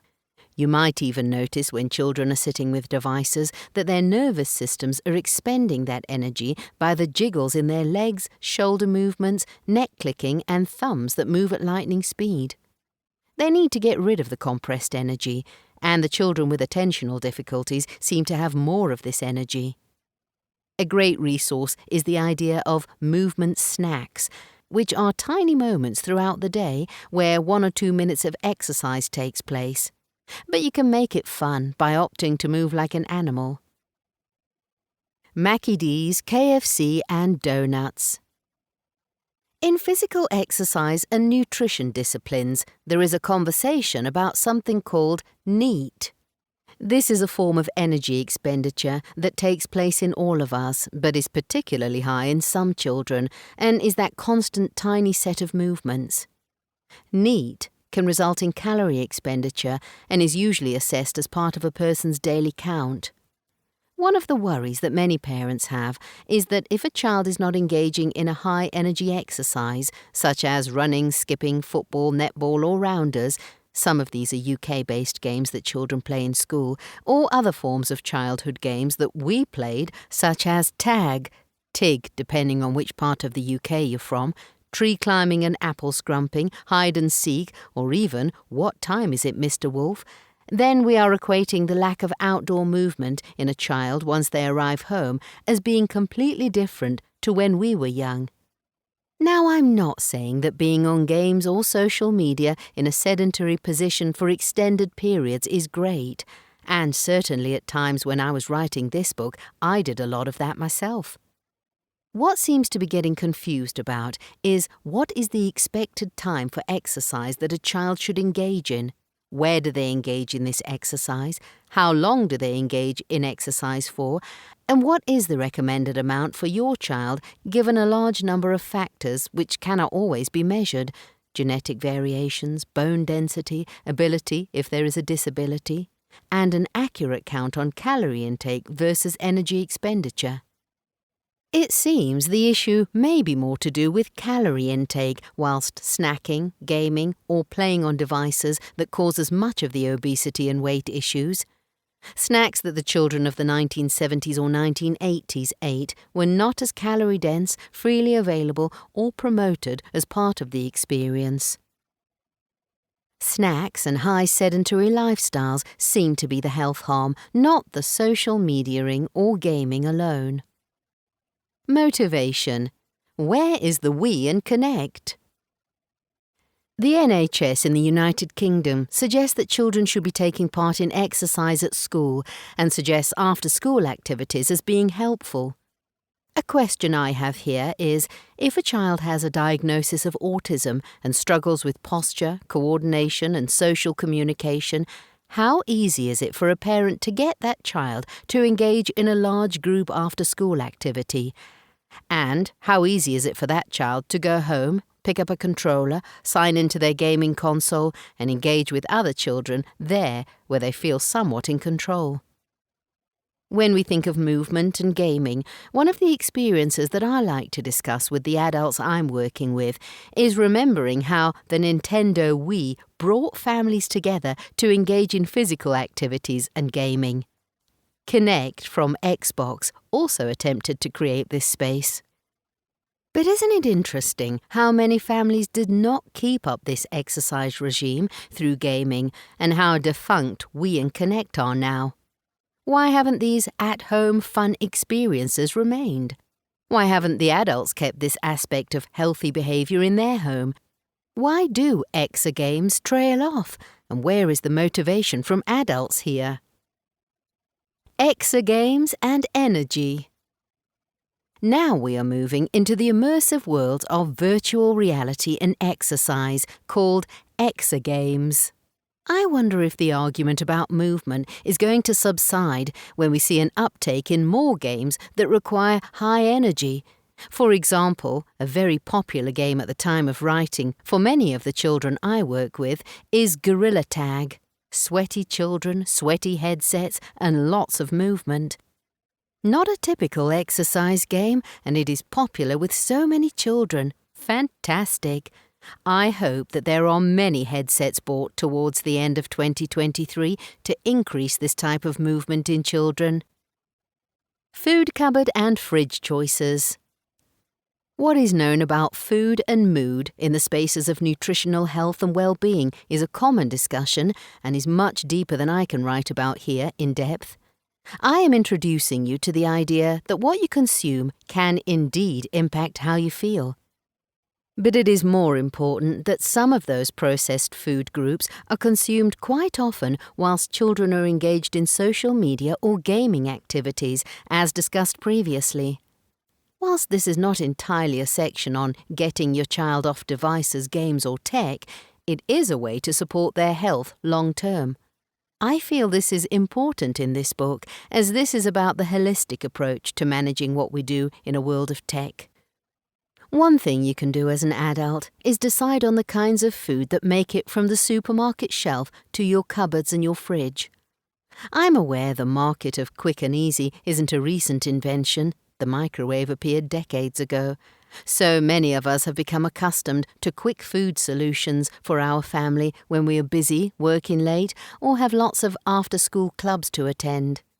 It's like a catch-22 situation where keeping our children in spaces that enable them to be doing exercise can result in eating habits that become less than healthy overall.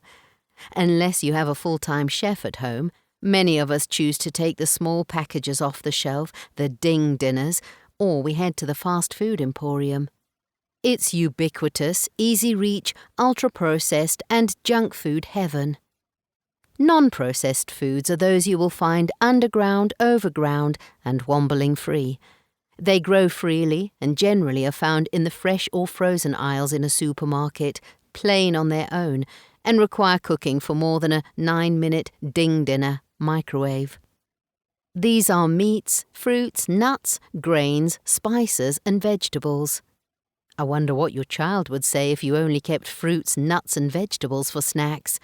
I'm almost imagining your face and the thought process of, "But what about the treats, Kath?" And therein lies the way that most of us think about food in the current climate of needing something for being good. I wonder what your relationship with food and treats are, healthy versus unhealthy. Many spaces online, cinema and TV too, advertise products dressed up as healthy alternatives. How are you to know whether they are or not healthy unless you have a degree in nutrition? Our children watch what we eat, what is advertised to them, and what they engage with online. Again, the health chapter in my other book is helpful here. What we can do is model the model and have nutritious foods in our home, often not calorie-dense, and that might need a little imagination to create a great-looking dish or snack. Your future self will thank you, and so will your child when they do not have health issues related to overconsumption of ultra-processed, calorie-dense, nutritionally deficient foods. They only eat flat, brown, beige, boring. What can I do? I am aware that many of the children I work with in my therapy practice that have a diagnosis of autism quite often struggle with the texture, smell and complexities of foods that might require an adult to spend 30 to 60 minutes in a kitchen preparing. Many children with sensory difficulties have an aversion to specific foods or groups. Often when we look at a cohort of children with this diagnosis who reportedly and anecdotally spend a large amount of their time online, whether that be gaming or using social media, it can be extremely difficult to introduce the food groups that I've talked about. For example, carrot sticks are certainly not a staple favourite of many of the children I work with, including those with a diagnosis of autism, and their preference tends to be in the space of flat, shelf cooker foods, such as waffles, potato smiles, chicken nuggets, chips or pizza.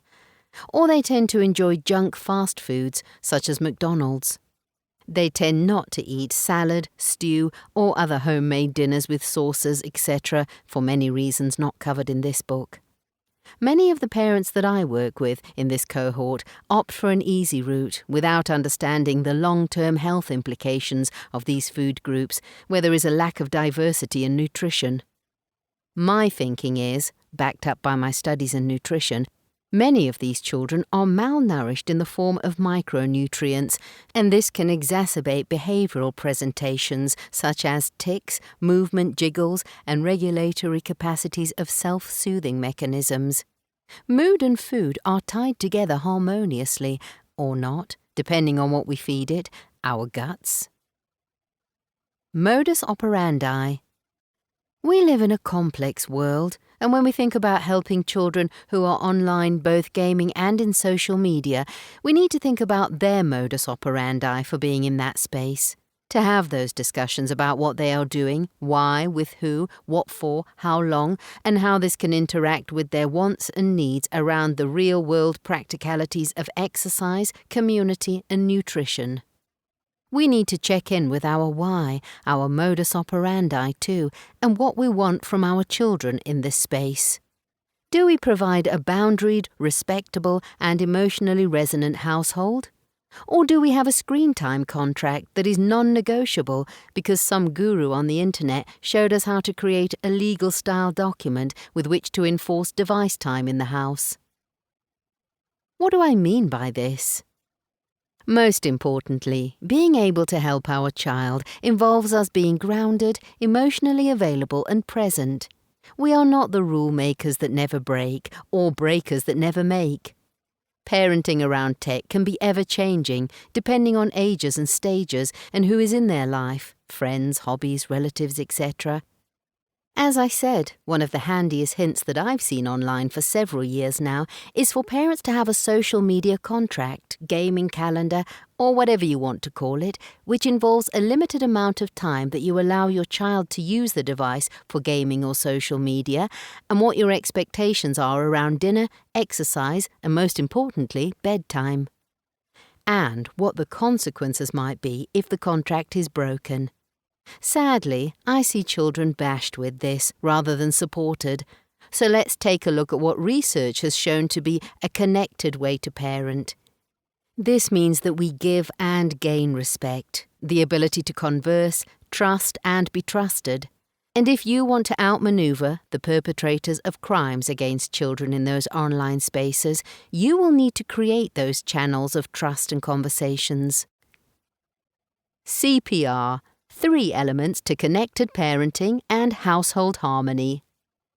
When I work with parents, one of the things we often discuss in the sessions are parenting styles, which can be of several types.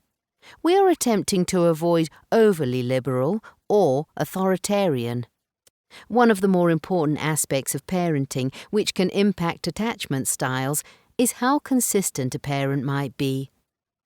I help my parents to understand CPR for household harmony. Okay, I might have lied about the always harmony aspect, as you'll see in just a moment, as children don't always like rules and want to butt up against them, and that can be far from harmonious. Consistency. C in CPR means to be consistent. This doesn't mean ruling with an iron fist. It means having a process within you by which you parent. That will include your values, ethics, compassion, empathy, and most of all, emotional regulation of yourself.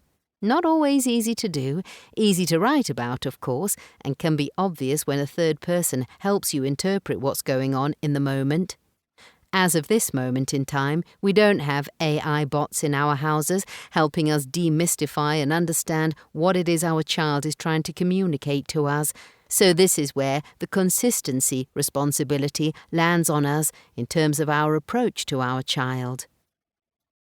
Now, what does this really mean? Consistency sounds like how we might observe the texture of a smoothie or cake mixture. And I'm sure if you've ever made either of these, you know consistency has a little bit of leeway, and so will we in this parenting profession. We're not looking for rules about technology that are completely unbendable. Neither are we looking for rules that are so lax that nobody can understand them or when they are applied. Our consistency is a way of looking at our parenting in the same way a therapist or a school might look at a behaviour through a trauma-informed lens.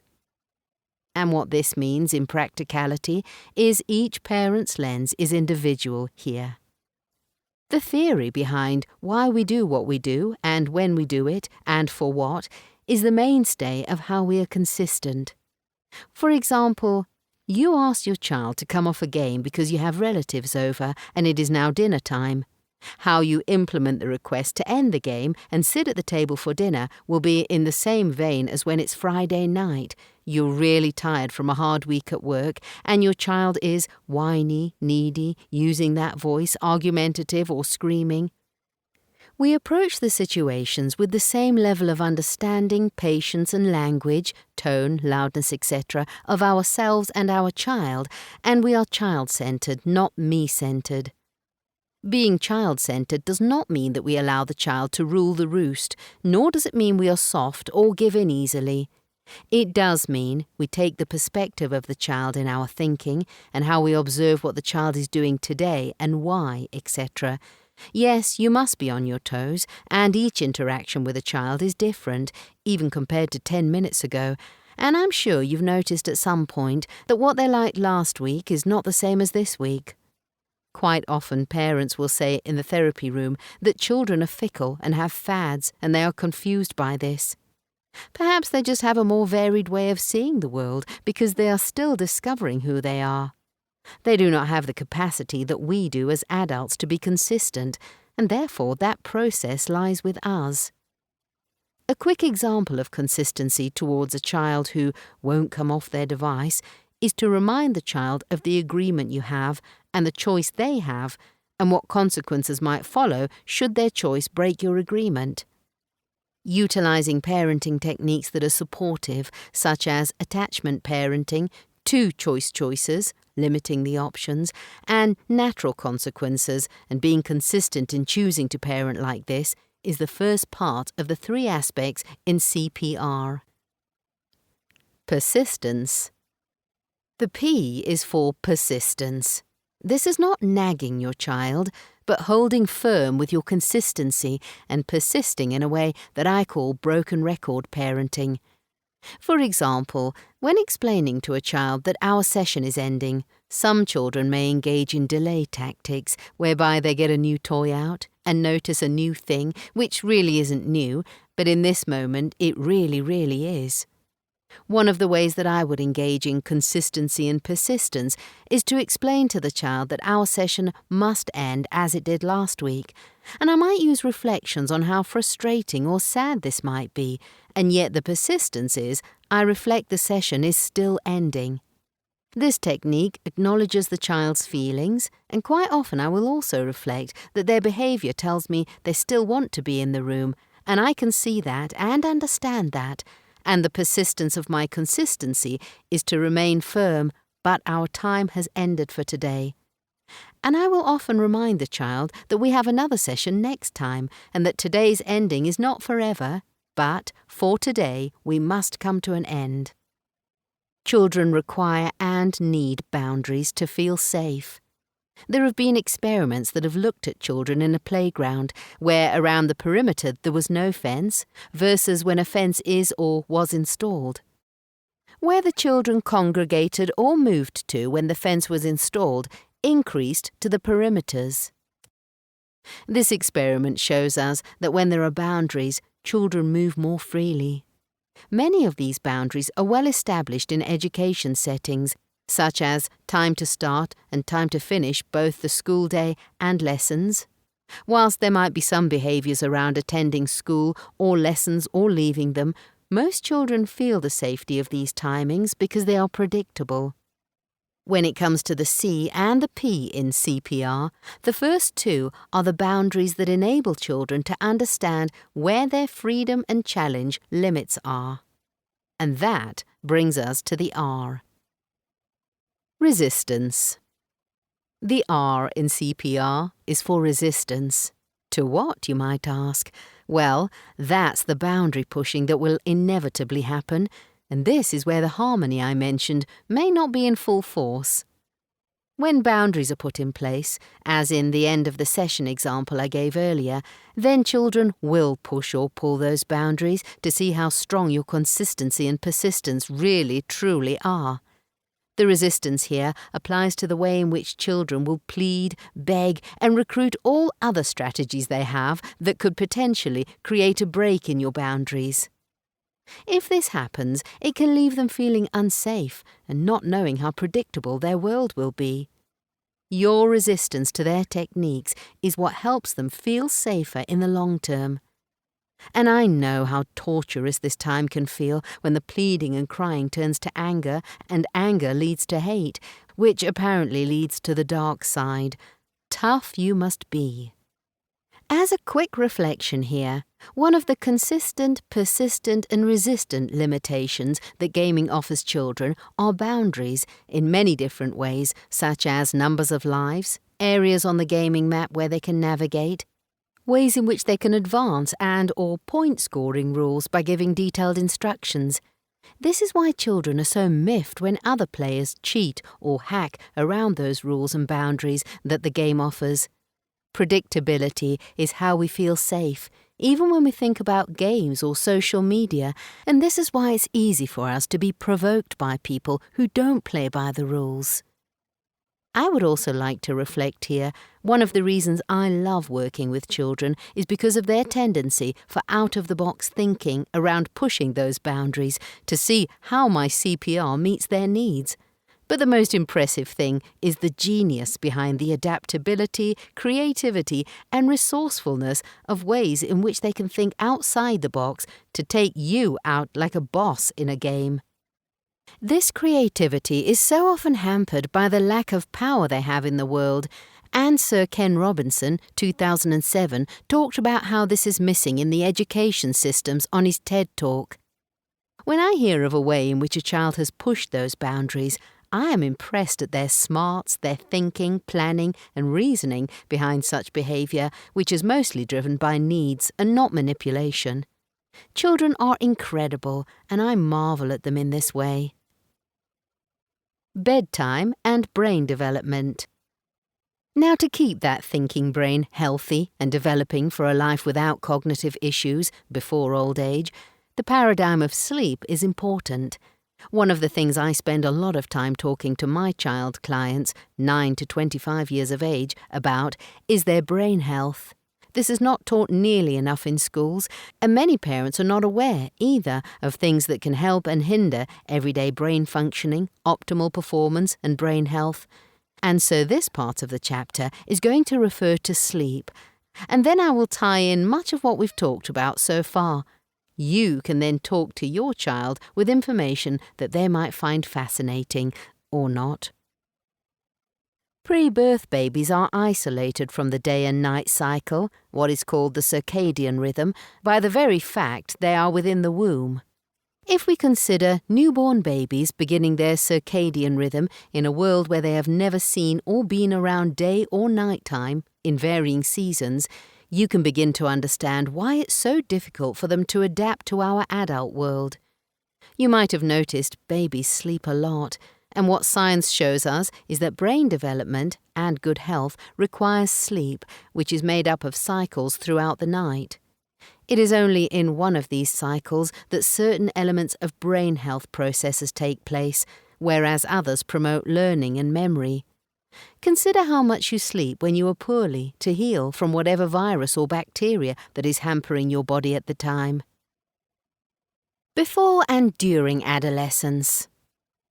Most, not all, younger children, up to approximately age 8 or 9, will have a particular sleeping pattern. This may look historically different from children born pre-1990. This section is probably going to be the most important for children who are heading into adolescence and puberty, which is said to be starting earlier for many children around the world. Adolescence is where brain development is going through its own process alongside puberty, alongside all the issues around the use of devices or gaming, late at night, through the night, or toward bedtime. In the 21st century, this may be a starkly different sleeping pattern compared to the 20th century. More research here, please. Adolescents are said to require anywhere between 9 and 13 hours sleep per night. And I'm sure that's not happening for many, regardless of the tech battles. The requirement for this amount of sleep is because the brain is going through the same kinds of processes that occurred in infancy.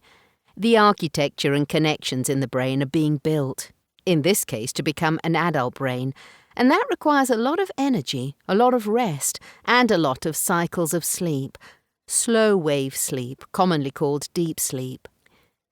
Adolescents may need more cycles of slow-wave sleep compared to an older adult, and so it will be helpful if I explain how these cycles work very briefly. Sleep.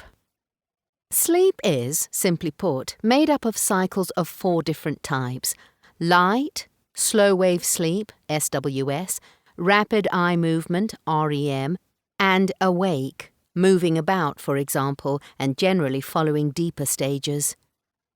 SWS and REM add together to make what is called restorative sleep.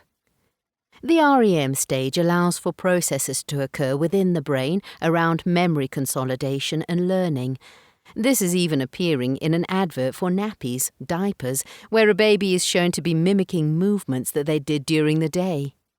In the SWS cycle, there are several important neurotransmitters and processes taking place to help the brain rid itself of the accumulated gunk, the byproducts of working hard. In science terms, this is the glymphatic system that is pushing out the excess toxins, metabolites, and other waste compounds from the day's activities. If this clearing out process does not take place, it can impact on the following day. For example, you might feel groggy, have brain fog, or forgetful. I've noticed if I tell young people about these processes, they are usually quite surprised and often want to take care of their brain health because they don't want to be dumb, forgetful, or slow, their words. This gives us a space to talk about how they can implement changes around bedtime, sleep, and waking that don't always involve technology. However, in the next chapter, I will be discussing how technology can be a positive help in this area. Light, blue or otherwise. The debate about blue light has been very interesting.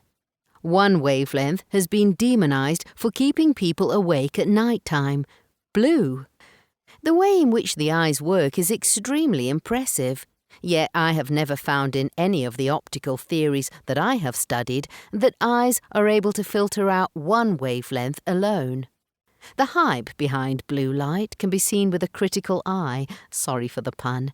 It can be about sales of eyeglasses or software that can prevent this form of light entering the eyeball. There is quite a bit of research about the glare emitted from a device that includes all wavelengths. Because the glow of a screen is often perceived as being of a blue colour, it has become the demon wavelength, and now the health gurus online will tell you this is the frequency of ultraviolet. To take you back to your primary and high school physics and biology, what you may have learned about light is that it is made up of many colours, and you might remember spinning a Newton disc of all the colours to find they blend into a white shade. What we do know about our eyes is that those of us without any macular dysfunction have a lens that allows all spectrum of light through to the back of the eye where the rods and cones do their job. And it is suggested that it is the brightness that is the lux of the light emitted from a device or your lamps and lights after sundown that can trigger feelings of alertness and lack of sleepiness.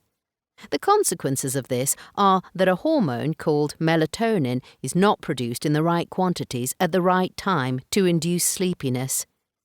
Devices do emit bright light, and it is this that may be causing some of this issue. This is quite a distinct difference from the days of candlelit evenings before the invention of the light bulb. The sale of what are called blue blocking glasses are not necessarily something to be scoffed at, which I have done, as well as using them a number of years ago, because they reduce the brightness of the light entering the eye, as would sunglasses. But the evidence for getting better sleep due to using them is still a hung jury. One technique I introduce to parents is to invest in a dimmer switch wherever possible for all lighting systems throughout the house, so that after sundown, light levels can be reduced to help with the production of melatonin and to calm the nervous system. Orange and red filters or bulbs can be acquired to create the biological equivalent of a campfire feeling, which is how our biology performs its best for sleep. Conversely, I also suggest to parents and young people that they invest in free behaviours that can help set the circadian rhythm, which is the timing of light and hormone regulation systems needed for the functioning of many biological processes not discussed in detail here in this book, which include viewing daytime light. That is, not staring at the sun early in the morning when the sun has risen, without glasses, not inside the house, and not through a window. An open door or window will suffice if you live in England, where rain is a constant companion. This may seem like a silly intervention. However, there is much science behind this free, easily committable morning routine that can result in a more cohesive body and brain synchronicity. I write about this in my early books and suggest people listen to the podcast by Andrew Hubermans, who is an expert in this area. Good luck. You can usually see results in a few days of this behaviour. Do your chores or homework or lose the device. I purposefully left this section towards the end because homework can be a battle for many parents for a variety of reasons. I find from working with parents and professionals that homework is used as a bargaining tool, a must-do or punitive activity. So a quick thought experiment is, I wonder how you would feel after working very hard at work, coming home knowing your favourite television programme is airing in an hour, if anybody still watches television, and that you cannot watch your programme until you have completed your chores, done all of the admin paperwork that relates to your job, prepared and cooked dinner, fed the dog, repaired the cupboards or toilet, and washed the car before being allowed to watch your favourite TV show. For many of the children I work with, what they tell me about leaving education and going home is that this is the place where they just want to chill and engage with their friends in online activities. What they tell me relates to all the previous paragraphs. They may not or don't have time during the school day to socialise. Some friends are not even in their school or geographic location. I'm sure you remember as a young person what you wanted to do when you got home was play out. Children know that homework is there to help them understand the subjects they are doing at school. Chores help them learn how to be independent. But they just don't want to or like to and would rather play out, in this case be online with friends. They often do not understand the concept of discipline and delayed gratification about skills for later life, because the world of the influencer offers an easy way to be successful and earn compared to the skills of a master craftsperson. Some children will tell me that they should be doing schoolwork in school, which makes logical sense, and not at home because that is their time to be with their friends. We seem to have a double bind when we suggest to children that they develop skills in the domains of socialising, but then hold them to ransom about their homework or chores, when often we haven't had a conversation about other families' timetables to know when their friends are available. Perhaps Billy at number 9 needs to wait for Dad to get home to help with his homework so he can play on the PS until 6 p.m. Perhaps Layla has to wait until 7 p.m. after caring for her siblings and her mum, who is at home with palliative carers. Ben may not get to play until 9 p.m. after football and swimming, or before he goes out to sports at 6:30 p.m. Some children want to actively get the homework out of the way before play, and some children like doing their homework. So the chores and homework issue may not even be one for some families at all. I suspect there are many people listening to this with children who do not like to do homework or chores, and so the device or times on it becomes the power dynamic of threat, pleading and punishment from the parent to the child. Resentment. Bleep off, Mum, you don't get it. Some parents are not attempting to be mean, yet this word is uttered by both children and adults as the outcome of the removal of the console, device, or time on the computer or smartphone. Some parents use devices and consoles as punitive tools or weapons, not physical ones, I hope. Parents have suggested to me that children are wasting their time, ignoring them, kicking off for no reason, horrible when they are pulled off the game, wrong for wanting to do the gaming or social media, etc. When parents remove those devices, often in anger, spite or punishment, the children tell me all trust is gone and they do not want to engage in a relationship with their parent because they are mean and they don't get me or why this is important. Remember the chapter on needs and thinking patterns? It's much easier to be angry with you than feel shame, and so this often turns into resentment towards you, or compliance to be able to have their device, etc. Many adults have been educated in this way as children into being compliant, silent. It's not a healthy interpersonal and intrapersonal place. Now, I'm not saying here at all that children do not have to do their homework, nor should devices ever be taken away from children, nor am I telling you how to parent. What I do know is that negotiating boundaries, CPR, and in this case getting homework done, is a balancing act, more often on a day-to-day basis with some ups and downs, rather than an easy done deal every day. Utilising a child-centred approach with the focus on what a child is required to do and for what reasons might be a more palatable, harmonious way in which to achieve the outcome. To do this, the child has to be involved in that outcome, and what I mean by this is communicating with a child to find out why the resistance and discord around homework exists, and most importantly here, discussing consequences of behaviour, which include removing access to certain things such as the internet, time on a device or game, and the why.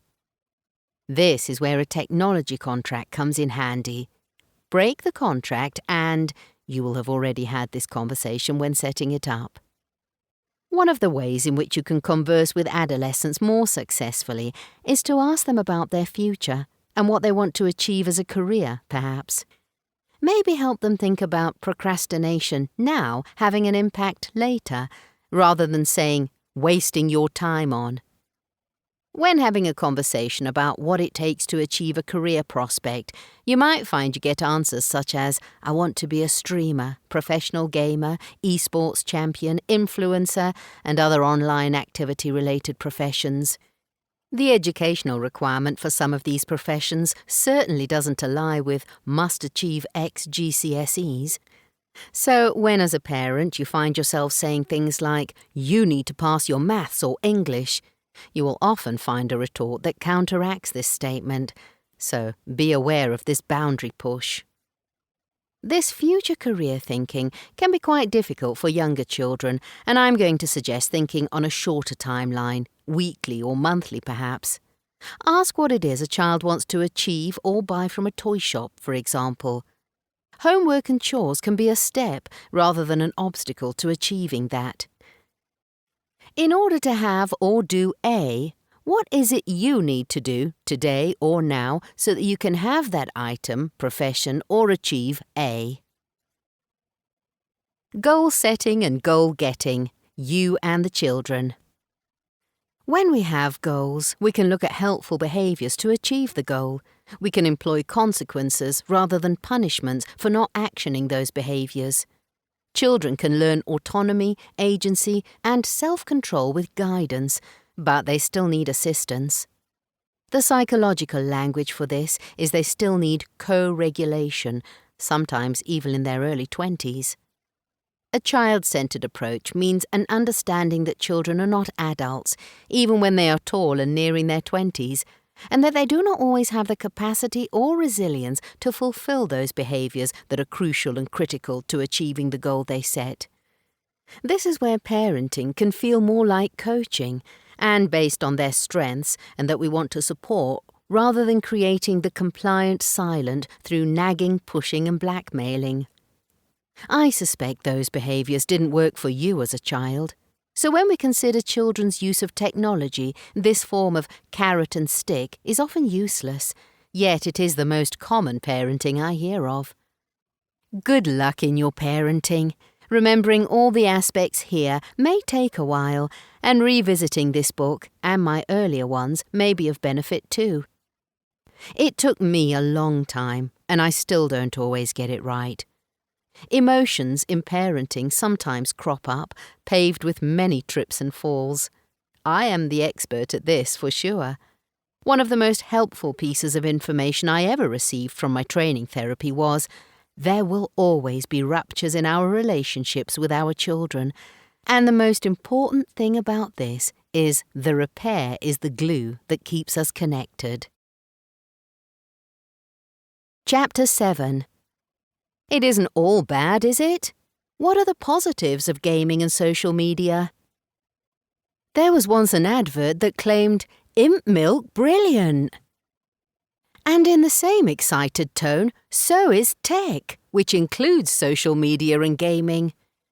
The benefits of the spaces online that we can visit have vastly increased what is possible for finding joy and connection, or what can be achieved by human beings in terms of inventions and progress. This chapter is a full cheer approach to technology and the positives that I have seen, heard, and discussed in therapy, witnessed as a human behavior technologist, and talk about myself. This is when excited I can often be heard to say, "My giddy pants." Many of the books I write, lectures I give, courses I run, and work I do face the darker side of the internet. This title was even given to the name of my book in 2016. The very fact that I use the term cyber trauma to denote the impact of online harm suggests that it's not all good. Many people regularly hear my keynotes and training about the dark side of people when it comes to the use of online spaces.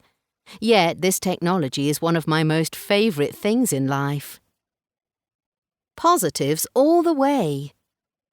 Because technology has afforded us a way in which we can communicate with so many people in so many ways, what this has allowed for is maintaining and making connections when normally we might not have the geographical, practical space or time to do so. So many of my older clients will say in therapy that they wish they had spent more time with friends, which includes writing to them, calling them more, and visiting them, as many of them did not have this kind of technology with which to contact people.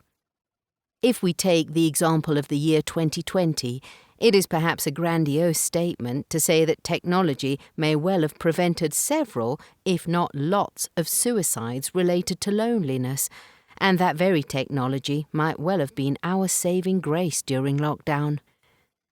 I am aware this is not the case for everybody, especially those where social inclusion issues meant they did not have the technology or the skills with which to use that technology. Yet when I listen to the surrounding narrative about what happened with the COVID-19 virus, the very fact people used terms like Zoom fatigue, say they are fed up with the video meetings and now appreciate the work-life balance more than before lockdown, indicates that this technology was used to the point of that very fatigue.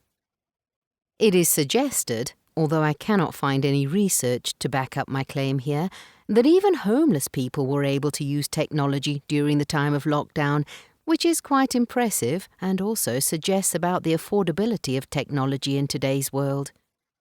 I give lectures around topics such as the disconnection of self in a world of technology connections, and for young people there is an evolving process of knowing that connection is always there.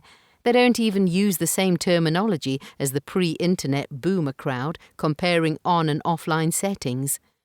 The space of connection is around them like a cloud, and people are much more than imaginary figures in their heads. We are always reachable, which can be soothing to know you are there for others, or others are there for you. This might have its downsides too. I can see the positive to knowing the world is now borderless and within reach, metaphorically, metaphysically, and metacognitively. That feeling of waiting to know if someone of value has seen you and knows you there has now become a reality that can last a lifetime. Moreover, if you want to hide from someone, you can use the technology to bring up the shields. Communication. We are social creatures. surrounded by technology that allows for many more social interactions to take place. The changing face of our social interactions now means that we can communicate in short texts, emphasizing feelings and intonation with little icons of faces, things, or grammatical images. We can use a media format that allows us to see faces of the people we are conversing with, and allows us to change those very faces with software additions, such as filters, and even the movement of our eyes toward the camera, invoking the feeling of being looked at. Language. Language has allowed us the complexity of communication and nuance, and with each country or region's dialect providing us with a plethora of ways to describe the world we live in. Yet, language is now an evolving form of communication which can be online, space-specific, in-chat dialogue, gaming terms for example, and even platform-specific. For example, the good old days of MSN nudgers, once upon a time transitioned to Facebook and then removed. Institutions of varying forms, prison, the military, families, for example, often have their own language, and it would seem the online space is no different as a worldwide institution, which has allowed for our ability to understand where we are and what we're doing using such language. For example, meet you in the lobby could signify that we are in a real-world hotel and about to head somewhere else. But I suspect that most young people would know this means to be online in a specific game environment at an agreed time with certain apps on and ready, for example Discord. Cyber synapses. Our ability to connect with each other in these spaces allows for contact via cyber synapses, in the same way that social connection occurs in the corporeal world when our energy is transmitted within and between face-to-face interactions. We have adapted, albeit exceedingly quickly, to be mostly able to do this in the online world. What connection, in and through cyberspace, provides for the inner psyche is a feeling of belonging, importance, and acknowledgement of our existence. A reply to a text or post, message, email, or action within a gaming environment reinforces and maintains that acknowledgement and satiates our connection hunger. We have an always-on hive mind, bringing emergent properties with the content transferred between the cyber synapses in the same way a brain evolves knowledge through energy and information flow. Stroke economies are easier to balance. In transactional analysis, the term stroke economy refers to the number of interactions that we require, per hour, per day, or over time, to meet connection and contact hunger. Strokes are the conditional and unconditional transactions that take place to meet those needs, and these can be positive or negative interactions. Online, we can meet our quota within minutes if needs be. What the online space provides by the numbers of vast connections means that we can collect our strokes by the bucketful, quickly too. This is quite a marvellous feat of ingenuity by creating spaces to connect. Knowing there is this number of connections available, 24/7, 365, it is no wonder that people want to spend their time in these online spaces, finding a positive connection where that hunger can be satiated if it is missing out there. Moreover, as technology becomes more immersive, the way in which our brains decodes those interactions will become more like corporeal interactions. Whilst this has a scary element, this ability to feel within our own bodies that we are with the person we are talking to, who might be on the other side of the world, for example, is only going to increase how that interaction feels on a visceral and psyche level. Shyness, autism, and socially awkward. Penguins. A positive aspect about the ability to connect online is the example of a child or adult who might be shy, have a diagnosis of autism, struggle with social interactions, have verbal fluency difficulties, or perhaps a speech-related issue such as a stutter, is that there are so many ways to connect nowadays that these children and adults can now explore relational contact in a way that gives them agency, autonomy, and control over the situation. This is so different to the days gone by, where children might have been pushed into a social group and told to get on with it. Knowing these children and adults can explore how to make and keep friends without feeling like their nervous system is going to explode out of their body or crumple them to a heap of tears is such a positive impact. The development of a MWE. Dan Siegel coined this term, meaning when you have a me and create an interpersonal connection, then you create a MWE. Cyberspace connections result in people being connected, and young people and adults tell me that in the spaces where they go online, the communities they are part of often help them feel like they are with people who understand them, see them, and have the same interests, etc. This can help them when they feel alone, in need of support, perhaps even reaching out to the therapist online, who can help them feel they are seen by another person, and in doing so, feel part of a MWE. Communities help us create a bigger MWE, and taking what Jamie Wheel talks about as communitas, we can create the church and state of the future. I'm sure that during lockdown many of these spaces existed and still do today.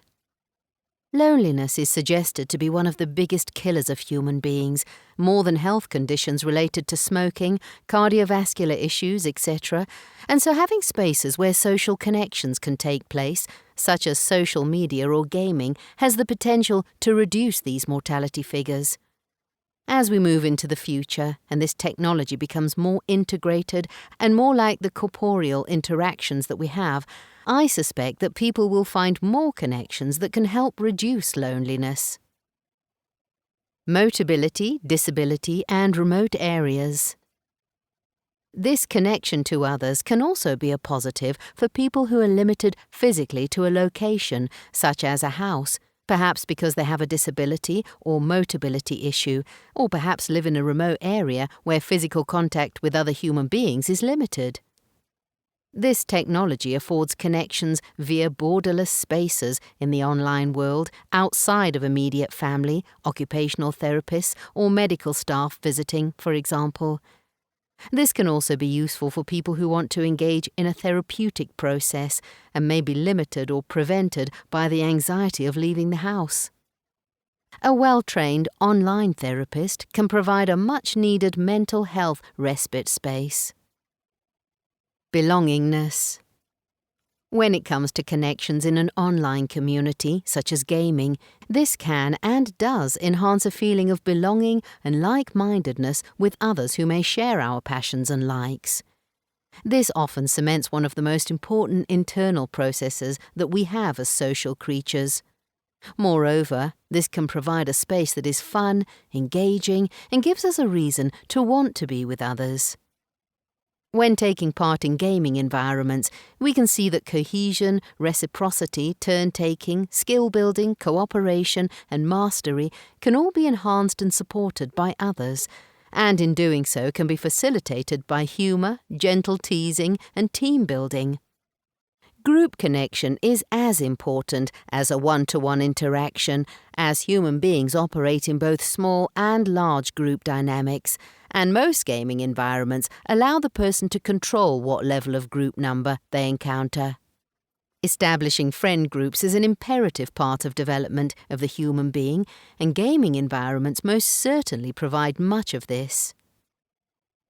Scaffolding, coordination, and other skills. Gaming not only provides a community space, but one in which a person can begin to develop skills beyond their comfort range, sometimes scaffolded by others helping. These skills will include thinking, planning, reasoning, fine motor movements if they use a controller or keyboard and mouse, and much larger movements such as coordination, for example, when using Wii, Kinect, and virtual reality, which can be helpful with physical difficulty movements. For example, many of the children I work with have coordination issues such as dyspraxia, and being able to game using many varieties of platforms or environments enables what we call bilateral communication, which can help with nervous system regulation, balance, and of course an improvement in coordination, sometimes. Emotional regulation. Gaming can help with, even though it doesn't seem so sometimes, emotional regulation, distress tolerance, frustration, and a tenacity for giving it another go, which is referred to in literature as having grit and determination. Gaming also seems, without robust research to back this up, to provide a faster attentional and cognitive processing of energy and information being interacted with compared to a conversation with another person face to face. When you look at the speed of choices being made in a fast-paced game with 120 bits of information or more on a number of screens at any one time, it is outstanding how this can all be processed, especially by children who seem to do this much faster than adults, and most certainly me. This speed of processing is remarkable to witness, and I wonder if the capabilities and evolution of our cognition systems is improving. Perhaps this is why the world is boring to a brain that can move so fast, and this may be one of the reasons why attentional focus seems to be attributed to a mental health disorder that is on the rise. A side question here. I wonder how many people read through this book in one go to get it finished quickly, or listened to it sped up on an audio version. Education, the rise of cooking. A very quick little tangent here is to talk about the educational purposes of gaming.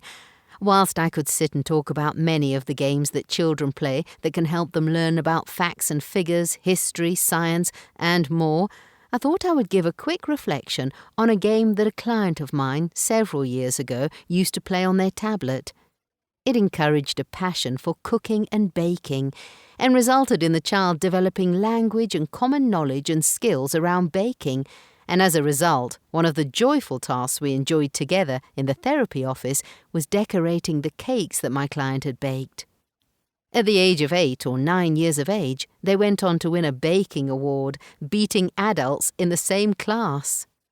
They were incredibly proud, and these have been some of the best buns I've decorated, eaten, especially given they were created by a young child using technology to facilitate an interest and hobby, and I hope to see them on Bake Off or an equivalent show in the years to come. This was their dream. I've watched many streamers also playing games that involve cooking, serving up plates of food, working alongside the chef, cleaning up and running a business, which can't be a bad side effect to playing a game if it helps establish the understanding of running a business.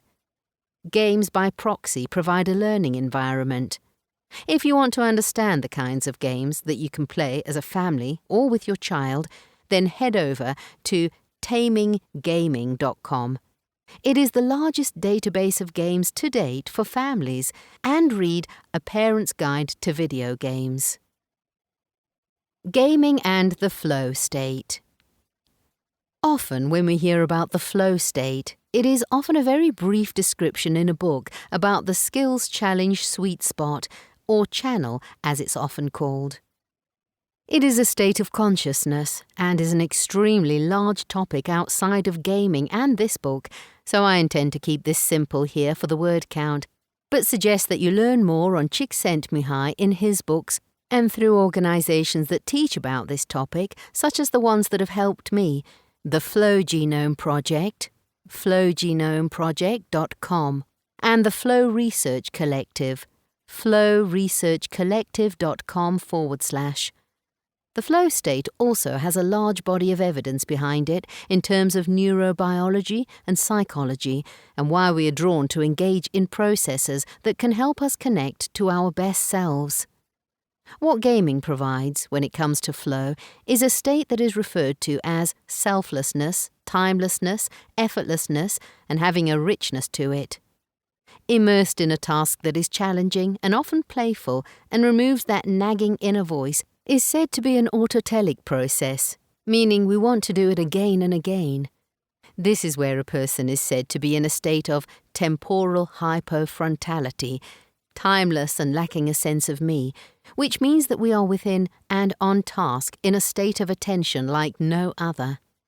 It is said the flow state produces a cocktail of 6 neurotransmitters all at once, which by design creates a feeling within us of wanting to re-enter this state for no other reason than how it feels.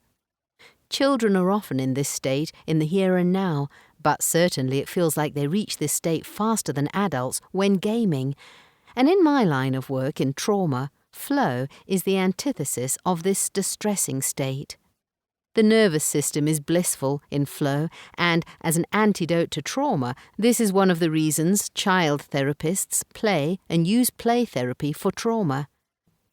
I have found computer games as well as physical corporeal games to be as useful in the healing of trauma, so I am very much in their favour professionally.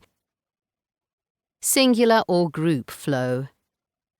This is us at our best, being our best and feeling our best in a controllable environment. This drive often underpins people who are high-state seeking, often called adrenaline seekers, in high-risk, maximum-reward hobbies like extreme sports.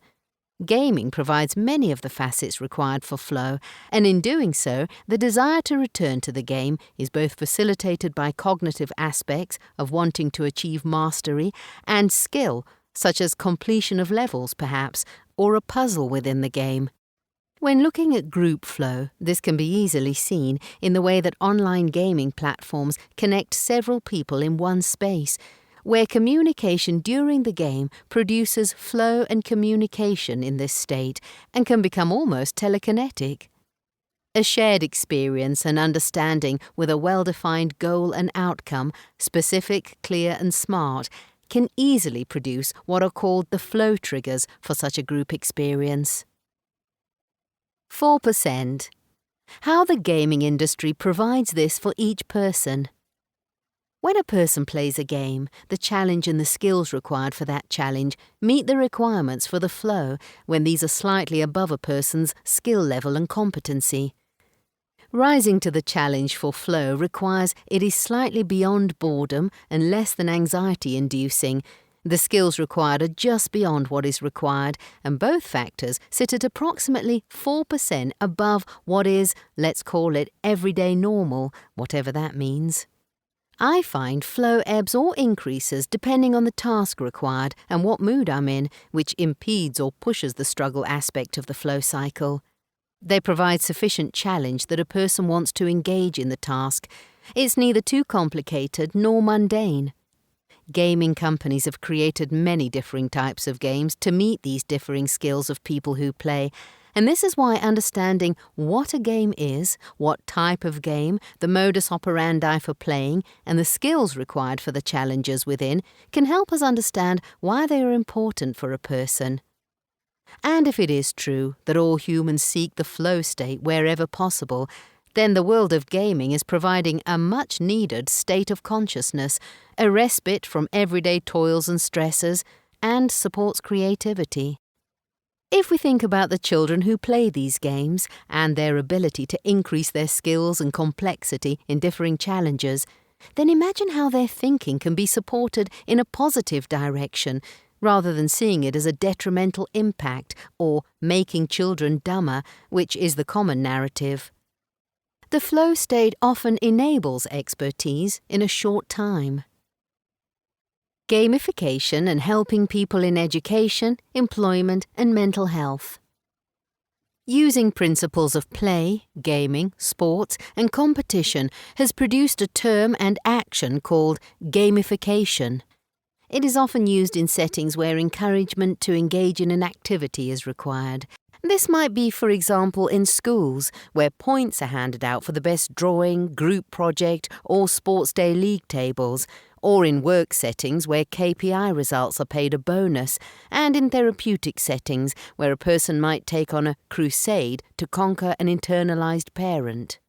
The gamification applies to the domains of cognition, emotion, social, relational, and psychological aspects. It is utilized in this way because gaming flow are a harmonious pair that enable play and learning to take place. This taps into one's desire to do better or be better, and it might be said to get better. We all do this, and a game I suspect you have gamified is Beat the GPS ETA. Yep, me too. Legally, of course. Real-world gaming, super better and super better? One of my favourite recommendations for clients is the process that a psychologist called Jane McGonigal created, a game called Super Better with these gamification characteristics as a way for people to improve their mental health and move forward out of issues like depression or anxiety. She uses the exact same criteria and processes of gaming and bringing that into the corporeal world to enable people to play their own version of a game. Many parents engage in this. For example, think about the ready, steady, go phrase used in racing your child to clean up their toys, or how parents can create playful games so that the toy box is tidied up. Gaming, which includes gamification of real-world events, produces a shared understanding and playful connection that allows a regulatory relational process to take place. In the previous example, a child can feel seen and important, which will also produce the same chemicals of bonding and attachment that are present in the flow state. This is one of the reasons why young children use the phrase, "again, again." Gaming, joy and meaningfulness. Gaming can produce joyful feelings, and yes, those frustrating ones too. But ask a person if they want to stop a frustrating game, and they often say, "No, I am actually having fun." What we certainly know within the spaces of mental health diagnoses is that joy can often be in deficit much of the time, for example, with a person who suffers with depression. In my therapy clinic and my TikTok posts, and in communities online, people suffering with mental health disorders often reflect that gaming is a lifeline, escape from their issue, or provides them with some purpose. When we look to the rates of suicide behaviour, often people will reflect on a lack of meaningfulness and purpose in life. I have found, anecdotally with many clients over many years, that gaming has helped with medical issues, life-limiting illnesses, life-threatening illnesses such as cancer, mental health issues such as depression, and has provided a much-needed space where my clients have stated it is the only thing that kept them going. Gamers beat cancer, the gift of gaming. In 2023, Stephen Bracewell, founder of GBC, died from this disease, and I wanted to honour what he envisioned and why. At the outset of GBC, he wanted people with cancer to be supported using gaming in the same way he and other members of GBC had found solace, peace and connection in their time in palliative spaces. At the outset of GBC, Stephen, his wife Debbie, Ben Nichols and I set out to have conversations with people in healthcare and beyond about how we could support cancer patients and their families. Stephen wanted to create communities and provide the gift of gaming to people in these spaces. I wanted to interview him for a book to explore this in depth, but sadly 2023 was not a great time for his diagnosis, with his battle of the biggest boss, as we jokingly called it. Sadly, it was not to be, and so I must rely on the conversations and recording we did. The charity, as it now is very successful at providing people with gaming equipment to support them through the most traumatic or difficult times of their lives, and it still needs to grow. Sorry, Debs, for the admin that will follow. In short, people with a diagnosis, receiving chemo, or relatives can apply for consoles and adaptations for equipment if treatment has changed their bodily functions. Waiting and time in hospitals or hospices are long and arduous. If this helps one person manage their time and provides a space to be positive about their treatment, then Steve achieved what he set out to. Debbie, Andy Berry and Dave Wright are currently meeting the needs of the GOG community. So please, either donate money to buy stuff, tell people about them, give them your old consoles for distribution to the GOG, and support the work they do. There is still more to do under Steve's legacy. People in distress and through GBC have told me they relied on gaming as much as they did oxygen in the air. When a person tells you that gaming is so important in this way, it really shows how important this space really is. I'm not sure we would ever talk about medication in the punitive way that we do about gaming. Gaming can be that good for the soul and for a person, and it provided Steve with a gaming community and people, and that included social media groups too. This is the link to what the GBC did in lockdown with Steve in hospital. The fundraising videos are 18+, and you can find them on the internet too, on social media no less. gamers-beatcancer.co.uk/. Chapter 8. How can technology improve mental health? Explanations first. How can we use technology to help us not use technology? Is this a contradiction, catch-22, or is this a double-edged sword of being in the environment that is creating the issue? Am I suggesting the equivalent of sending an alcoholic into a bar or nightclub? What you will gain from this chapter is how to set your device, computer, or environment for intentional use of technology. Not everyone has the cash flow to have specific devices for specific functions, and all apps on one device is the digital distraction we can often fall foul of. So how can we use tech positively? We are aiming to do the opposite of what you might call excessive screen time, addiction, too much gaming, doom scrolling, or FOMO. We want to engage with our technology intentionally and when we have the capacity to do so, mentally or time-wise. In Chapter 5 on Helping Yourself, I discussed writing down your behaviours. These were the noticing exercises. The reason for this is that when we engage our motor movement system, that is, using our hand to write, we are more engaged in the task at hand. I've got to stop using these puns. What I could have asked you to do, and did not, was suggested that you used an app to be able to track the behaviours, feelings or thoughts. Why? Because you might have been doing that task when a quick thought about, I'll just check Instagram, emails or WhatsApp pops into your head, because the same device to do these things is in your hand. It's a subtle, curated association of needs and feelings in your subconscious when it is in your hand. What do we want to do? We're going to use some positive apps and ways of understanding ourselves that can counteract those nudges, pings and algorithms that suggest to us that this is what we really, really, really want. Zig-a-zig, Mindfulness, not mindlessness. Often in therapeutic settings, people are introduced to disciplines and paradigms of mindfulness, also known as being present in the here and now. And I'm sure if you ask any mindfulness teacher on the planet, they will tell you that this is a particularly difficult space-time continuum to inhabit for more than a few minutes at a time before you time travel with thoughts or distractions. So let's address what this means. Often we are so caught up with our own internal time travel, remembering things that have happened, things that we did or didn't do, people we spoke to, places we've been, etc., that we are caught up in the past. Conversely, we can be projecting, considering what's going to happen, what might happen, and all the things we have the potential and possibility for in the future.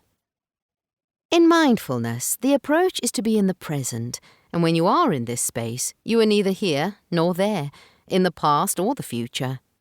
This is one of the ways we can hugely support our mental health, because our problems lie in the past and in the future, and few in the here and now. If we are noticing something in the here and now, it's more than likely it's associated with something in the past, propelling a response. But noticing and not reacting, that is exactly where the language of Zen comes in.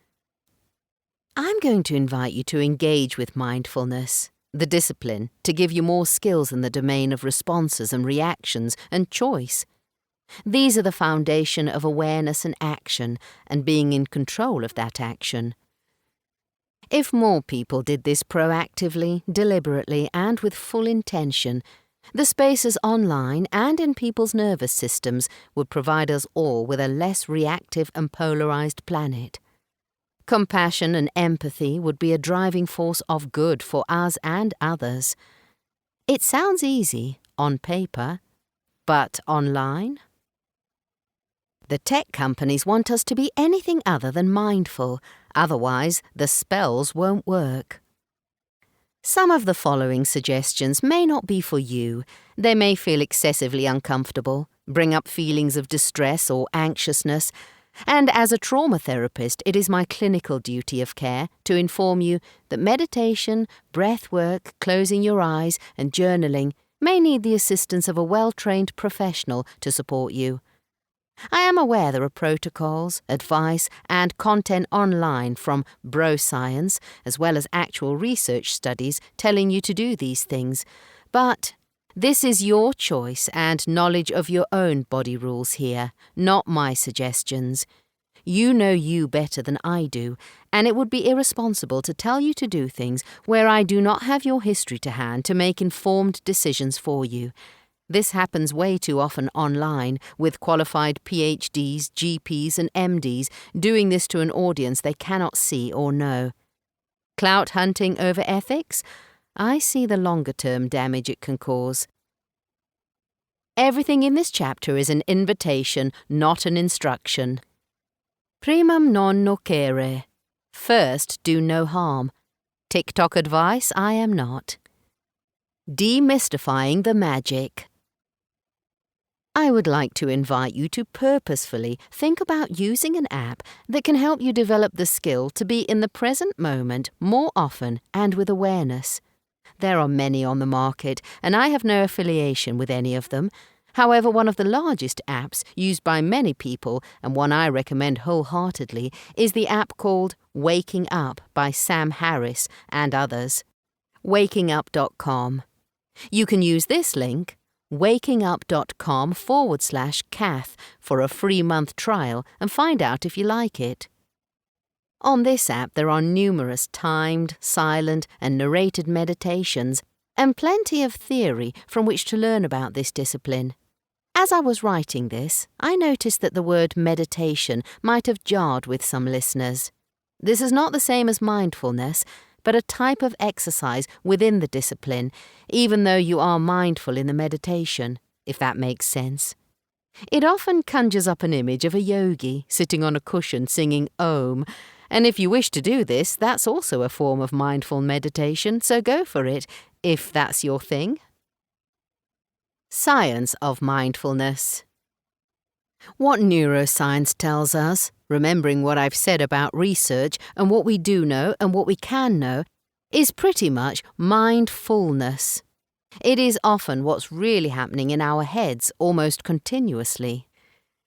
We tend to spend our time thinking, planning, worrying, remembering, and each interaction on social media or gaming can spark a wave of thoughts and associations to the memories we hold in our heads.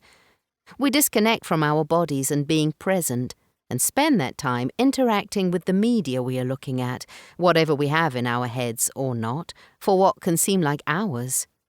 This is one of the reasons why we get caught up in the scrolling, because we are mindless of our mindful and lacking in the mind here and nowness. Being able to avoid these traps requires us to become skilled at noticing, and this is why the exercises are in the book and in mindful meditation practices. They are called practices because they require continuous practice. Practice apps and tech spaces. Eyes closed. You might want to use a different app such as Headspace, headspace.com/, Insight Timer, insighttimer.com/N-GB, and another lovely one is Syntropy, syntropystates.com/. When I make recommendations for any app or platform within my practice, I check on the United Kingdom that it passes under the orcahealth.com/, set of standards for data protection, privacy, and appropriateness for people that I work with. Here, I'm suggesting apps that are not directly prescribed by NHS clinicians, and you might want to spend some time looking for an app that might work for you. Notice how long this takes you too. You can even find videos that help you on YouTube. Perhaps you might want to create your own list of apps and videos or audios that work for you in helping you become present, aware, able to notice, and non-judgmental. Eyes open. Moreover, in the world of virtual reality, there are some apps that have been developed to enable you to explore mindfulness, meditation, and awareness practices. For example, Spirit VR, developed by a company I work with, is a simple breath awareness, body scan, and mindfulness meditation app which is immersive and is very much a different experience compared to listening to a narrated version that you complete by yourself in the corporeal world. Other apps that exist in the VR, XR environment are ones such as Trip, trip.com/, Liminal, liminalvr.com/, Flow VR, sitting at the side of an Icelandic mountain or lake, flow.is/, and others which also introduce something called biofeedback, such as Deep VR, exploredeep.com/. As I write this paragraph, I am aware of more being developed and can certainly say from my own practice that using these immersive meditation apps have a different qualia to them. Trying to describe that qualitatively here for someone who has never tried VR would be like trying to describe a food you've never tasted. An attempt to do this. Imagine you are sitting in space with the most miraculous colours and scenery in a 360-degree area that you can interact with your controllers or hands, and audio, music and voices that are timed with the images and colours. The original gangster, OG, meditator. That might give you a hint as to what exists in the space of new and developing technology. However, I'm sure the long-standing meditator would possibly say all that distraction takes away from the mindfulness aspect of meditation, and so it is not entirely how these practices were developed originally. But we don't live in original times. We now have exciting interactive media developments that can enable people who find meditation and mindfulness practices difficult a way to engage with the practice. This is a way, not the only way, to engage with the practice. Horses for courses, as the saying goes. Find what works for you. Breathwork. It isn't all vim or groff. Breathwork has gained quite the following in the online spaces thanks to celebs like Wim Hof, wimhofmethod.com, TV shows, podcasts and Insta-gurus, often in cold plunge groups. This intervention, for me, requires a deep understanding of the impact of each type of practice and how it affects the body and nervous system before I use this with a client. It has taken me years to learn this stuff. I wish more people did this before asking other people, clients, customers or patients, to engage in breathwork because it's trendy and they saw Wim Hof online. It can re-traumatize a person's nervous system. And so my caveat here is, this may be another exercise that is not for you. Your choice and knowledge of your own body rules here, not my suggestions. Again, there are many apps that can help with breathwork. My favourite one is called Othership, othership.com/. I can send you a free month to try if you email me. Many of the exercises on this app are high-intensity versions in comparison to many of the heart rate variability services I use in therapy and trauma work. Breathing has the potential to impact your nervous system more quickly than any other intervention. This is why people will often ask you to breathe calmly when in distress, why birthing protocols involve specific forms of breathing, and special forces use this for changing their state rapidly, and people who want to get high on their own supply. But it's also the intervention that can provoke anxiety, disassociation, and feelings of panic in some people. This is a cautionary tale of using a process that you might not like, but one in which mastery is achievable. Coherent breathing is said to center your body through the 3 centers of brain, heart, and gut. Breath of life skills mastery and broad application. This, for me, forms a part of mindfulness meditation, and this can be an addition to mindfulness or a separate process within itself. You might be thinking, how or why is breathwork included in this chapter? And the simplest explanation is that it exists as a process that helps you become aware of your body in the here and now, can elevate your state of consciousness, provide a trigger for flow, and most importantly, is a self-regulatory exercise. I wonder how much notice you paid to your breath when listening to these paragraphs. We often don't pay attention to our breath, and we want to be able to manage ourselves before the technology does this for us, so to speak. The technology apps and the exercises here can help us center and be present before we use our devices, games and social media, and it can help way beyond the tech too. Emotional tracking. The positive steps we can take above and beyond mindfulness and breathing are using apps or platforms that can help us, tracking our emotional ups and downs during the day, and how you might rate these emotions, what we call valence. This can help you notice how these interact with and after your online or gaming activities. For example, you can access apps that can help you track how you are feeling, often called mood trackers, and help you develop your emotional quotient lexicon, that is, your language skills about your emotions, to help you identify what it is you're feeling and name it. We call this emotional intelligence, and it relates to discrete emotion theories. A surprising fact for many of my clients is there are approximately 300 known and distinct emotions. They have some basic characteristics, such as active versus passive and pleasurableness or not, and the leading voice in research about emotions and their impact on the body, budget, is Lisa Feldman Barrett. Why is it important to track emotions? In short, this helps us see what impact things in our lives have upon us. You may notice that you track a feeling of sadness before or after using your device every Sunday evening. This sadness could be due to the knowledge that you are due back at work tomorrow, and when you compare this to your screen time numbers, you may start to notice that sadness equals more time online on Sunday evenings, or more time online equals sadness on a Sunday. You may notice particular apps have an impact on particular emotions.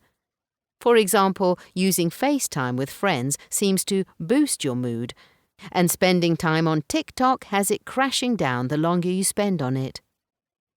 As I said in earlier chapters, we can see the links between emotions such as loneliness and time online, or our needs and emotions driving that time online. Emotions may be easier for you to track.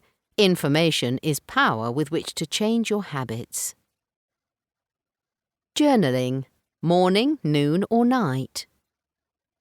There are apps that can help you engage in a process called journaling, which is also suggested to be a positive benefit exercise for that noticing and awareness. Perhaps you would like to write down about your use of games or social media and how you feel about them in a journal. Many of these exist in app format, and most phones have a Notes app too that you could use. My question here would be whether typing out your feelings or writing out is something you could fit into your day, and at what time. Not every intervention is suitable for every person, and one element of awareness ever present in my mind is, not all of us live in safe spaces. By that I mean children who use journals often hide them from prying eyes of parents or siblings. As adults, we are no different really, wanting to keep our thoughts private.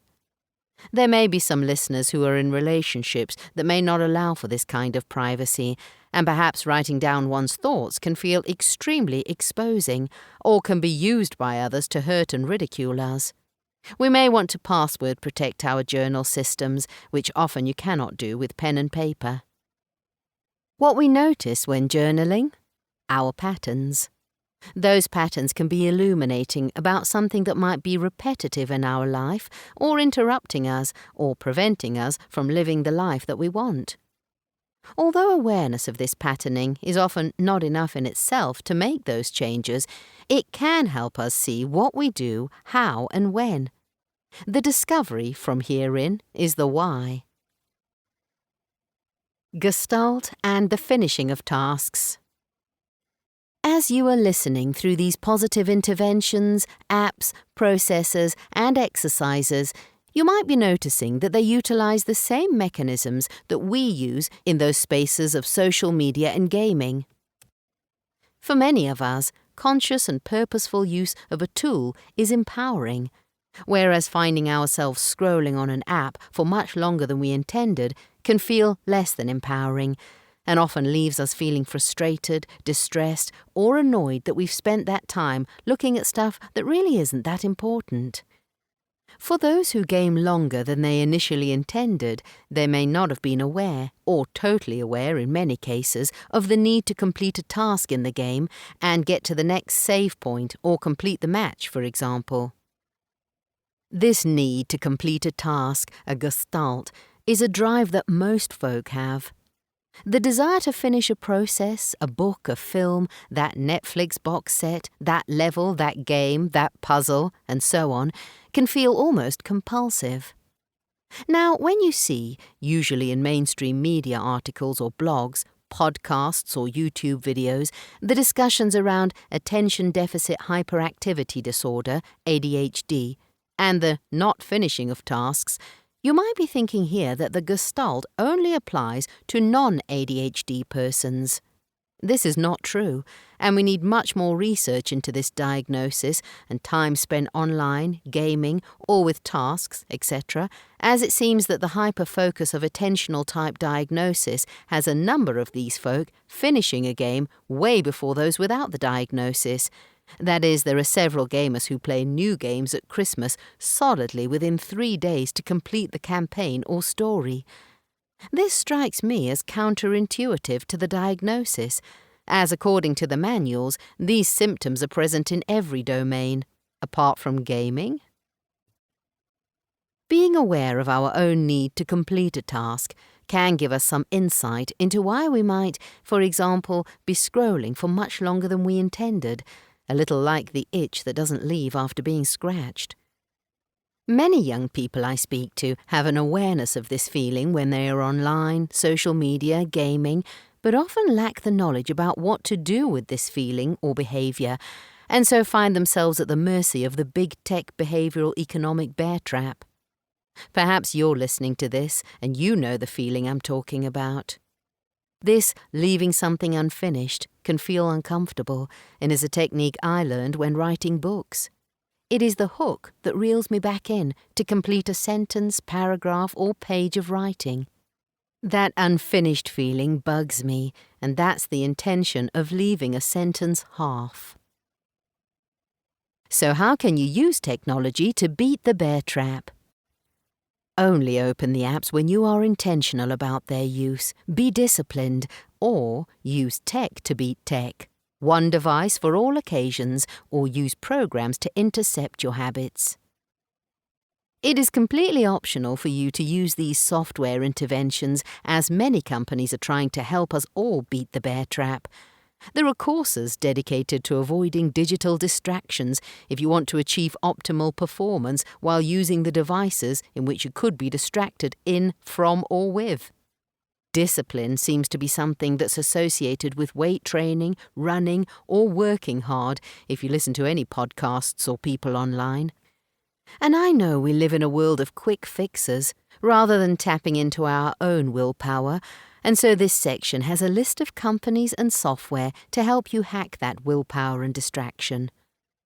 What these companies cannot do, and why I have written this book in this way, is to help you understand your needs and wants and why you use tech like you do. For that there is no quick fix, and perhaps reading Alain de Botton's 2023 book is a good start for giving you some tips on the inner child work that you may need to do. I can help you with that outside of the book contents, so do check my website for workshop dates and availability if that's an option you wish to take up. childrenandtech.co.uk. Quick hack hits. Build new habits. Read or listen to some of the books such as A Distracted Mind, Atomic Habits, Hooked, Indistractable, Mindset Changing, Unsubscribe, Digital Minimalism and others by Cal Newport, The Craving Mind, and anything with dopamine or digital and detox in the title. Those last two are said with a weary bow of my head because they might just work and so are listed. I don't agree with all of the books here, but this is not about me. It's about what works for you. You could watch lectures on YouTube, and no, I don't agree with all of them either, or everything said in them, but they may be exactly what you need to hear, and it is a much more time-savvy decision to watch them than read a long book for some people. Watch out that you don't consume more than you intend to, as it's easy to watch the next video and the next, etc. Web blockers, time limitations, and more. There are some great pieces of software that exist in the world of beating the bear trap and helping you become more focused when using your tech. Some help with email filtering, and you can ask your email client to do this for you, or you can buy others such as UnrollMe, unroll.me/, not available in the EU, or Inbox when ready. If you want to limit your time and access to websites when you're working, you can use Newsfeed Eradicator, Self-Control, selfcontrolapp.com/, or parental control software. If you want to limit time on apps, you can also use parental control software for yourself or your child, and other apps that might be called productivity and focusing types, such as Digital Wellbeing by Google, Screen Time by Apple, Rescue Time, rescuetime.com, Forest, forestapp.cc/. I love the gamification in this one and the idea of growing trees. Pity it's not real ones. Freedom, freedom.to/, and Flipped, flippedapp.co/. I am sure there are others, but this list is the one I hand to my clients. Quick tip. If you want to aid yourself here using some of the guidelines you'll find online, move your apps on a smartphone to separate pages or screens, with games and social media furthest from the home screen. In VR and console apps, I'm afraid you'll need to find your own way to replicate this idea, because I don't know what system you are using, and could be here all day trying to describe how to do this or that on Xbox, Oculus or PlayStation consoles. On PC, install software that can limit times you can access certain apps or websites, and create folders with apps in for one purpose and one file folder for mindful videos, audio tracks or apps. Or you could, if you have the money and desire to do this, buy a phone or device for specific purposes.